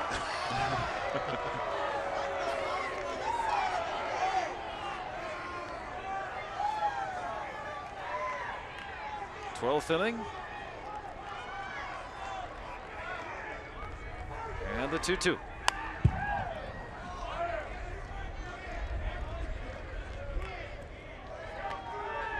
Davis sure has a good arm, doesn't he? He's just 96, 97.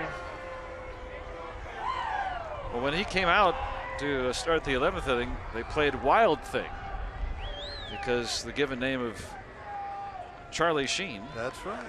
His brother. Emilio, right?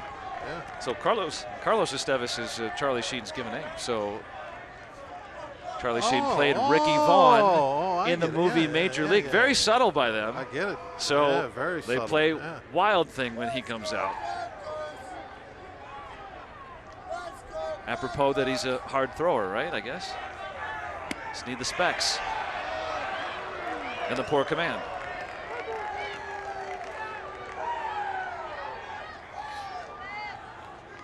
And your buddy calling the action. Yeah, Bob Uecker or Harry Doyle. Yeah, Harry Doyle.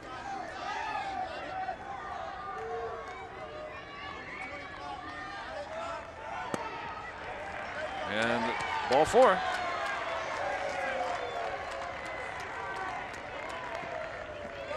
Last year, Estevez pitched in the California Penal League. No, that's from the movie. That's not true.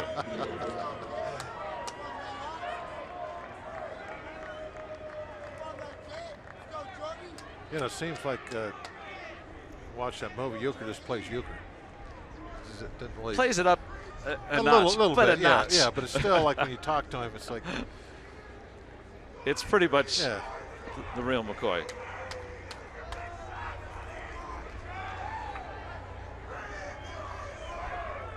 Polanco, the potential go-ahead run on it first. Mike Hundley wants to make sure Estevez gets it right.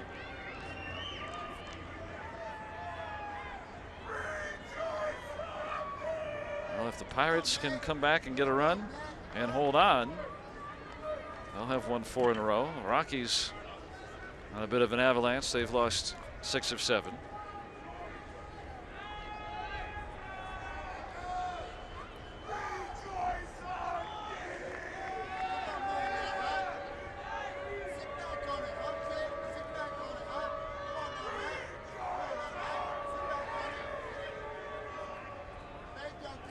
Estevez taking his time now with the runner on.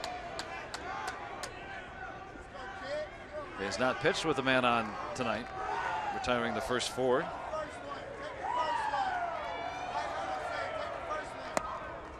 And ball 1 to Matt Joyce, who ripped a double against the lefty back in the 10th inning.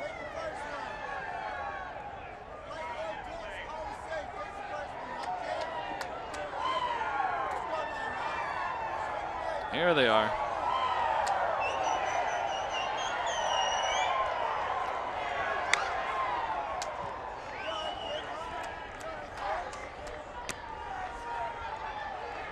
Polanco back to first, moving.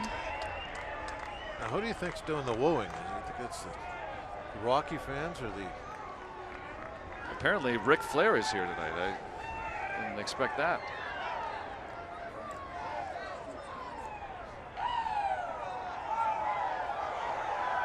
Well, they're getting into it now.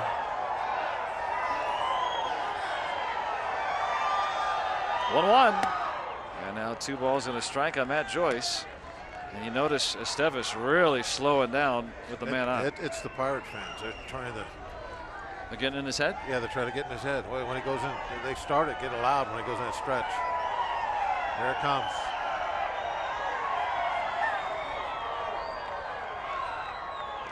It's the rally woo.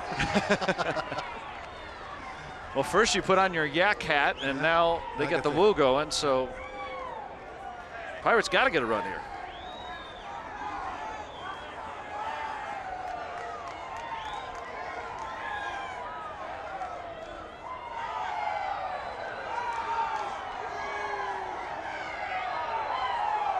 Long wait.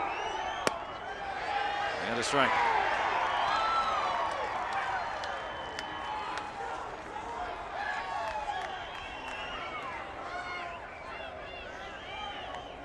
That's head Mr. Wu. So this is how I woo. See? This is it. Yeah, there it is. Yeah. Everybody's wooing.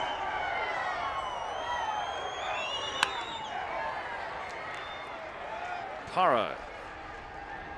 That's the second out.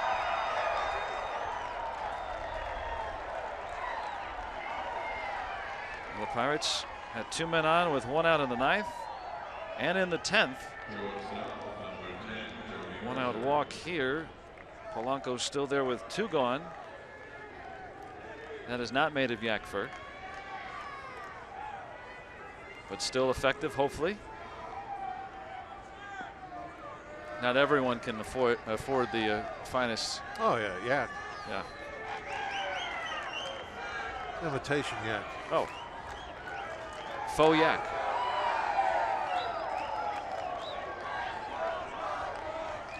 Now Jordy Mercer still looking for his first hit tonight. He's driven in a run, robbed of a hit back in the 8th.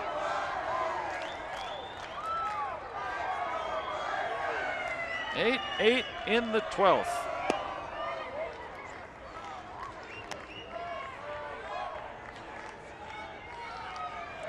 Polanco would take a shot at getting himself into second base. Let's go Bucks. We're number 1.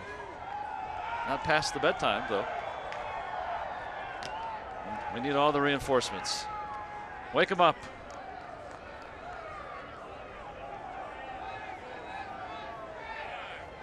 Polanco's the potential go-ahead run at first.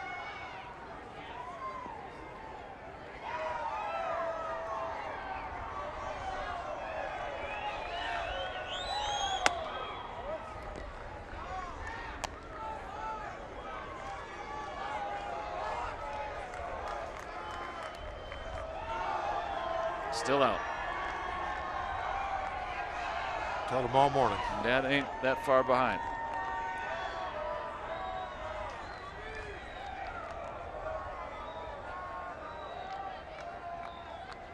Two-0. And now a strike.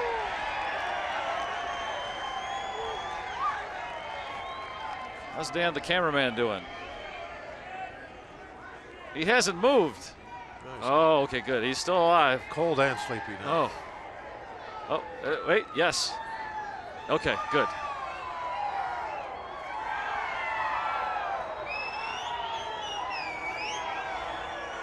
Two-one.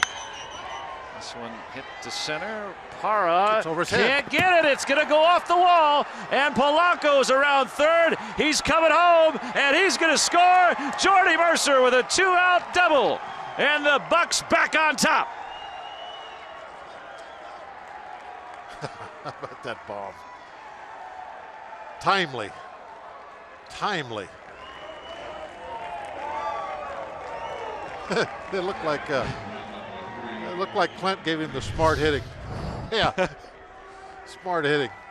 Take the slow pitch and drive it into the gap, extra bases. Give that man a piece of cake. That ball just kept carrying, and Jordy Mercer, what a time for his first hit tonight. Oh man, second RBI. Polanco's speed makes this a no-brainer. Once it gets up there against the fence, he's going to score easy. 2 outs, he didn't have to wait.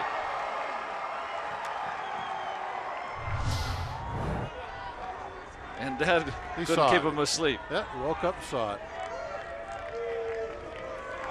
Jordy Mercer putting the Bucks back up on top. 9-8 here in the 12th. And Mark Melanson. What the job by Lobstein again. 3 scoreless.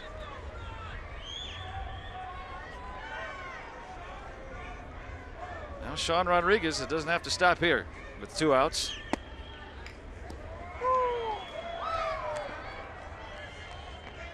Wow. 22 hours just to come watch. It's about right. I've made that drive.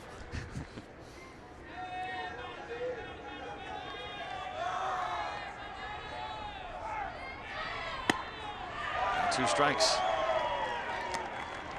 It's really an easy drive, just down 70. That's fair.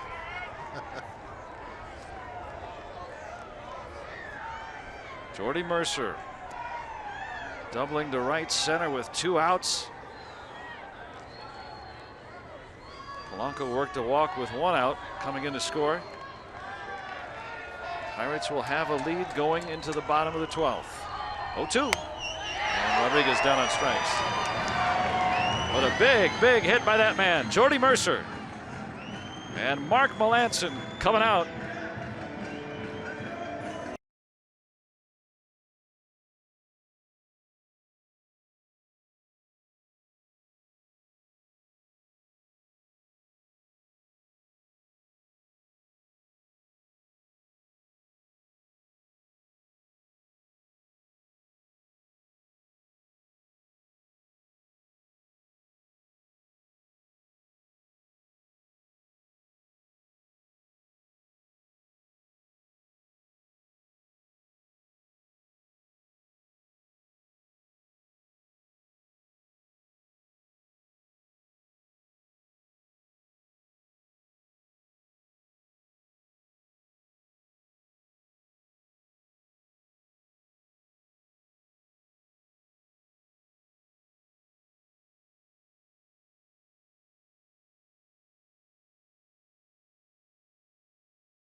Inning.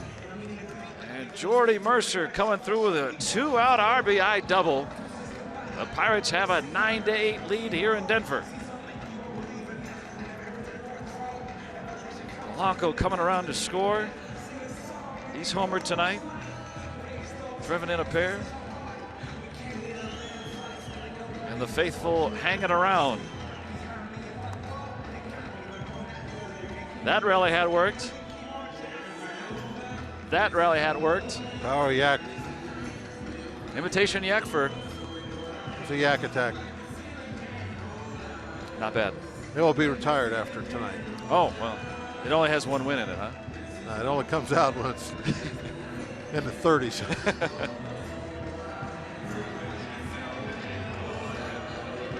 And Kyle Lobstein doing a great job tonight. 3 scoreless innings. Hoping for that run so that the Pirates could turn it over to Mark Melancon. Mark had to wait a little extra to get a shot at a save tonight. But there it is.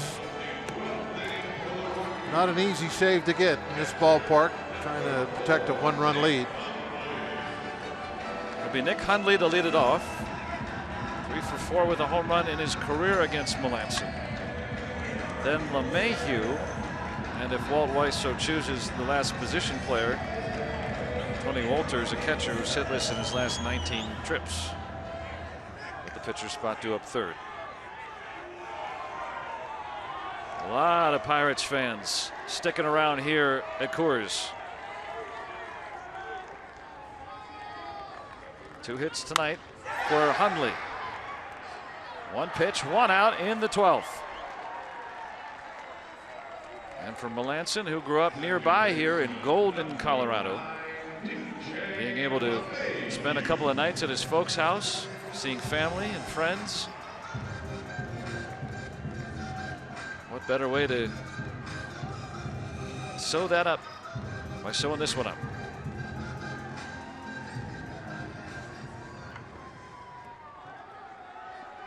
Mayhew with 3 singles tonight.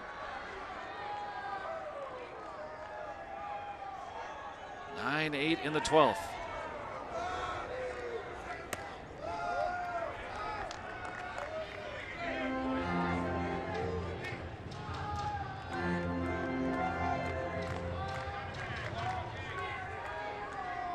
He has struck out both times he's faced Mark Melancon.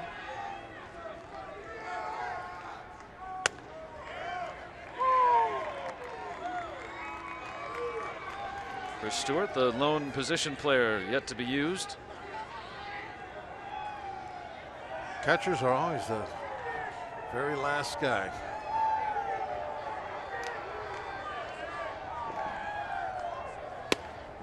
And strike 2.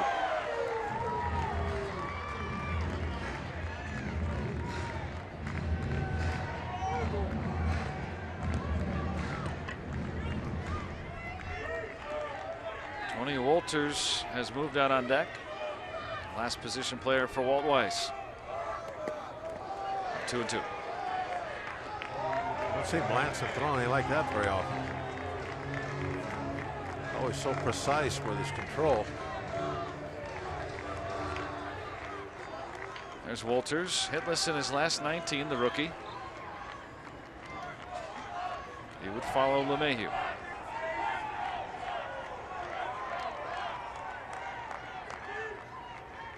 2-2.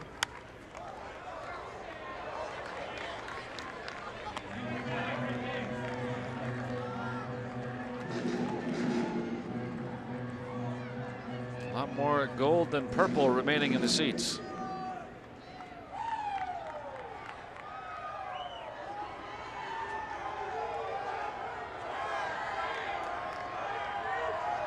Two. Almost clipped Wolters on deck.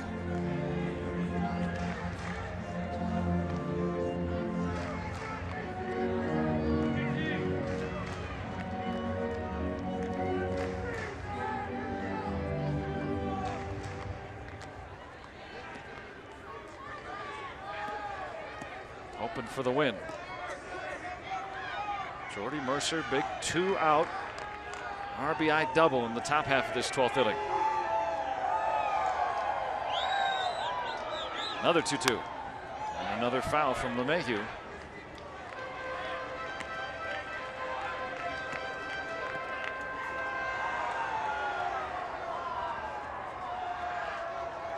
No sleeves for Melancon. Rally cap.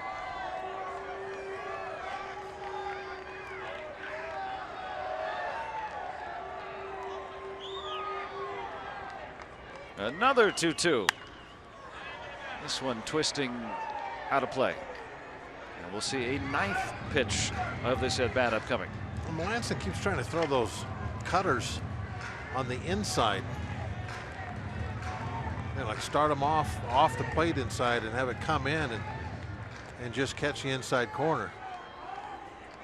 Or most of the time, when you throw that cutter, and in the past when he's thrown it, he'll do the opposite. He'll start it away and try to get out on the end of the bat. Hey, they're going inside with it again.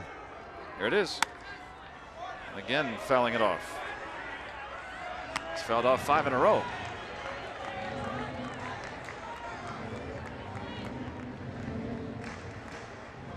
A 10th pitch. I guess the plan would be to try and have that ball taken for a called strike 3. Have the hitter give up on it, thinking, okay, it's going to be inside, and then it comes back and just catches that inside corner. But in this instance, LeMahieu just keeps offering it the pitch and fouling it off his hands. Tried the curve that time, 3-2.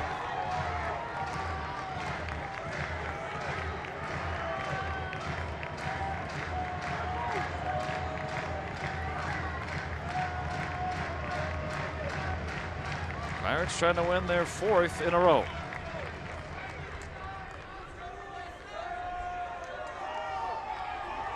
Good thing Melanson got 1 out on 1 pitch to start.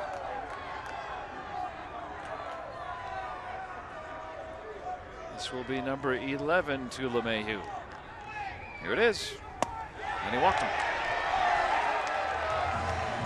And the tying run is aboard in the 12th. Tried to throw that cutter inside.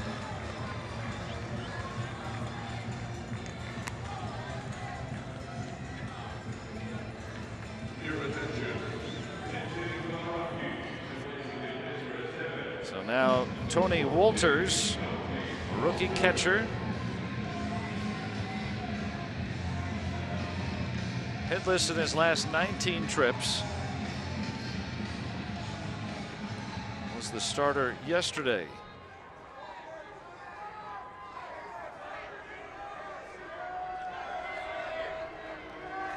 LeMahieu a tick above average, base runner at first.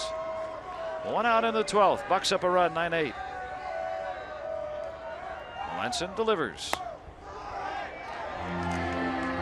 Wolters runs decently for a catcher, so he's not a sure bet to double up.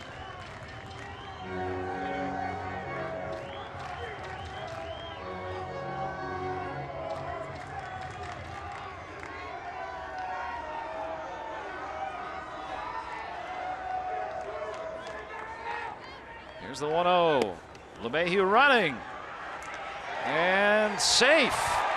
Like Cervelli double clutched on it.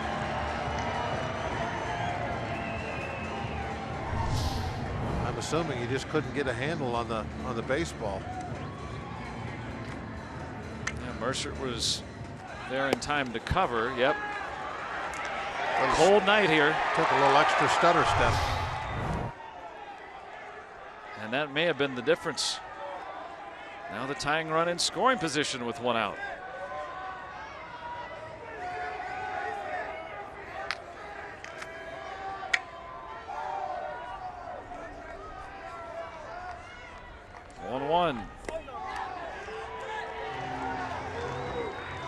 Was that no pitch? Was that time called? Ramon De Jesus went up with a hand to call time. I don't know if that was before the pitch or not. Let's see.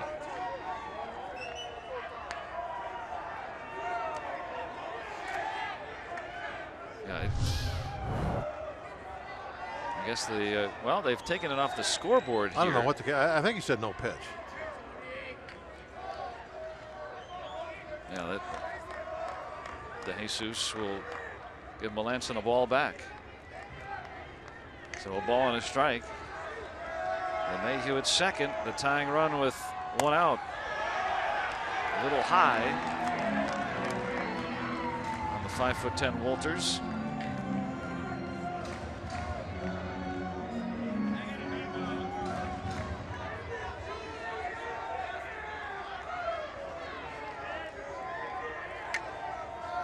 field a little shallow. 2-1, 2-2.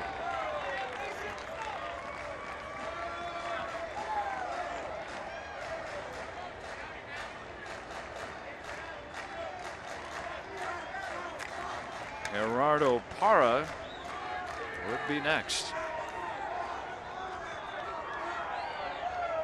He's the reason we're in extra innings. With a game-tying home run in the 8th. Bucks up a run in the 12th. 2-2. 3-2 on Tony Wolters.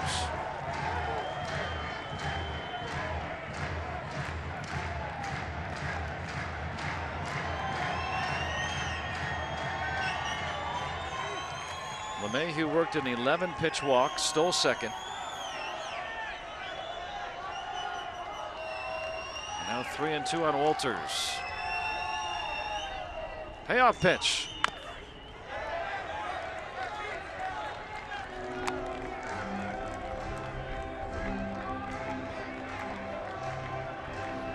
Say Wolters there asked if that pitch was a ball. I'm sure he got an answer. No, that was a strike.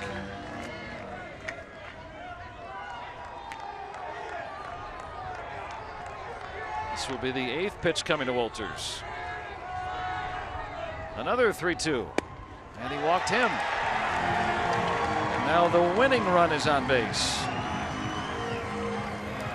Wolters, who was hitless and still is in his last 19 at-bats. You know, it looked like on that last pitch, Melanson tried to throw that cut ball back to the third base side of home plate again, where he had been trying to throw it with LeMahieu up there, or not trying to throw it, but that's where he was putting them all. Missed badly with it. Morrow 1 for 7 in his career against Melanson. Homered to tie the game in the 8th. Tying run at second with LeMahieu in 1 out. Wolters the winning run at first. Parra runs pretty well. Very tough to double up. Chopper to second and getting the sure out. That's a smart play by Rodriguez.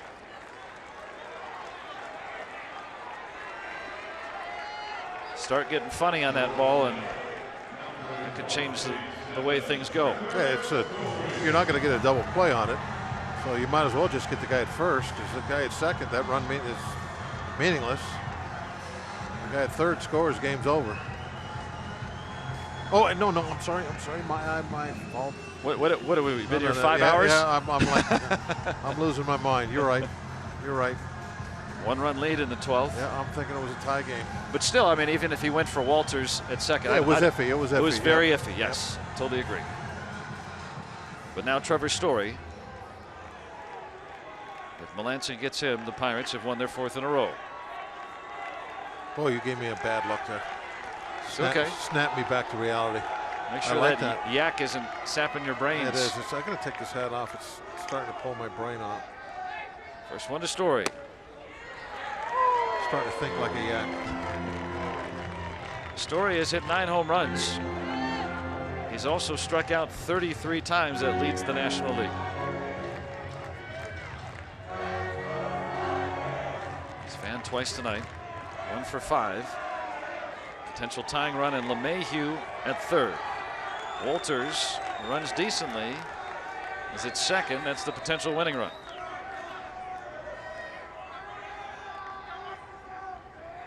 Oh, 1. And now 2 strikes on Story. Let's see if Melanson can close the book. It's $1. I'll put my Thomas Jefferson in there, don't worry.